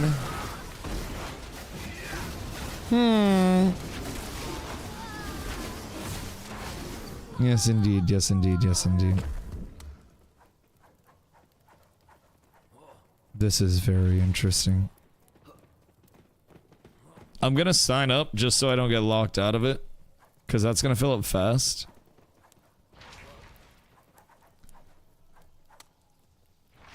And then worst case, I just changed to cannot participate. Got called into work, happens all the time. Yo, low-key boss called. I gotta pick up an extra shift. Like, actually the fucking equivalent. Actually the equivalent. That's crazy. It doesn't happen often in this line of work, but like, this is the first time I think the visual NDA has ever been lifted. Which is absolutely nuts to me for the PTR. I don't think it's staying lifted. I think it is just for that event. So like, I'm not going to be able to show my screen, and then at 2 p.m. I'll be able to show my screen, and then as soon as the event's done, I'll have to turn my screen off and talk about the event. They're going to have an NDA lawyer waiting with a fucking stopwatch to see when they can sue my ass if I forget. I'm going to start running around after the event, take one step out of the fucking duel arena, and get Thanos snapped. Yo. During the event, we just make a fucking break for it. We just run and show all of the shit around the world. They can't stop us. Are they gonna remove the watermark for it then? Probably. I actually tune the watermark out the more I play. Like, I could share my screen right now with you and not even notice the watermark. Any room in group? Yeah, just message Steezy. We got a raid going. Yeah, we just chilling over near Steel Bloom right now. But yeah, it'd look wonderful if they remove the watermark. Now, second question. Do we expect the hitching to be fixed by then? Because let me tell you, this hitching is a hitch, dog. Is a hitch.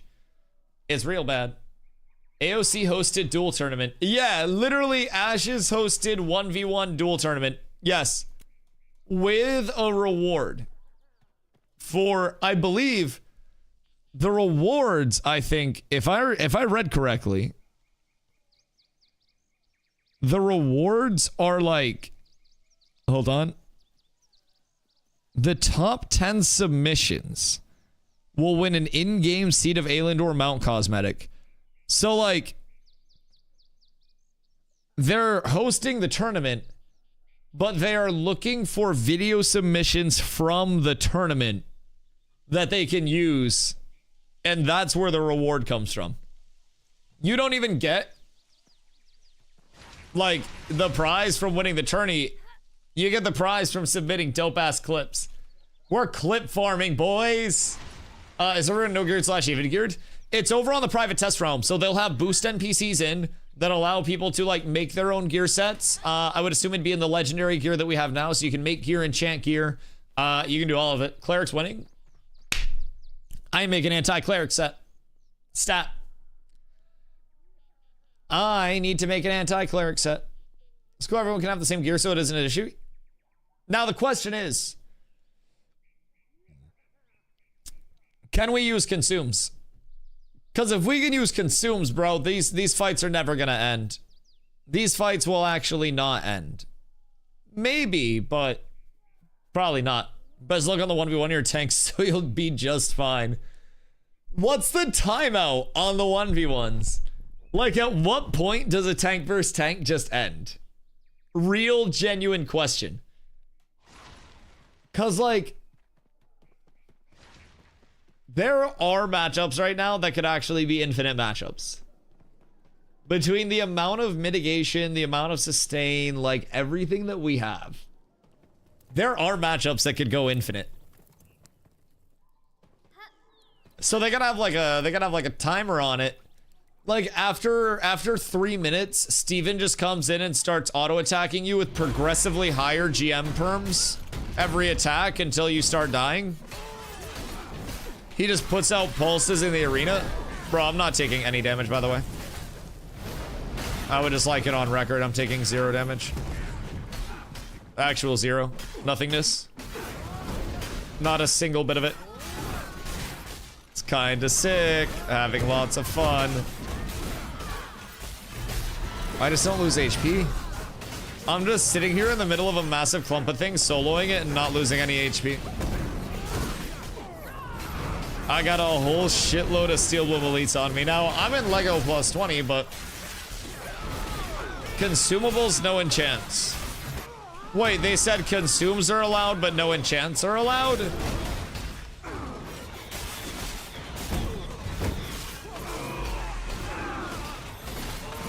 Did they say that in the sign-up? Why no enchants but consumes? What the goddamn Hellington? Oh, they didn't say it? Oh. I mean, bro, I'd rather have no consumes. Like, consumes? I'm gonna just open up a shitload of consume kits, and then I'm gonna have 7,000 Journeyman Mana Salves, and then I'm just gonna pop a Journeyman Mana Salve, and if I don't need mana, I'm gonna pop a Journeyman Health Salve. And then I'm gonna tick that extra health or mana. Like 316 HP tick for me is gonna be still relatively solid along the way. And it just allows me to heal so goddamn much. They wanted 1v1 PvP tourney? I know. It's wonderful. They saw us PvPing earlier and they were inspired.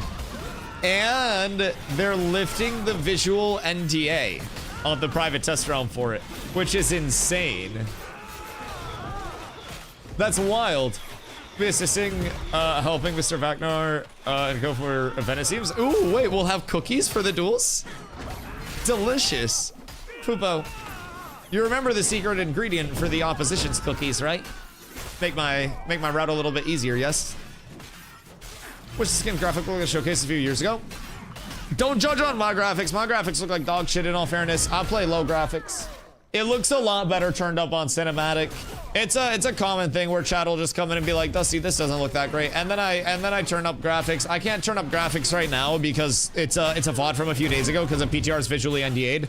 But you're looking at low and medium graphics just for perspective. I also have like my lighting turned down because there are some things where you'll notice it gives kind of like not the deepest, darkest shadows, so I can see into like cave areas and shit like that better, or really shadowy, you know, shadowy places. Just makes it a little easier. There's a tiebreaker / sudden death mini event in the case of a tie. Interesting. So in the event of a tie, there is a sudden death event planned.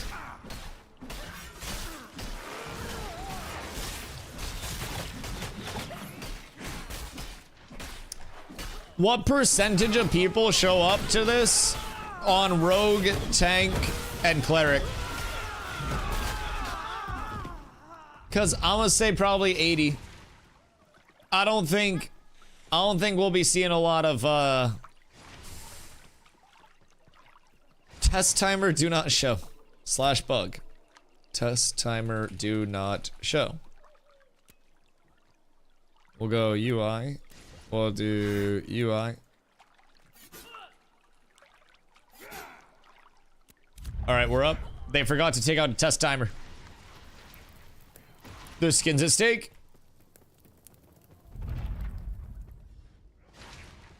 People are gonna get hyped up about that, but the mount, read the fine print.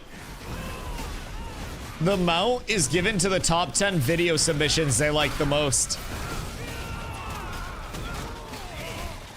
Yo, we're so up. I'm poaching everybody's content to cast on top of it so they like my POV more, and then I'm gonna take all 10 of the mounts.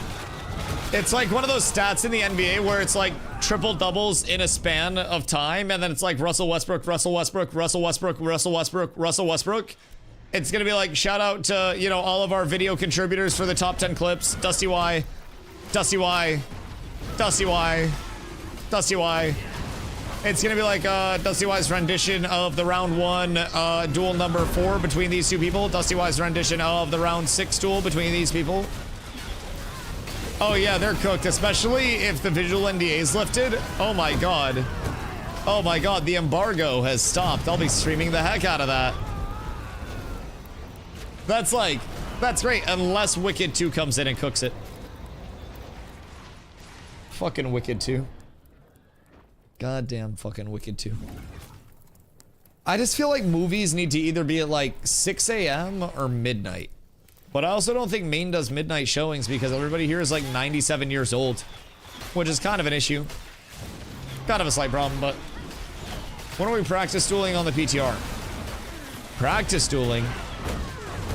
I don't need practice. What do you mean? I don't need to give the ops reps. What I need practice for if I'm already perfect? About to show up in root y'all in 1v1s is fucking crazy, by the way.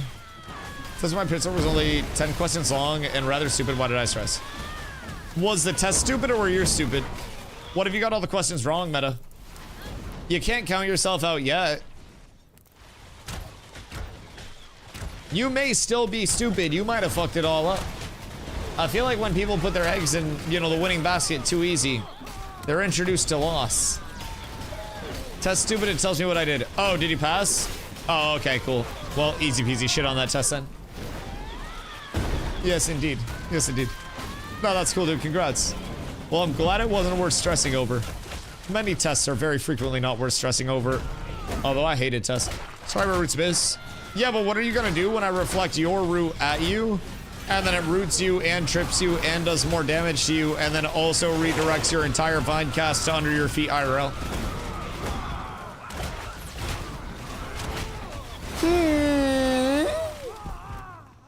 But root? I am root. I root now. I root this house. What the fuck?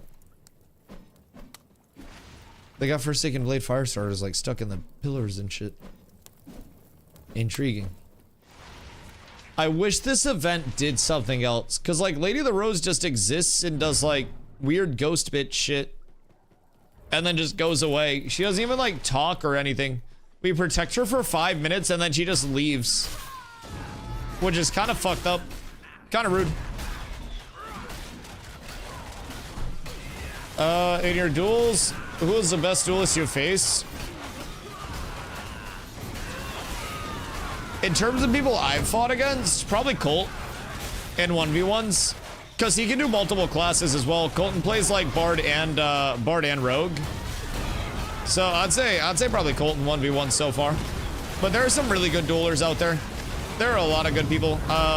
Like in terms of tanks, GBK from Purple, I think he's still playing. But like Purple has a couple of really good tank duelers. GBK was a really good one. They've got some solid players on their side as well. But those are just a couple that come to mind. I don't know how active either of them will be at fucking 2 p.m. EST on a Friday on the PTR. But I'm sure there will be a lot of good players that like pop up on the woodwork too. Like there are plenty of good PvPers now. I also think that there are many people that are good players that are not playing a good class for 1vs. And I don't think that helps them. Like, there are probably plenty of players that actually have hands that are just playing Ranger or Mage in 1v1s. And then there are also probably plenty of players that, like, don't have hands that are playing Tank or playing Rogue or playing something like that and getting carried. Maybe people from EU. Yeah, I haven't 1v1'd a lot of the EU people. Not recently, at least. That was more immediately just, like, what I've been PvPing against this phase recently or, you know, just in terms of recent memory.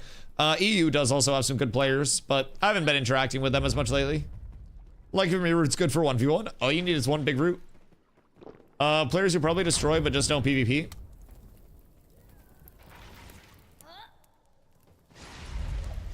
Like, see, I think that's the thing. With PvP, you kind of, like, have to PvP to be able to destroy to a certain extent, you know what I mean? It's not necessarily this level of, hey, this is my first 1v1, but I've played video games before, I'm going to win. There are just too many interactions between, like, diminishing returns, between, like, ability spacings and timings, between the status effects and stuff that are going out. Like, there's just too much of a knowledge gap, I think. So I don't necessarily know that there would be a lot of room for just this super sleeper. Now, gear equalization is always a crazy thing. I think that when you give everybody the same gear, you'll naturally notice a lot less, like, you know, this one guild just has every single, you know, 1v1 champion for every class. And a lot more, like, I don't want to say parity throughout it, because the best players do typically gravitate towards the top, but it's also, like, it opens the door up for a lot more people to potentially have, you know, have a little bit of the light for themselves. So it'll be interesting to see what we see. I think that there will be a lot of good matches. My early prediction is that the clerics that know how to play the game will probably be up, if I'm being honest. Yo, Bald Man, what up, dude? I come back after testing Aeon 2 to level 19. If mobile MMOs like Odin and Raven 2 had rough sex with TNL and made Aeon 2 as a baby. How much money did you spend in that time to level 19? And what level would you be if you did spend money? 0 fucking Csoft. Well, why them instead of me? I'd probably be fully maxed. Haha! Awesome. Alright, good to know. More pay to win fucking slop. Wonderful. Also, the combat looked bad. I was watching some streams after I recorded my YouTube video today and finished my recording. I figured that I should probably, like, you know, smoke a bowl and reward myself for recording a YouTube video. So I was watching some Aeon 2 streams and that shit looked bad, bro. That shit looked bad. How's Summoner doing? Summoner's chilling. I think Summoner's got most, if not all, of its abilities working online right now. I think the biggest thing is, like, they're hashing out the follower, like the summon AI pretty heavily. I think the summon AI is still stupid as fuck. But, like, you know, lovingly, of course. So we've seen some changes around that. They just this last patch that came in a couple days ago, I think it was on Monday, where they tweaked the DPS AI. So if it incaps somebody, it will no longer attack them immediately after incapping them. Good changes. So yeah, Summoner's looking good. They just announced that they're doing a 1v1 tourney on Friday as well on the PTR, like an Intrepid official 1v1 tourney that they're lifting the visual NDA for on the PTR. So could show up. I'm gonna try to be here. Didn't even ask me to cast it. I know they didn't even ask me to cast it. I've literally casted the events before. I have the reputation. I got the credentials. It's crazy. It's okay. We'll just do the hair cast. It'll be fine. It'll be fine. We make our own cast. Blackjack and hookers. One bald man, one haired man. I casted DreamHacks and Intrepid is egoing me. Steven could probably buy DreamHack in all fairness. It probably would have been a more profitable business venture at this point compared to Ashes. What if you were casting DreamHacks and Steven bought DreamHack and then fired you? With our money? Well, he started with his own money. He still said he has 110 of his own clams, and not $110, 110 million of his own clams. Dude's got more clams invested than holy shit I'll ever have. That's his right. So, I've always thought about this. If Steven just came in here one day and was like, please fucking stop streaming Ashes, Dusty. Please go somewhere else. We don't want you here. Like, would I actually just be like, damn, and stop streaming Ashes? Like, if he was just like, Dusty, please go somewhere else. I've always thought about that, bro, because he's connected enough. Back it up, boy. Like, what would you do in that scenario? You're just yapping with chat, and it's like first time chatter Steven Sharif, and you're like, huh, oh, hey, Steven. And he's like, Gretton, I really wish you would take your hairless ass somewhere else so I wouldn't have to look at your content as frequently as I do. At that point, I'd just be like, all right, bet. Well, telling me if flew to my house into a podcast would be a quit the game. Why your house? I feel like that's kidnappy. I feel like Steven wouldn't fly to your house. I feel like maybe like fly you out there because it's cozy. Is it like murder cozy? I don't know if I'd like, do you live in a mansion? Does DreamHack pay that well? I mean, is it murdery or sex dungeony? Because I feel like that's a big differentiator between the two, like between the experiences. Yes. Okay. Cool. Well, I mean, that's a balance that you need to have. It's like power and mitigation in a time to kill. You need both of these things. You need both. Yeah, I don't know. I don't really have the proper facilities to host here. I would definitely have to. I'd have to fly out elsewhere. My negotiation would be, please get me out of Maine. It's about to be 0 degrees here soon. But yes, we'll cast for cool things. Definitely. If timing works out, we'll shoutcast for food. What if they hired me and you as community managers? I don't want a job. Me being employed is a bad thing for me. It means stream is bad. I would like to remain unemployed for as long as I possibly can, like forever and ever. That's true, you're a bum. Yeah, I legitimately, dude, the difference between me and a panhandler at a stoplight is that I'm here instead of at the stoplight shivering right now. I have way more of like I don't know, just a reach, you know? Don't let Dusty, yeah, thank you for censoring that. That word makes me uncomfortable. Interview in front of the pigeons? Yo, Leon, I didn't tell you guys, we have a rare spawn pigeon now. So our original double-banded pigeon went elsewhere, but now we haven't had like a banded pigeon for, God, weeks. But there was another pigeon that came through today that has one band on its left leg. But yes, it's a shiny. It is a legitimate, like, it's all white, just like stark white pigeon with some like black accents throughout it. But just like in the middle of my clump of pigeons, I just look out and I'm like, you're new? What the fuck? I took pictures of it. Carla took pictures of it. He's dope as shit. Yeah, so we literally got like a rare spawn pigeon out here. So I'm curious if it's gonna come back tomorrow. And I'm also curious why I now have seen 2 banded pigeons come through in the pigeons that I feed each morning. Yeah, nah, he icy as shit, bro. He's so drippy. He's so cool. Yo, Giselle, thank you for the hydrate. I appreciate you.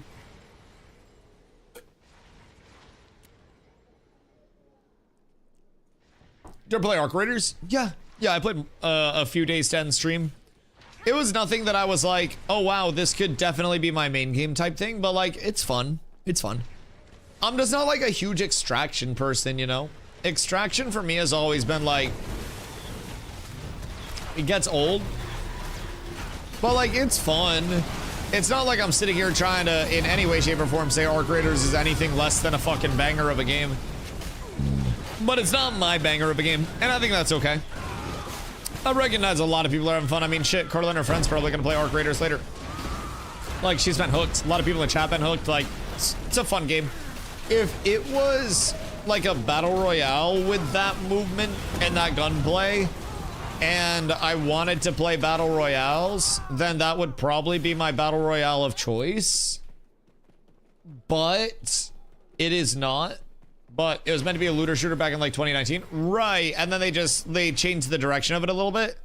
Now, this is kind of a cool set of circumstances because it's a directionality shift that like unequivocally benefited it. So that's solid that it actually worked out well for him. But yeah, I like the gunplay a lot. I like the movement a lot, but I do not necessarily just like see enough there, at least for me, to just play it in the long term, you know?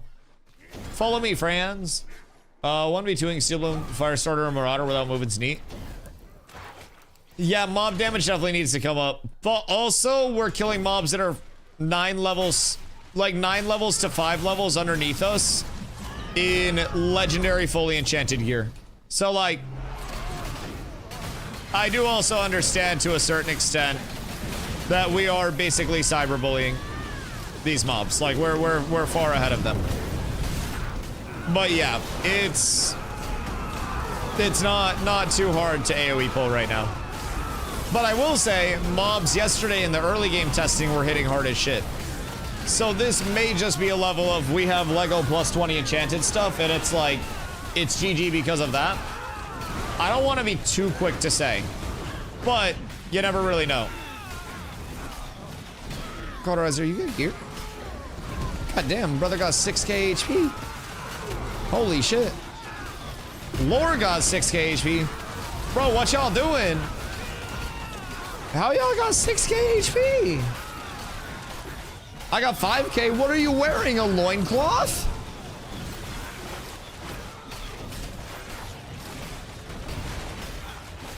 What do you mean? I'm trying something. Naked progression?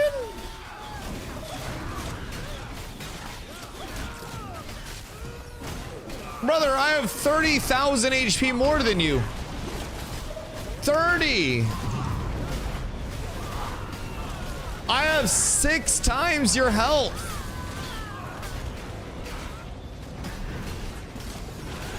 What's this Ashes/Steam news I've been seeing on my feed? December 11th is when the Harbinger update hits, like the massive update that's bringing in Summoner, bringing in Sport Fishing, bringing in Time to Kill rework, everything. It's gonna be a lot. But basically, massive update on the 11th. That is going to also coincide with us going over to Steam. So you'll still be able to purchase and play through the Intrepid store. But they're basically just making it available through Steam as well, and they are also dropping the price for new accessibility, like new playtesters, to $50 for the remainder of playtesting. Probably will go down again at some point in the future. Who knows, though? I can't say for sure. But that's gonna be really nice. We're gonna have a lot of people coming into playtest. A lot of people coming into playtest. Now, we've already heard that Pirate Software is probably coming back. Right? So that's a few people, regardless of, you know, what that whole situation holds. And then from there, Esfand will also be bringing his guild over to check it out for a little bit. So that's gonna be intriguing too. I'm really excited. We have heard from those two so far. Now, I don't know who else from the MMO scene is gonna check it out. But you also have to, like, one thing I was talking about earlier was, like, with MMO content creators, you have these little, like, circles of content creators that are all kind of, like, attached. And when one person in those circles becomes active in an MMO and says it's fun in any way, a lot of other people will also follow suit. And that makes me very optimistic that Ashes could break into some of those larger circles. Lyric's not an MMO streamer, but he said he'll check it out. Jesus. The fuck? That's cool as well. Yeah, I mean, so just large names, man. Esfand is bringing his guild. Yeah, Esfand's bringing his guild. There will be a good amount of people that are over here, man. There will be a lot of viewers in the directory, which is a huge opportunity for a lot of our super small streamers in-house, myself included. We're all super small in the grand scheme of it. Like, it's a huge opportunity for Ashes to have a lot more playtesting feedback from the environment. Like, dude, it's a cool fucking time to be at Ashes. And maybe feedback doesn't hit the best. Maybe some people actually enjoy it. Wish I could refund and buy it on Steam. Entitlements will be a thing. So they are going to get the entitlement system all taken care of, so. Early came to Guild Wars 2 and brought a massive following with him. Crazy how one person can bring in traffic. Oh yeah, yeah, absolutely. And I mean, Arrow's also, like, reached out to me about Ashes before, like, well, played with us before for a little bit, and then came back into chat and reached out again recently, so, like, Arrow's also interested in Ashes. It's something where Ashes exists already in many people's catalogs. It's just a matter of, like, when will Ashes be ready? And if it is getting closer to that point, then, like, you know, it's getting there. But what bow? There are a few options. If you're going max HP scaling, you can just go long sight if you want a long bow. You can go Dreadwake short or long. Dreadwake short if you want a short bow for max HP. Dreadwake long bow for power scaling, some attack speed type shit. But would you be able to hop off at 9 p.m. on Friday so we can go to the movie theater at 10? Oh god, yeah. Yeah, I could absolutely do that. I will also one-up you, and I'll hop off at 9 tonight, and we can watch a movie, and then also go to the store and get ice cream because I'm out of chocolate ice cream. It'll be a lot more expensive. Oh, you're worth any amount of money. She's paying.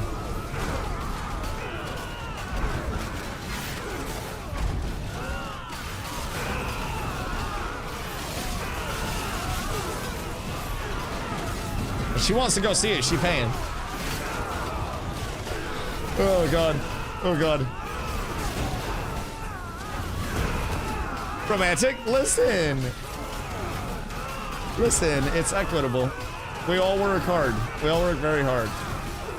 The people asking about Steam linking, Steven did mention today some news should be coming next week.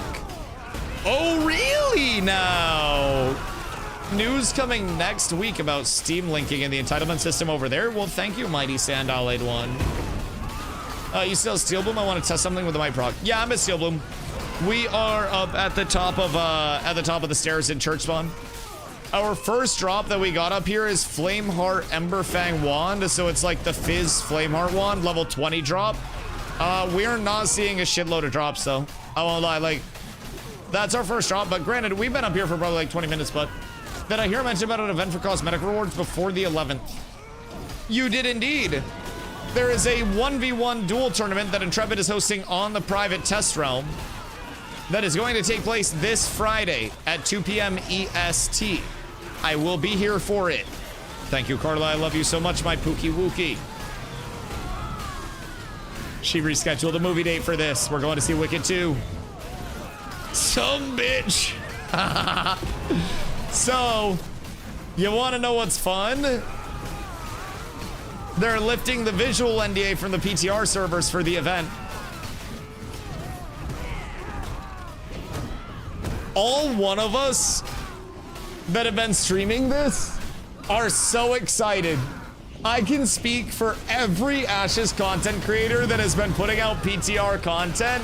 Let me tell you, I am thankful. Also, wait, Weststone's been going at it. No, we had like 4 people in here this morning, unironically, that were making like PTR content, dude. We got the fucking trend hitting.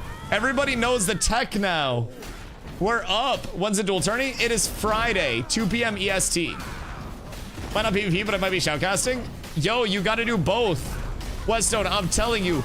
Do you want to know why you have to do both? Because the rewards are not coming out for the winners necessarily. The rewards are coming out for the top 10 clip submissions that they like the most.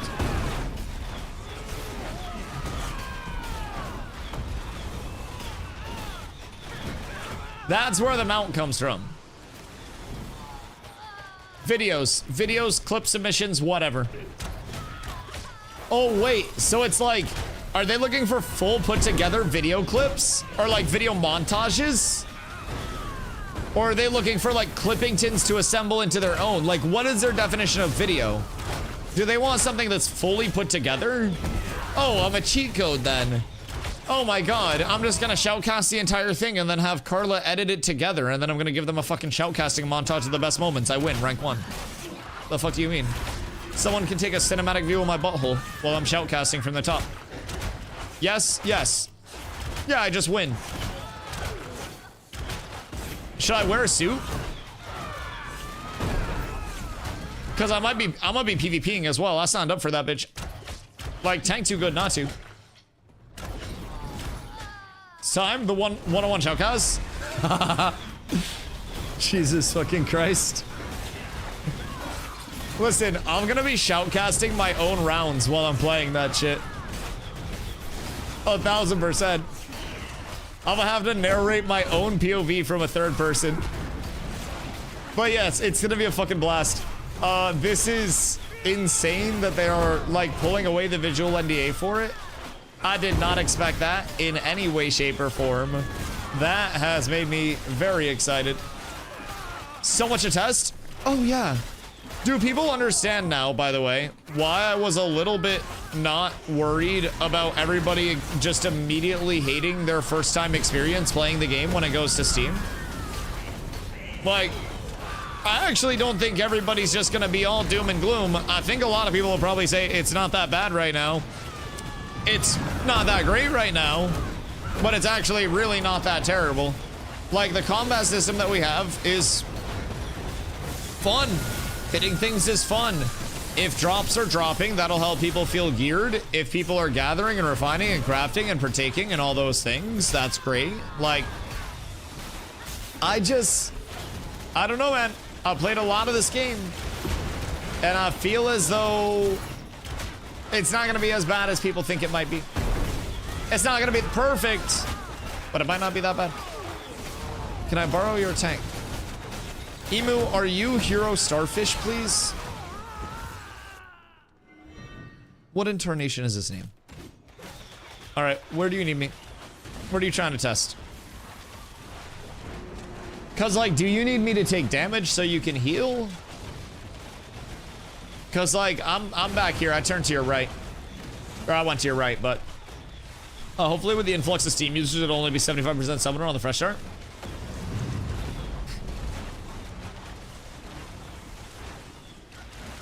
It's gonna be a lot, but I'm gonna be real. I don't necessarily know that it's gonna be that overwhelming. I hit you, you tell me if your power drops in your stats menu. On Might? Oh no, Might's just a tooltip bug. Yeah, no, Might's just a tooltip bug. It's supposed to say that it increases your power by 10%, but it does not. Yeah, it's like the wackiest description ever. Don't worry, I got you. I'll protect you. I'll keep you safe. But yes, it is a less than ideal.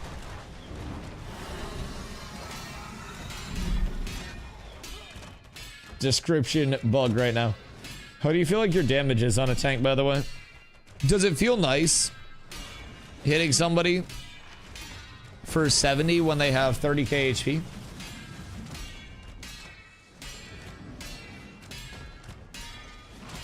Also, one of the most fun pieces of tech... Oh god, hold on.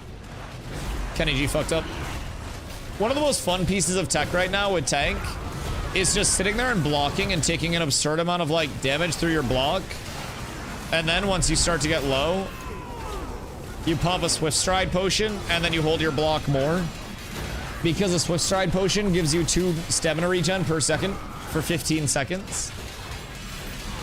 So it'll regen your stam while you're sitting there blocking, and you can just Omega block forever. It's so wonderful. Such a great set of circumstances we're living under here, boys. Oh, whoops. Also, I feel like I'm getting threat pretty easy. It's not necessarily the worst. Like, it takes me a second, but like, it's not that bad. I feel like I could pick it up with some ability usage. Just outwardly. I feel like this Rose Fall event is also missing something. The one that's in Steel Bloom, it just keeps going back through the cycle of like, we complete it. She channels, and then it restarts. I'm going for rebind E from target to block. Bro, this is, hear me out, Blotto. I have attack, block, attack, block, attack, block, attack, block, attack, block. I just press my thumb button in, and then I'm chilling. Part's turned off. I'm assuming it's the part to spawn Firebrand, right? Well, at least we can confirm that, like... At least we can confirm this part's working. Lady of the Rose do be ladying of the rosing. So, you know, we're up tremendous there. Good day. I actually feel like I could kill a cleric. I really do. Like, call it a hunch, but I feel like I can cook a cleric. I want to go stack stones. Does this do anything? My power is 34 and still 34. The might bonus? Power bonus reduced by 90% for 10 seconds. Might was bugged for a while where it was giving 100% bonus power, so they might have bugged it the other way where it's now giving 0%? Would be my immediate guess. But I'm not quite sure. Not quite sure. If I'm in action, it's right and left click, but I swap a bunch. I don't play action. Fuck action. I play tap target. I just like my thumb buttons. Like, left and right click's fine, but like, I don't know. I just don't like action combat for anything other than 1v1s. We've been getting good recipes. We got 2 recipes for Steel Bloom jewelry so far, and then we got Bloom Ward and gloves as a recipe. We've got 1 adept armor drop and then 1 radiant weapon drop. And that was farming at the top of Steel Bloom stairs that are like really, really, really OP. Or at least used to be, so. Can I see how fast I can stack burn on you? Yeah, I mean, it probably won't kill me. Like, I don't take damage. I probably will from certain classes, but it's like, I just don't take damage at this point in time. I don't know what else to tell people. I exist. I vibe. And that is my life. I hit back sometimes, but I'm basically a rock that throws itself at you. See how you are against flames. Go back to stack stones. And then we'll 1v1 at stack stones the rest of the night. We'll do some 1v1s and we'll do some prep and some pracky around there. No, Emo Fubo was talking about the event. The event has part of it turned off. Like the one that's in Steel Bloom. Quite a bit out of the optimal drop band with no one bringing the average level down. That's also fair. Yeah, we are going to be very far outside of the ±3 drops. Which would make sense why mobs were extremely not hitting hard. But also, Forge mobs aren't hitting hard right now. So that's kind of null and void. But that would definitely make sense why some of the drops were a little bit cooked along the way. But yeah, we still found a couple of things. And I mean, we're over there for what, like an hour and some change at most. Like it wasn't really that long. So I still think Steel Bloom's just fine. I think the biggest thing is leveling drops along the way, man. If people can find Novice and Apprentice gear, Journeyman is just like the icing on top of the cake. Where it's like, I'm level 20 plus, I got all the time in the world to gear now. But when people are leveling, it feels bad if they have empty slots that they can't fill out. And I think that the early leveling prog did actually feel quite good. If I'm being honest, the way that we're playing through it.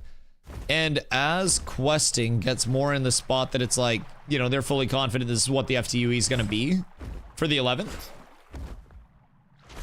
More loops on that. Figure out how we can get 7.5, 8 off of questing. Shee! We're in a good spot at that point, boys.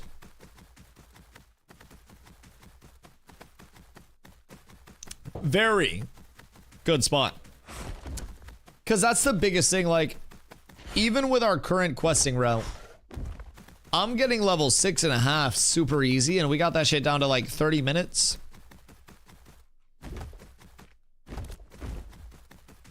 That's not a bad thing. That's not a bad route at all. I would actually consider that pace quite fast. So, I definitely agree though, like, it needs more testing. It's gonna be hard to discern all of what the drop rates are looking like when we're outside of those optimal bands. We'll wanna be, you know, in Steel Bloom around level 20. Have some people bringing the level down. Because Steel Bloom now, it's gonna be more susceptible to those bands. And you're seeing less 20 gear in the first place. Because you're gonna be killing those like sub 20 mobs, and those sub 20 mobs are just gonna be giving you sub 20 gear. So, cool with that. I'm gonna auto run because I have to piddle.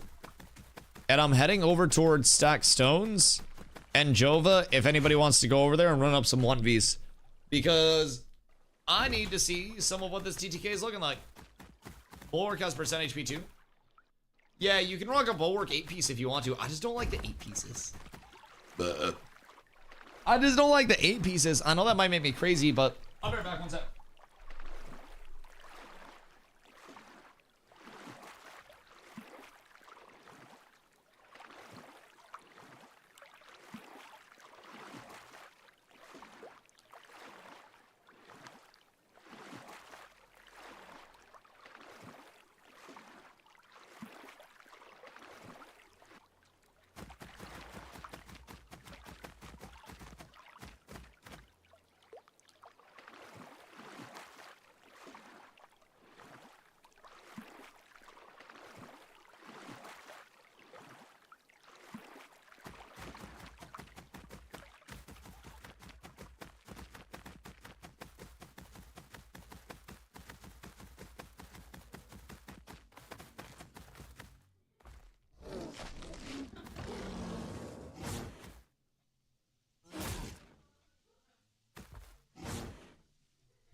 brain.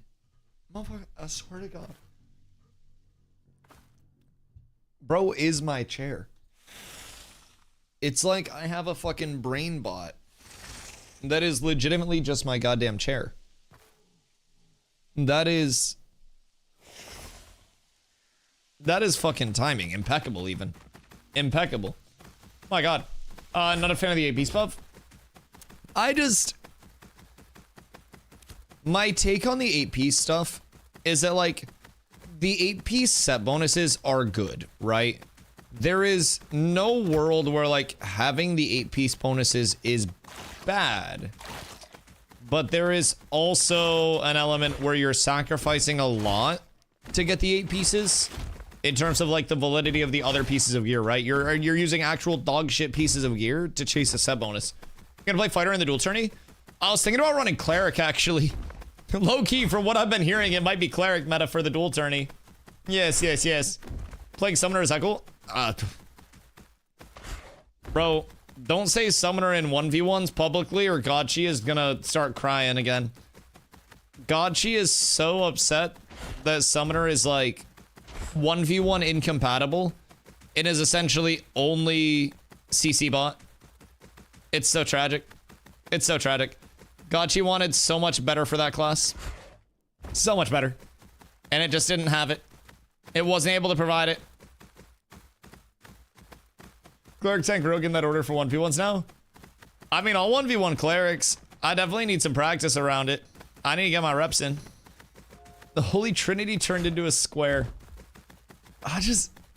Like, do we think Summoner's actually that good? Because, like, I don't think Summoner's that good. You really believe the Cleric? What's the deal there? I don't believe in Cleric. I'm looking to duel some Clerics right now so we can stop this Cleric is good blasphemy once and for all. But people are claiming, because your HOTS are ticking like crazy, that it's very hard to actually burst you down, and you have infinite mana sustain. But I still feel like I could probably cook Cleric. It's the meta. Yeah, but I also don't run out of mana. Like, I don't think that a Cleric can kill me. And I think that I can kill a Cleric. If I'm being very, very, like, straightforward. I feel as though I can most definitely kill a Cleric. A good Cleric won't lose any mana. Right, but a good Cleric also will be perma wound capped, and then will also be having to deal with my bursts in their face constantly. Why is there a corrupted player on my map? Who the fuck is corrupted near me, chat? Gonna be so much fun for some. Yeah, sorry, Zop. Sorry. Can't wait to one and done it. Well, okay. That's also, like, hear me out. Going to, like, a fucking NASCAR race, but all you have is a bicycle as a competitor. Like, at that point, the tools that you are provided with are not gonna get it done for you. Have you considered Cleric? Have you given it any thought? Cleric's only good with, like, a few abilities. Tank has 42k HP. I pushed 45k HP. Just for an update, so you can... Yeah. So you spread that. Do you also want to know my mitigations? Because I was also 78% and 60% plus mitigation, like 60% plus magic. And then I also have a sword in board, so I have a shitload of block mit. Ha ho. This GTK should never go. Everything is awesome right now, by the way. If I'm being completely real. It's so nice. I want to duel Merc and he just stands still and eats my combo for 5 minutes. Do you want to, like, one of the reasons why I like dueling Clerics so much is because with the new changes to grapple, I can actually, like, grapple Clerics out of their Divine Flare and stuff before it goes off. So I can tempo Clerics a lot better than I used to be able to, which does help, but you know, 5 Blood Runner, 3 Reef. Yeah. 5 Blood Runner, 3 Reef. Slag Earring, Tide Rot Rings, Thistleborn Neck, Stormcurrent Axe, Dreadwake Shield, Dreadwake Longbow. Ready? Yes. Hold on. I need a flag so you can hit me. Let me leave group. Leave right? Okay, hold on. Sorry, I dual rogue. We good. Go whenever. I just wanted a flag up so it wasn't clunky. The fucking Diddy Dart. Diddy Dart off rip is demonic. I hate you for that. Actually ridiculous. Bro, I'm actually just, like, not losing HP against you. I don't know if this is supposed to add up in the long run, but my HP's not moving against you, dog. Wait. I don't know. I think I just have too much bit. I actually think I have too much mitigation. He just hit me with a full combo and I didn't have any shields up or anything. And my HP just didn't move. I dueled a tank on my summoner, never again. Bro, I'm built like a beefcake too. I'm full beefcake tech. Like I'm sword and board, so I have an insane amount of block mitt. I have a crazy amount of block chance. My health is very high. I have mana regen out the ass. I have no complaints about the current state of affairs, if I'm being completely honest. I'm quite happy with things. Oh my god, that fucking change to their grapple is disgusting. Let me tell you what. Let me tell you what. Am I the only one that hates the chat window change? I like it personally. Part of the reason why I like it... Yes, queen. Hold on, wait. I like it because it was weird at first, but now when you click on somebody's name in the chat window, it actually allows you to see the whisper invite to party add friend, whereas before, like in the VOD, if you clicked on somebody's name that just messaged you, it wouldn't actually like show the invite prompts and stuff like that. So for that reason, I like it. Other than that, it's a little, I don't know, I would prefer like the UI stuff at the top, but talking about tabs at the bottom. Well, I know the tabs at the bottom look a little like different comparatively to what we're used to, but like, I do also like the functionality that the tabs at the bottom provides because it acts as a spacer. So like with the spacer, you now are able to have somebody message you and then invite that person based on that message as it's coming through without them needing to, you know, message you a 17th time in a row or something, right? That's the thing that I like about it, but come here, you silly rogue. I will catch you. I will eat your butt. My entire game is laggy as shit, but I'm coming for you! I'm literally right behind you, Glow. You will not get away from me. You will not. I will consume you. I just tripped Glow during his acro strike, and his body just fucking ragdolled through the air so hard. Come here, Glow. Every time Glow hits a stealth, I'm just getting the nastiest grapple timings off. Oh, Glow, you're gonna be mad about that too. Oh no. I am just like chasing Glow like crazy right now. I am having such a blast. Oh no, the Diddy Dart. Wait, not the second Diddy Dart. No, everything's fine. Everything's fine. No second Diddy Dart, not necessary. I missed. No, I had it all. I had everything I ever needed. All right, I just gotta get my intim up. I'm gonna pop my indom. By the way, we've been dueling this entire time. Literally this entire time. Glow, if you see my health drop, it's not that you reduced my HP, it's that my intim didn't give me my health because you tripped it. Slightly tragic. That's okay though. Back to full. All is well. The world is healing. Rogues were the problem the entire time. I can dog you down.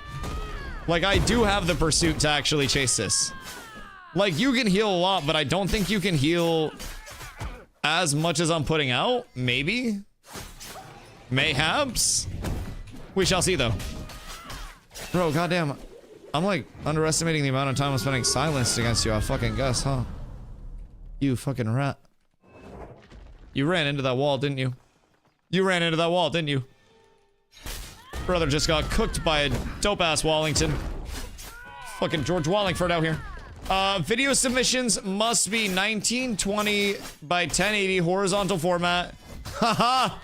Hey, anybody using an ultra-wide for their stream, get fucked. Absolutely fucking cooked ultra-wide users. Anyways, 60 FPS plus 60 FPS plus higher res is even better. What if, just say TikTok format? TikTok format would be vertical format. That would be 1080 by 1920. Although, like, they could always post for, like, long form platforms instead, but, like, I'd say more like YouTube Shorts, but I feel like you would want, for Shorts, typically, like, vertical content, no? because the primary amount of your viewers on short form content is going to be mobile. Maybe they have different data on their side. But typically, like, short form content is going to be viewed overwhelmingly on mobile. So if it was for short form, you would probably want... Haha, dot your Diddy Dart, get fucked. Not today, Diddy! Sorry. So the submission form thing on the announcement. Cool, cool. I'll look into it. I've been in a duel against a rogue for the past, like, honestly, the entire time we've been talking. Just kind of existing. So I'm gonna be real, like, a 60-second would essentially be like a free OnlyFans equivalent of a fight at this point. Like, you're really not gonna see anything good in 60 seconds. Not another 1 hour, 20-minute mission for earrings. Haha. Nin. Where does salvage slag earring come from? Just ask. Yeah, we got you. It's in one of the caster bags. I have to ask Nin as well. And then wait until you try to find the Thistleborn necklace, because a Thistleborn necklace is like an eye level 23 necklace. I want to say it's in a magic set, but I can't remember which one it's in. Dusk Hunter for the slag earring. Okay, word. No comment about NDA being lifted in the post. It's in the Google sign up. Yeah. On like the Google sign up sheet there, they say they're going to be lifting the verbal or the visual NDA for it.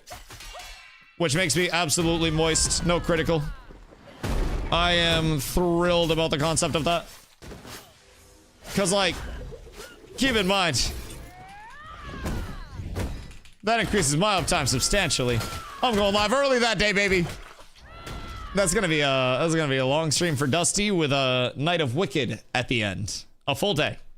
Dude, I can't wait to get my shoutcast on. I haven't shoutcasted, like, over the course of a day for so long. Like, I definitely am gonna still compete, but I can't wait to fucking shoutcast.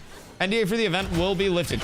So, what is my window of being able to show screen that day and not being able to show screen? It's like with the purge, like, when can I start killing people? You know what I mean? Because, like, I'm gonna go live early that day, so is it like, you know, 1:55 I can start showing my screen, or like, where are we at? That's what I'm curious about. As soon as they say. Not before, not after. Okay, maybe after. But if I'm after, I'm gonna be late. I'm gonna be like at the fucking starting line. I'm just gonna be telling that shit. Gosh dang it. When will the NDA be lifted? What time? What time will the servers come up at on the 11th? Dude, we're so down horrendous. Thistle Neck. I want to say it's an eye level 23 caster light set, but I don't remember. I also will say, big, you gotta CS flash that tomahawk, by the way. If you hear the tomahawk, like, noise, you wanna flash that shit. Just turn into it. Well, I guess anti-flash it. Like, turn into it instead of getting hit in the back. Making an Akua cleric? Oh, God. I've heard, like... I've heard a lot of people say Renkai, of course. I myself am playing on a Nakua right now. I've heard a lot of people say they're also going back to Nakua. Is Nakua the coolest race still? Like, do we think there will be more Nakua demand than Renkai demand? Because I feel like Renkai just looks like a fucking trend bro at this point. Like, Renkai looks like one of those alpha male YouTubers that gets in trouble for, like, I don't know, something at a gym that happens and then they get arrested. It's just big and brolic and dumb looking. Not very smart. Hit things more fun than learn things type beat. Which is what we all expected. Some people want that big orc vibe. Now, I think we need, like, the scholarly big orcs. I think Ooga Booga, you know, like, tank big orc, not good. I think small piss missile, good. I think, get back here. You can't stay away from me for long. Dude, I am just hounding Glowdown whenever he tries to get away. It's gotta be so fucking toxic. You rat. Walt. Where are you gonna go now? He who controls the walls controls the world. Glow, I have the answers. I have all the answers. You're not gonna want to stay into this. Okay. I see you, Glow. Glow so far. Hold on. Glow ups. The Diddy Dart at point blank is crazy. I hate you. I hate this rogue shit. In all this time, by the way, I'm 100% HP, 100% mana, just for perspective.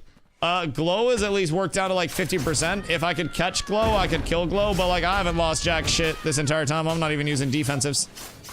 I'm just full Zerg on Glow at this point in time. I'm trying to get everything that I can out in very big bursts with the most meaningful combos that I humanly can. And it's tough because like the rogue no longer gets tripped during its grapple if it gets hit. So I'm over here just like having to hone in on his grappling hook away. And then while he's grappling away, I have to be able to see like where he's at, get a tomahawk, have the tomahawk hit him in the back. Fuck, that wall just cooked me. Or did it? No, it did. My grapple didn't grapple. We're down so horrendous. I know it's coming. I know it's coming. I just gotta hit it with the mean reflect. Oh, you played yourself. You played yourself so hard. The reflect. Wait, the tomahawk in the back. Glow, you can run, but you can't hide. Tank will consume you. Okay, never mind. OP stupid fucking grapple. Where y'all at now? Stack stones. Neither of us are dying. Nothing is happening. It's not the craziest. Actually, I feel as though I might be able to catch myself at Dubinsky here. I think I might catch a George Dubson soon. But we'll see. We'll see. What if all the boss's stats were just for Intrepid to get better data for PvP and where classes stand? I mean, I also think it could be a matter of just like pushing them up higher in the short term to scale them down to a reasonable state instead of just having things be too low. Like, it's an adjustment, absolutely. But it's also not a finalized state, right? It's not like they're necessarily saying like, here is all of what we want to do forever for the time to kill. They're just like, this is... Jesus fucking Christ, that trip. I hate you for that. They're just saying like, this is the current iteration of what we want to check out. This is going to be more HP based than before. Let us know what you think. And if we think it's too beefy and we provide feedback and like proof that the builds are too goddamn beefy, then I'm sure it gets changed. I don't necessarily think they want a bad TTK existing in their game. Maybe, but something tells me they don't want something that's unfun. And like, there's a certain element where like my tank main character syndrome is like, yes, awesome, let me do this forever. But I'm also like, okay, maybe I'm just a little too beefy. Maybe I'm a little too tanky. Cause like my HP is not even moving, dog. I'm gonna be real. I'm tanking entire rogue combos, multiple backstabs to the back without even having grid up.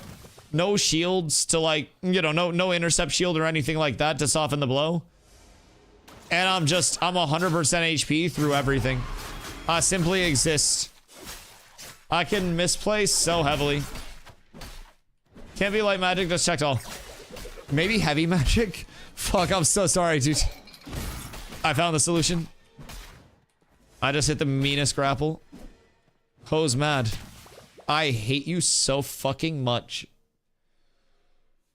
You're saying you can take perma back shots? Not even perma back shots, because like I don't need to. Yo, low-key, New World tank meta would be perfect right now. The tank meta that incentivizes getting hit from behind while blocking. That shit would go crazy. Someone get me Schmeckeldorf on the phone. Get me Mikro, get me everybody over here right now, man. This is the vision.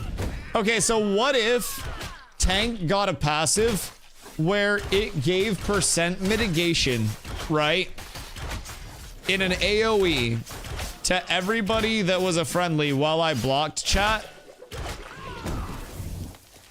And it was like 15% fizz, 15% magic mitigation. Would you guys like that? Or do you think that would be slightly strong? With how often a tank in PvP can just sit there and block. Cause like, I'm pretty sure it was actually 30-30, if I remember correctly. With New World's version of it. But tanks literally just sat there, held block, turned their back so they weren't getting stam drained while blocking, and maintaining the block gave 30-30 to everybody that's in the immediate area. Disgusting behavior from them. I fucking hate Diddy Dart so much. I feel like every time a rogue Diddy darts, somebody should punch them in the kidneys. I swear to fucking God, like why? Who designed that piece of shit fucking ability? And why two? Who said, oh yeah, let's give this a fucking 15-second incapacitate and then also run it back turbo? Jesus fucking Christ. Sometimes, man, sometimes it's like, I swear to fucking God. It's this fucking Bucky fella, man. I just want to have a word. I just want to have a word, because it's like, give us Bucky design classes. Bucky design classes, as of right now, from what we know, are like Rogue, Bard, and I think he had some play with Summoner, but not all the play with Summoner. But Rogue and Bard were heavy Bucky classes, and guess what I hate 1v1ing against the most? Annoying fucking Bucky classes. Let me 1v1 Bucky on the Bucky classes, and if I win, I get to make a Dusty class. The anti-Bucky. Piss break, no thistle. Piss break during gearing is crazy. Wait, there's no shot. Where the fuck? Where was my thistle? GG, I forfeit. Yeah, I don't know how long we've been going at it, but we've been going at it for at least 10 minutes now. Adjustments will have to be made. This tourney's never gonna end. Nope. Nope. Because, keep in mind, I'm also not even on the highest HP scaling version of my build. Like, I could enchant a long sight bow. Actually, I'll do that right now. I'll enchant my long sight to plus 20. And then I'll switch that out, because a long sight plus 20 is going to result in me being less fizz speed and less fizz power, but also a few thousand more HP. So, might not be the worst. Now I have to enchant all my stuff? Oh, yes. Oh, yes. Now, I almost wonder if they're going to not have the gear be Lego gear for the tourney and then have it be green instead. But I don't know. I feel like Lego might be the most reasonable thing. They're going to have to separate tanks from literally any DPS. Same with rogues. Rogue is a DPS. So what are you going to say about clerics then? Is it just like 1v1 same class? Because then tanks don't kill each other right now.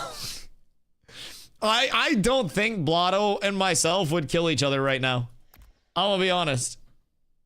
It's a tough state of affairs, man. Securing kills is many combos. Also, as much as I was saying emphasize mana, like I got 12k, bro, I have infinite mana. If you have heals, you won't die. If you have heals, or like, I'm gonna be real, bro, my mitigation and my block rating, I'm getting hit for like instances of 60 damage from fully geared people. Any class? Oh. No, I get what you're saying. I was doing 4x backstab with a backstab with a sap and a shadow cascade in my combo with advantage on all 4 stabs, didn't even touch you. Yeah, my health wasn't moving. Unironically, like my health was not moving. You would hit me for 22 with your dagger combo, 17 with kick. Let's see. 30 with your bleeds. Stabs unblocked, we're going for 200 to 300. Thrash 175. 222 from sap drain. 111 from poison. 397 from double strike. That was nice. That was good. 14 damage on a block from dagger combos. I'm trying to find a block stab. 132 damage crit from flurry. 35 damage block from flurry. 444 damage from proc siphon reaction. So that's your siphon. Show me the stabs. Let's see. Stab. 317, 208. 222 from sap drain. 69 damage from shuriken. Nice. Let's see. Show me a stab, you whore. Why are you not stabbing me? Stab me more. I have to scroll so far up. 182 damage on a block stab. And I think that might have been a crit. Yep. Yep, that's That's about it. That's about it. That's all she wrote. 450 power, 50% crit, 220 crit power, 120 speed. Yeah. Yeah, it's gonna be a long road to recovery for you. 1000%. Because I can just heal off all the damage you're doing to me anyways. Like, I'm not getting hit very hard. And I could have more HP. I'm enchanting this long sight bow. And that's gonna give me a couple thousand more HP base. But it's also like, at what point do I have enough max HP and I want to keep for 1v1s, especially with how beefy everyone's going to be? More power and more fizz speed, so I'll feel that out. What cave? Stone Glen. Yes, yes, yes. I'm using Stone Glen, but if you want a little less power scaling and a little more disable power scaling, you can go Tomb Plate, I want to say it is. I think it's Tomb Plate. That's another max HP cape. But max HP cape is the biggest thing that matters, and then fill with appropriate stats from there. I was 439, 50% crit, 219 crit power mage. Yeah. Yeah, I'll just let you hit the combo on me. Oh, wait. What? Long sight bow plus 21. Oh, never mind. It's fixed. We're good. All right. So switching from Dreadwake longbow to long sight bow, I go from 406.5 and 103.4 on my fizz power and fizz speed to 396 and 95.6. So the largest thing is the attack speed drop. Everything else is relatively similar after that, but like losing 10 power and losing 8% attack speed, I do go from 31,749 HP up to 34,376. So I gain like 2.6k HP.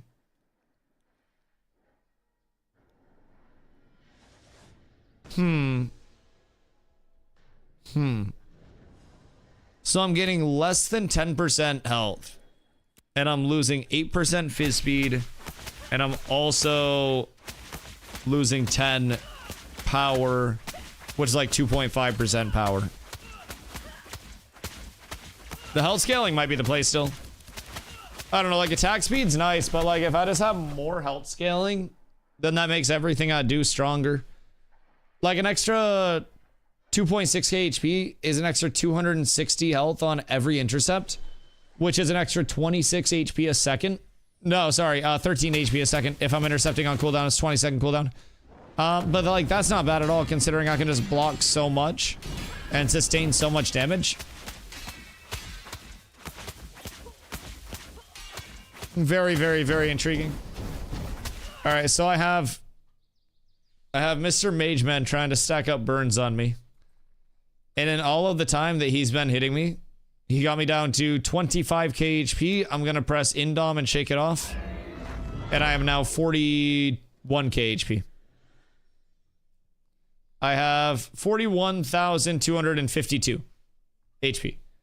With Indom on, with a long sight bow on. So this may be enough to make me actually want to push up here, but... Tomb's 3k, that's what I was thinking. Yeah. Tomb's good. Tomb's solid if you just want to go like more CC stuff.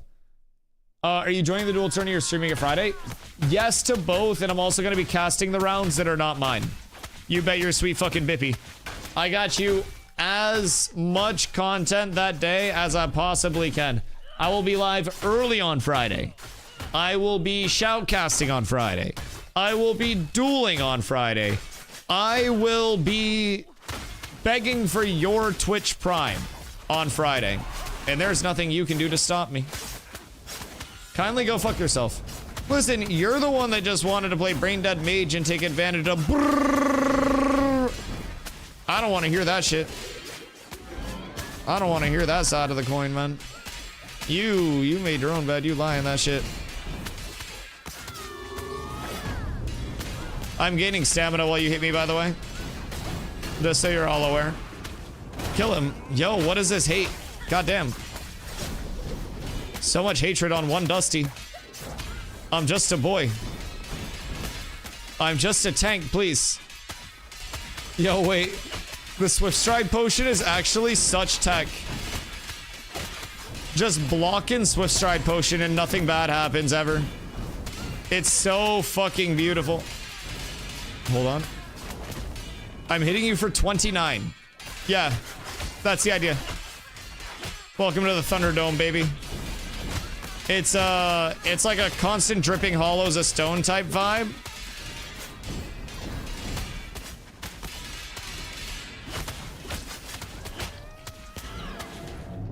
And you guys may be getting there. Maybe.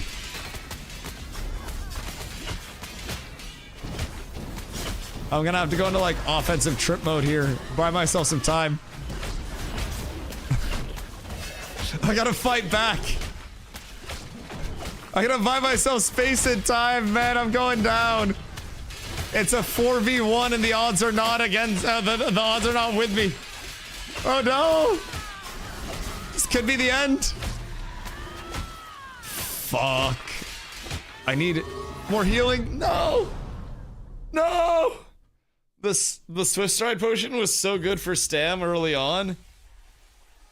But I might have been better off saving for like, I don't know, maybe a health potion or something, because that's 2k HP.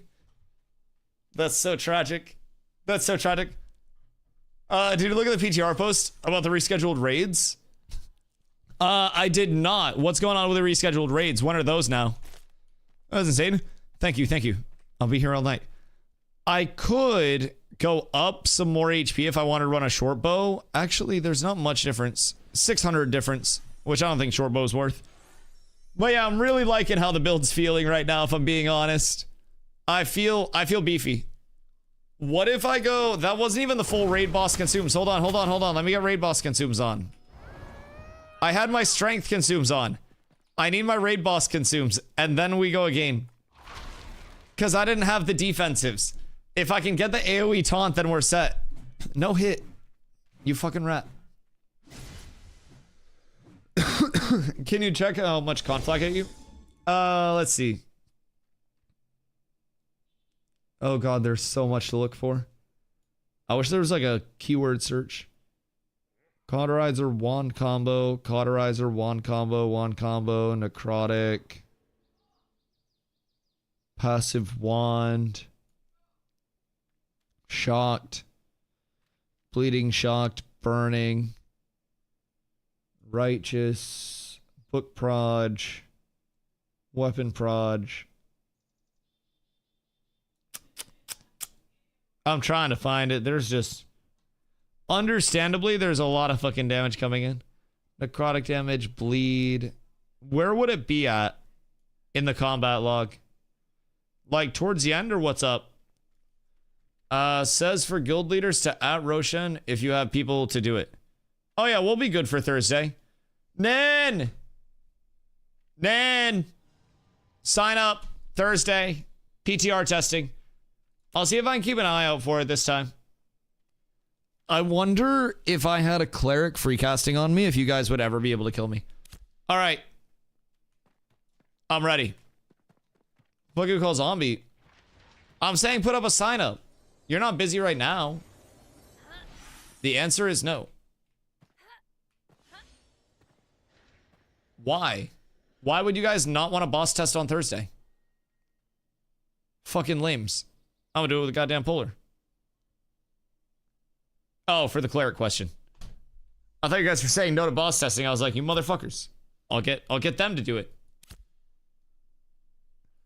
For the cleric was okay. Okay. One knowing this guy joins polar. I'm doing it anyways now. God damn. Secret's out. That's your December 11th announcement. I've been yellow the entire time. North is me. How crazy would that be, by the way? Just like the ultimate twist. It's not, as far as I know, unless I haven't been let in on that plotline yet, but like, as far as I know, I'm not yellow. I don't think I've been infiltrated that deep by polar, but like, I don't know, they have connections. They can make some shit happen. All right. I have the Omega Tonk set now. Everybody group up and then just smack the shit out of me. That is the goal. I have a cleric that's putting up hots on me. Everybody hit me for as long as you physically can. We need to see if I can die with somebody healing me. I'm just gonna yap to chat during this. And I'm just gonna chill and I'm gonna hold my block. Cause like, this is a lot. This is so fucking funny. One cleric heal Dusty. Yeah, I got Emu healing me. Emu's got the pumps. And like, I don't necessarily know if I would call it the pumps because I don't know that the pumps are what's needed right now, but like, Emu's got me with the spore. Actually, I am taking some damage here. I'm taking some big damage. I gotta drop a wall to save myself. Okay. Okay, we're good. Everything's fine. I gotta keep my grid up. The Divine Flare is coming through. The DD Dart came through, but there's too much damage for it. We're gonna get the defensives up here. I got 30 seconds until I have another Fortitude, so... You have how many people shooting you? I have only 4. Only 4. 4 people hitting me with the Cleric free casting on me. So, like, the Cleric free casting is probably gonna be able to sustain a lot. But yeah, I'm just sitting here perma-blocking. Now, I think part of what's busted about this, if I'm being completely honest for the raid boss, is how much they changed the block algorithm. If I'm not blocking, I actually take a substantial amount of damage in CCs. But while I'm blocking, I have my mitigation, right? Just like my base mit. And then I have an additional 62% Fizz defense and 44% magic defense just from blocking. And that's going in after my mitigation, right? So being able to sit here and just perma-sustain block, like I've been blocking this entire time and I'm at 37 stamina and I'm about to have another Swift Stride potion up, which gives me 2 stamina per second for 15 seconds. So I think the larger issue is just that I can sit here and perma-block more than anything else in the equation. If I had to say 1-to-1. Cause I'm at 20 stam, now I'm gonna pop a Swift Stride potion. I'm at 25 stam because in the time that I let off block, I got 5 stam back. So I can pop defensive cooldowns, I'll pop Shake It Off, I'll let it tick up. 49 stamina, 50 stamina, 52, 54, 54, 56. And like my stam's just ticking back up all the way through. And all I have to do is sit here and hold block. So people focus me, I hold block, and then when people aren't focusing me, I can switch onto a two-hander, and that two-hander will allow me to do a little bit more thorough damage.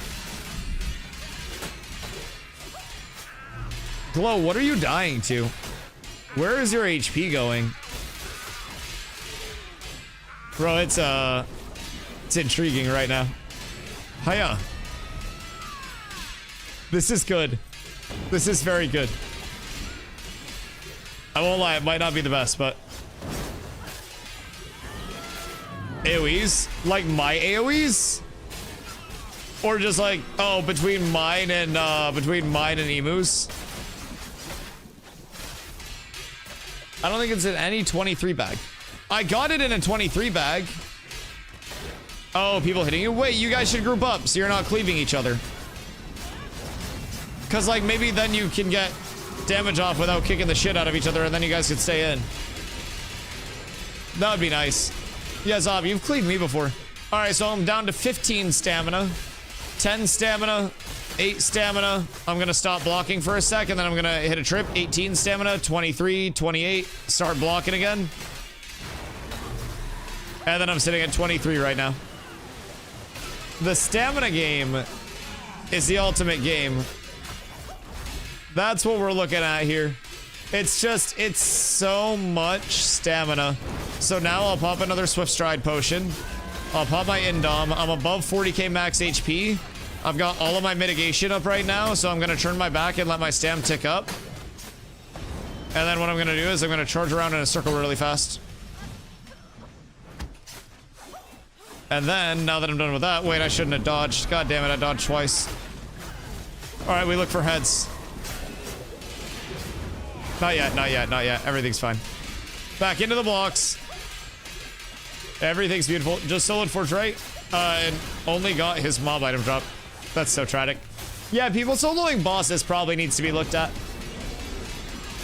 There are a few things with the TTK that are intriguing.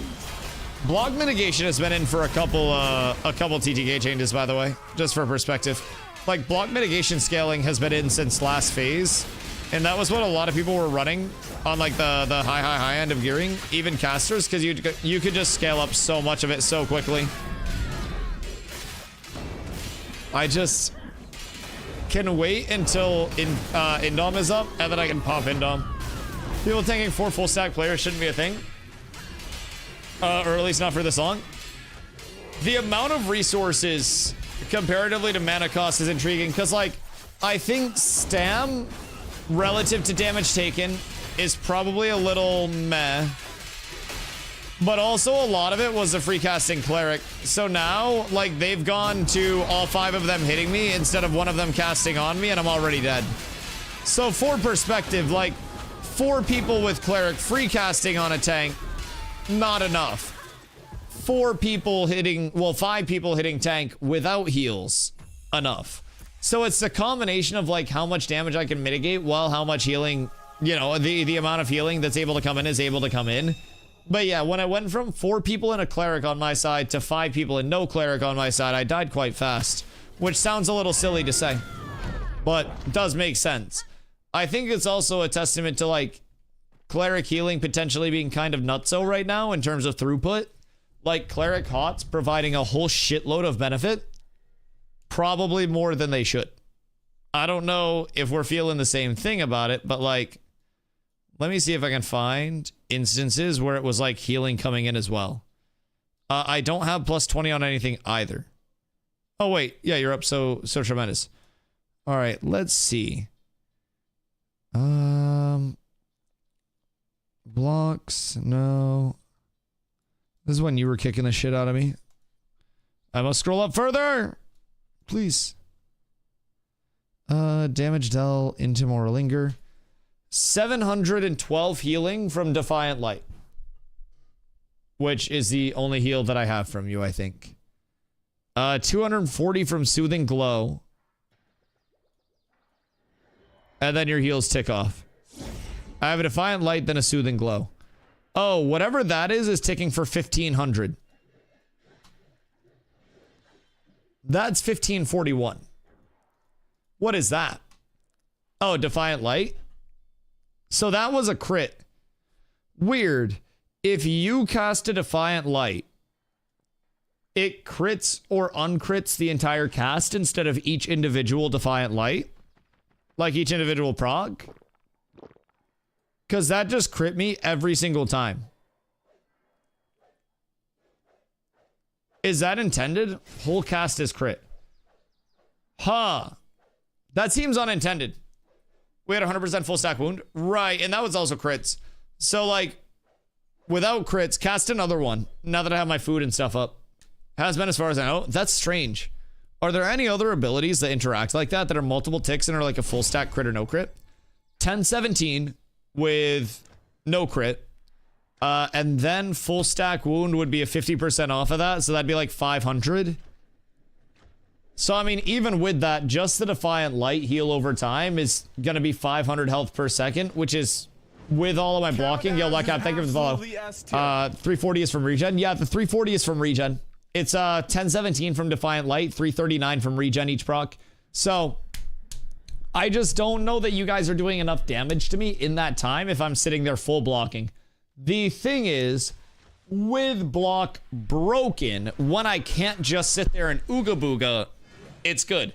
But this is the result of the devaluation of dodge and the emphasis on block, and also block, you know, mitigation being so high scaling. It's absurdly high scaling. Like, just again to iterate, I have with just crit up, which is not my entire defensive cycle, 72.8% fizz defense and 60.6% fizz block defense. Then I have 56.3% magic defense, and I have 41.3% magic block defense. That's a lot.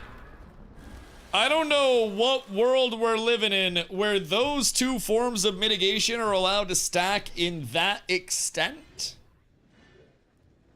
But that's a fuckload of mit. That is a large boat full of mitigation. That is a lot. That's like NPC numbers of mitigation. Did you spec your stamp tree for block? Goddamn, bro. Gonna make me leak my whole fucking build before I post it on YouTube on the 11th. Fuck. Goddamn. Yeah. Meta Kaka! Yo, thank you for the gifty, brother. What it do? I hope you're having a beautiful day, my friend. Yo, Bruce Lee. Congrats, brother. Endgame gear testing. Max level still 25. Current endgame. As endgame as we got. If we had more endgame, I'd be testing more endgame, but they give me the tools to test what I can, and we pump with those tools, brother. Much love, Acidic. Bro. I just peek that. What you seen? What you seen? The amount of mitigation stacking that we have? Because, like, yes, that's the entire point of this build, bro. It's disgusting. Now, keep in mind, while the mitigation... Is there a GM? By chance? Oh, stamp tree? Yeah, stamp tree's crazy, too. If we're testing stuff, I wonder if I could get an item poofed in to actually test numbers. Because I do not... It's not, like, achievable in any of the boxes. And I'm curious if they would just give me a couple rings to test with. Because I want to see what the numbers are looking like. But we just can't get these rings in Lego in any achievable form with anything that we have right now. Which makes me sad. Makes me very sad. I wish I had a plug. Because if I get 2 of these rings, that will... Message Ryan. Is Ryan on? Like right now?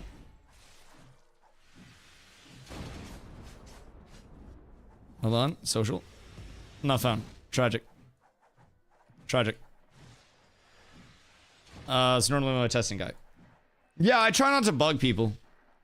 So I don't really, like, have the connection. What rings? I'm trying to get 2 glittering spall rings. Well, I know I'm not streaming. That's the only time I can keep my build a secret. Gotta fucking leak everything I do before I do it, bro. I shouldn't tell you guys before the 1v1 tourney you're gonna use my own fucking build against me. Like, goddamn, half skill in this fucking game is making a goddamn build. I shouldn't sell this shit for free. I should make an OnlyFans account and then post my build guides exclusively on my OnlyFans account while having an extremely expensive sub cost for my OnlyFans account. You don't even have a build. I will literally drop my build all over your fucking face. What's your name on PTR? Dusty. Smile. It is just Dusty. I went with the OG. I'm also kind of conflicted, chat. Name reservation for in-game name. Do I just go OG Dusty or do I go DustyWhy? I feel like I almost gotta keep the DustyWhy, but like the OG Dusty for an alternate name sounds cool. Maybe for an alt, I'll go like OG Dusty if it's up, but if he's around, he'll get it done. Might be too late. Yeah, that's fine. If not today, I mean, shit, I ain't going anywhere. I can always get one at some point. I just need to test like what the actual point of fall off is with block defense scaling. Because I'm pretty certain, and again, glittering spall rings will be somewhat of a fall off comparatively to Tide Rot, which I'm wearing right now, because Tide Rot's con health, regen max health, and then defense. So like my max health will fall off a little bit, but my block defense with 2 Lego glittering spall rings would very likely go upwards of 70+% fizz. He said he can't do it today. Tell him it's okay, and I still love him. I'll ask him global. / global. Any GMs on perchance? Bespoke. Alright, I've asked in global. We're up to Medis. How do you get name res? Name res was available from older packs. I have the January 2024 pack. So if you had like that one with the $375 version of it, then you could get name res for when it goes live. Be around tomorrow in Realm. Should be able to do more hands-on help. Be doing a PvP test with Jacob. Oh, really? PvP testing tomorrow, indubitably. That'll be fucking awesome. I hope we get siege tests. I'm just saying, man, siege tests on this time to kill are actually really fun if people show up that have hands. Cause like the fights have an ebb and a flow and like they... So that's a summoner bug, by the way, that you just heard on this fine day. So anyways, they actually have like a lot of positioning and stuff where you kind of like push forward, pull back, and kind of actually see the fight shape up, which I personally think is fun.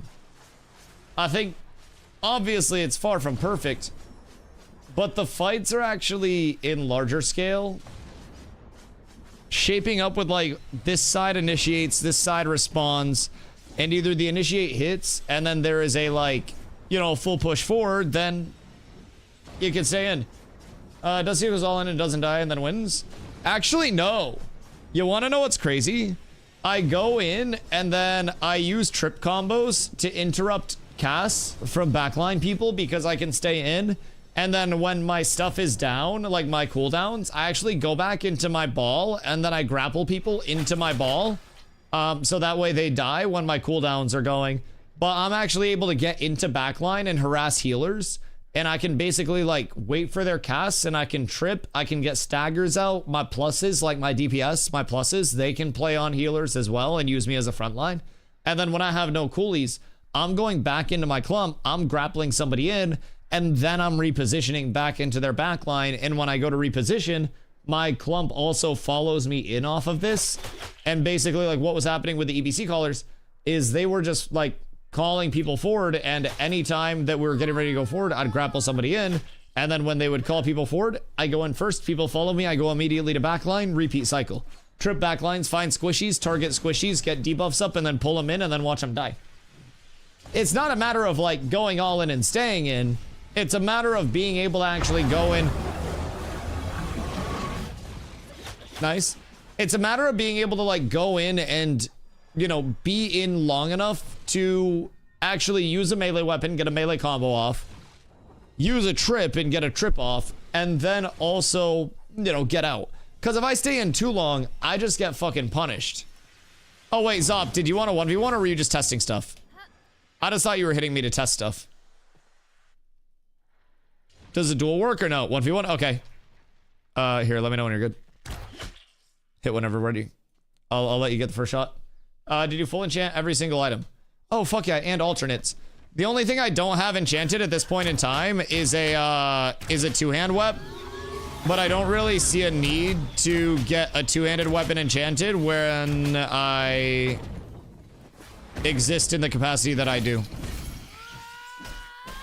Because, like, at this point in time, I can basically just do whatever I want to. And I feel as though I still have enough damage to pressure people and kill them. Now, one thing I will say about this TTK that feels really cool is, like, despite tank being like a walking ball of fuck, right? I'm fighting Zop right now and I'm up in his nuts with my melee weapon out, just pumping all of the damage that I can, trading toe to toe. And like, he's still alive, which I think is a positive step. Oh God, those frame drops hurt when you slumbered me. Zop's playing the fucking long game with that, Jesus. But like, while I'm still just walking forward and being tanky, right? This gear set's absurd. I am too tanky. Like, Zop is still 50% HP as a mage. That's pretty good.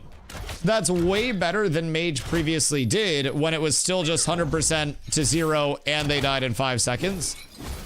Now, it doesn't necessarily feel better for Zop's end, where I still just am the indomitable duel man, but like, you know, hopefully it feels better than before. We'll get his commentary though. I am sitting just, you know, for encouragement purposes. I am below 100% HP. So that's good. That's really nice to take from it.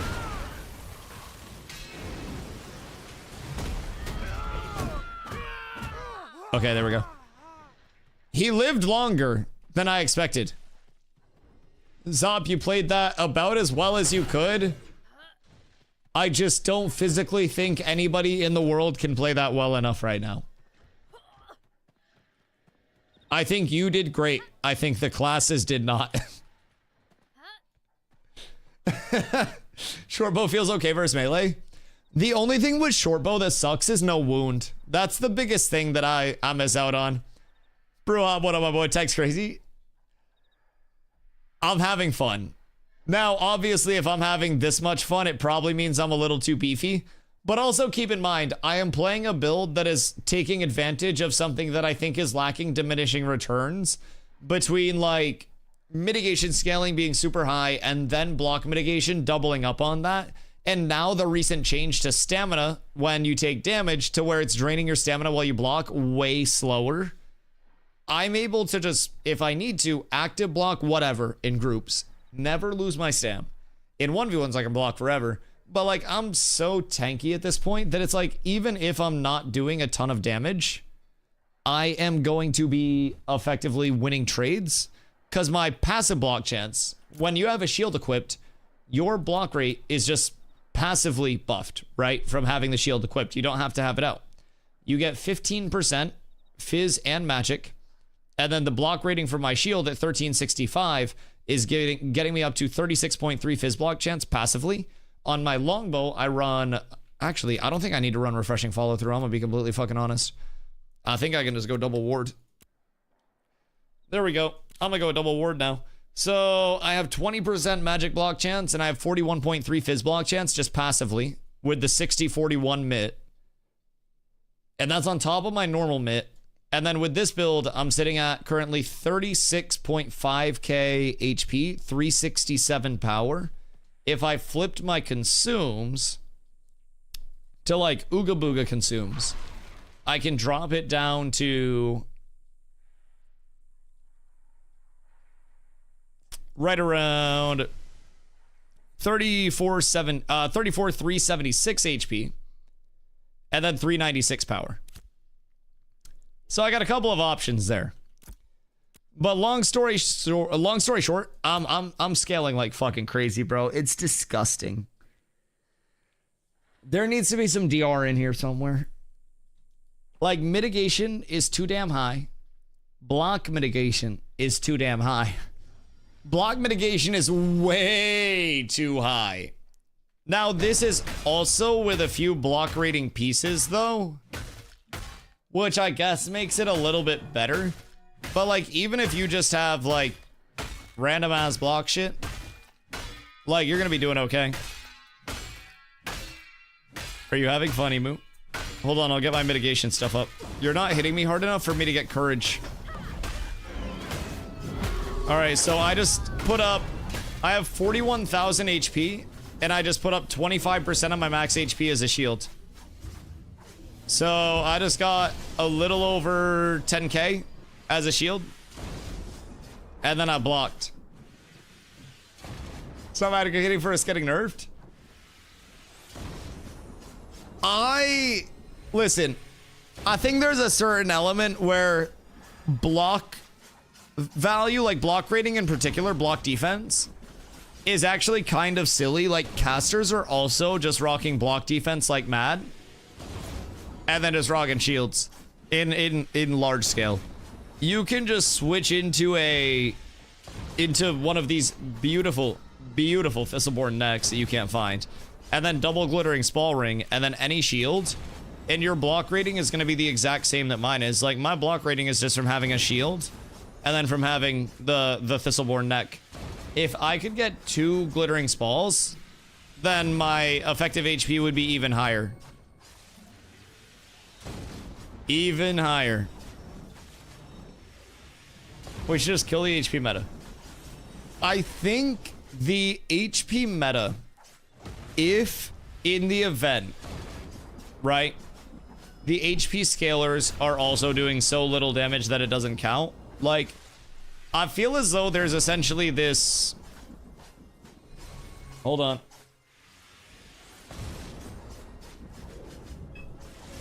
You're getting a diagram.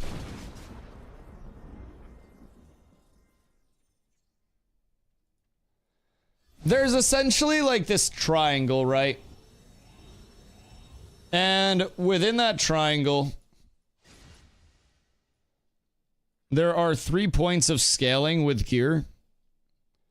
Where it's like, I have power, I have health, and I have MIT.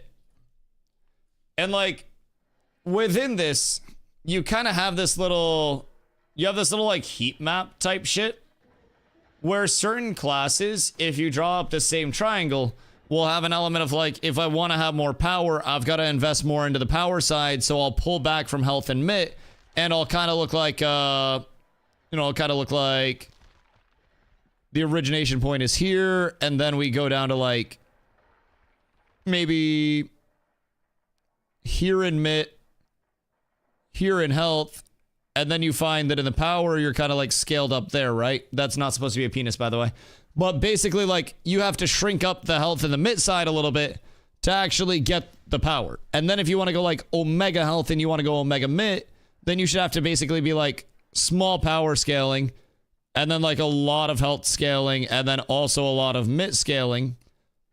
And if you kind of have like this level of variance, then I think this is kind of cool. But I think right now, what's happening is there's a little bit of a... First of all, every class is able to get really deep into this part of the health and MIT triangle, which I don't necessarily think every class is supposed to get that deep by... Or every primary archetype by design. Like, it's getting really deep in that essence of it. So I feel like there needs to be more of a focus on maybe, like, minimizing what's available here right now. Because this is just really strong.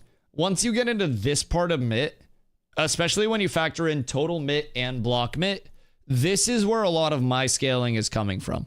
Like, I have a lot of health, but health, if I'm not blocking an additional 60% and 50% of the damage that's coming in, is actually not that crazy. I'm essentially doubling up my MIT the second I block. So, by that, you take out some of the return on mitigation scaling, and you take out some of the return on that block mitigation scaling for now. And immediately, tanks are going to be capped here, right? So then we can go all the way into health if we want to, but through that investment, we may find ourselves very low in power, and this might be solid. But at the same premise, with this low point in power, if you focus us, you're not going to kill us, but we're also not going to kill you. If you have anybody in your group that's focusing you when we're here, that's going to be survivable. Then you have something that'll be like a glass cannon thing right now. And they're essentially putting in a shitload of power to just not be able to break through this. The problem starts when the power side of the triangle doesn't actually do anything. See, this is also my take. I think that right now, there is too much of an emphasis on the power adjacent things. So, like, power is comprised of multiple things, right? In total. It's like your power scaling. It's your speed. It's your crit chance. And it's your crit damage. And that effectively constitutes all of what this power represents. And I feel like right now, there's a huge emphasis on these three, when there should be more of an emphasis on this raw scaling, and then less of this scaling for now, less of the crit chance, crit damage, attack speed, and less of this scaling. I feel like we need to embrace the primal scaling of power, health. You have health pool to sponge, damage hits hard. Health moves up, power exists enough on healers to move health, or health moves down, health moves back up because power exists on healers enough to bail you out of that. I think that's what we need to embrace more. Nuke a little bit of this, like a 30% nerf to mitigation, and then add diminishing returns to block mitigation. Take away some of the element of like dependence on crit chance being 50%. We don't need 50% crit chance in every normal build. I'm a defensive tank and I have 52% crit chance. That's too goddamn high. Take what you're scaling here on the RNG scale, put it here. Crit damage is fine. 200% is fine, but also just throw a little bit more here. I feel like the raw power side, because power is what scales up everything, right? And then taking away some of the MIT side would be enough to make the HP pool feel a little bit more fun, because like right now, people aren't upset about me having 34k HP. people are upset that I'm getting hit for 16 while I have 34k HP. That's the problem. My take, people should be afraid of damage. They aren't right now. Well, because your damage is getting scaled down so much. If you are 200 power and I have 60% mitigation and then 40% block mit, that's going to instantly be 60% of your 200 mitigated. So we'll scale it down to 100 and then we'll scale it from there. So 60 damage mitigated, 40 damage comes through, and then I mitigate 40% of that. So that's going to be another number. That's probably going to be like 16 or some bullshit like that. I'm just throwing something out there. So then we'll say I'm taking 24 of your initial, 100 or so power. You don't lose the pressure damage while also being a meatball. With the way that you're building tank, I absolutely do. If I'm building the full meatball where I'm scaling up that much block stuff, like I'm sitting personally at, with all of the consumes and shit in defensive mode and not offensive mode for 1v1s, like 350-ish power. Just for full perspective. I'm like 350, 360. People are 200 power above me. I'm nearly half of other people's power, depending on how much they're scaling. I'm like 60% of some people's powers. So difference between 200 power and 500 power in this meta is not the same as the difference between 5,000 and 2,000 HP. It's because of the mitigation. Yes, it's because mitigation is a percentage of everything. So like if I take my power versus 550, like that's the thing, mitigation is scaling it. So we'll say I'm 400 power, right? Or we'll go down to like 350, full defensive. 350 is going to get times 0.6, and then 210 is a result of that. That's how much mitigation is. Oh wait, so I guess I should do 0.4 because that's what's getting through. So we'll do 350 times 0.4 because 40% is getting through, 60% mitigated. So 140 gets through, and then of that, I'm going to have another directly on top of that 44% mitigation. So we'll do times 0.55. 140 times 0.55, 77 after mitigation. And like some numbers have different scaling, of course. But we'll just say, for instance, off of this double mitigation, like 77 is coming through from my power. Now we'll scale up to 550 and we'll give it that same treatment with like the times 0.40. That's immediately going to knock you down to 220. And then I'm going to give you the 0.55, and then that's going to give you 121. So like, while the difference is still there percentage-wise, it's just the fact that like the MIT, as it scales up, is taking away such a large numerical value of your damage and such a big chunk. If I'm losing a portion of my damage, doesn't really matter, but you being higher scaling, you're getting completely cooked by the double MIT. I think this is the biggest problem, if I'm being honest. I think this is still too high. Like, I think health is still too high, but I think if it was like here and then like here right now, I think MIT needs a big chunk taken off, and I think health needs a little bit taken off. And then I would personally love to see crit chance down, power scaling up. But that's mine. That's my personal take. That's what I'm thinking. But also, Fora, sorry, I got distracted in yaps. There was a first tab chat. Is this game gonna be real or is a scam? Looks pretty good. I mean, game's already real in that sense. Like it's fully playable. If you hop in on December 11th with your pack, like you can play the game every day. Worst case scenario is like keep in mind I have a video dropping in 2 days that'll help set some expectations. But like, we're going through a lot of changes. It's in development. It's not done. People are not saying it's done. Anybody that is lying to you, right? It is development and playtesting much more than it is a game at this point. It plays like a game in certain aspects, but it also has a lot of things that are like not game-like at this point in time, right? So I think personally we're past the like Ashes scam allegations. And we're kind of into the, like, maybe Ashes is just bad game allegations in terms of, like, a reasonable allegation with it, right? I think it's far from, being in the playable state that it is, just straight up scam. And, like, people would be more valid being like, oh, is this going to be for me or am I just not going to like that? That's kind of where I'm at with it. But I think far from scam already at this point. Are there things that negate mitigation, like Fizz defense and magic defense penetration? Not up to date on everything. Yo, JD, what up, dude? Penetration has been taken primarily out of scaling for whatever reason. There's very light penetration that's available, but there's not a lot of pen available anywhere. Pen used to exist, but Pen got cooked pretty heavily. And when Pen got cooked, mitigation did not get adjusted. So I think that could be part of the reason why mitigation is high at this point in time. And also part of what's making me so tanky is the fact that I am double dipping, right? So I'm using a shield and a one-hander.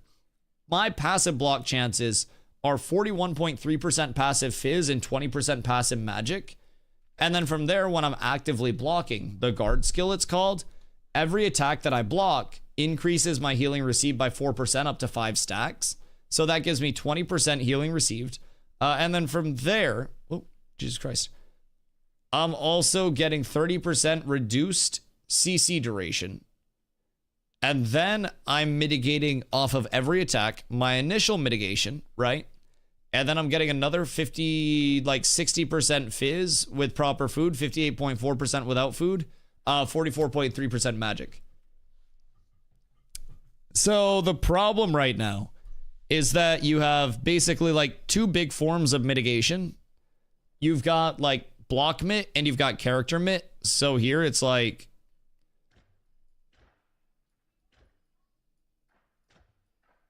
block and then defense. And like right now, block is very strong. Got ad blocked on the response. Yours was penetration exists, but has been taken out pretty heavily. So I'm basically talking now about the two types of mitigation that exist. Yo, Cody, what up, dude? Do either of those affect my rock hitting abilities? Nope. You hit those rocks, buddy. And then guess what? Not only can you hit the rocks, Cody, but you can take the rocks, especially if you get them in good rarity. And then you take them and you gamba them. And you can make the rocks into sand. And then when the rocks are made into sand, you can get metal and you can get gems out of the rocks that are worth a lot of money. So you hit the rocks and you have a chance to get metals and gems as random procs from the rocks. And then you take the rocks that didn't give you procs or did, and then gamba those as well. So if you get high rarity rocks, I give you my rocks. No, you gamba your rocks. No, you gamba. You make money off gamba. Yes, people get rich off gamba. I will buy your rocks when necessary, but you gamba to get super rich. Tank is cray cray. Yeah, Tank's a little tanky. It's a little tanky. I think here, block mitigation needs diminishing returns turned up. So like, DR up, basically meaning that like diminishing returns should be harsher on block mitigation. Because right now I'm scaling, like, dude, I don't even have my rings yet. I'm pretty certain if I had my rings, I would be scaling upwards of like 75% block mitigation. Is it New World region-based storage or universal storage? Materials are region-based. And then there is a global item storage for like, you know, equipment and stuff. But in each region as well, like in each town, for your materials, you can buy additional materials tabs. Or if you're a if you're a citizen in that settlement, then you can also get an additional tab from being a citizen. So, personally, these are my recommended changes. Diminishing returns up on block mitigation scaling. Defense.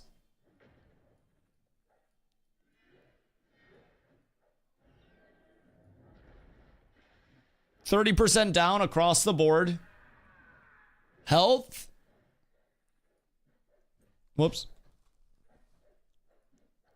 I would say minus like, honestly, I don't really think it needs to be that crazy scaling.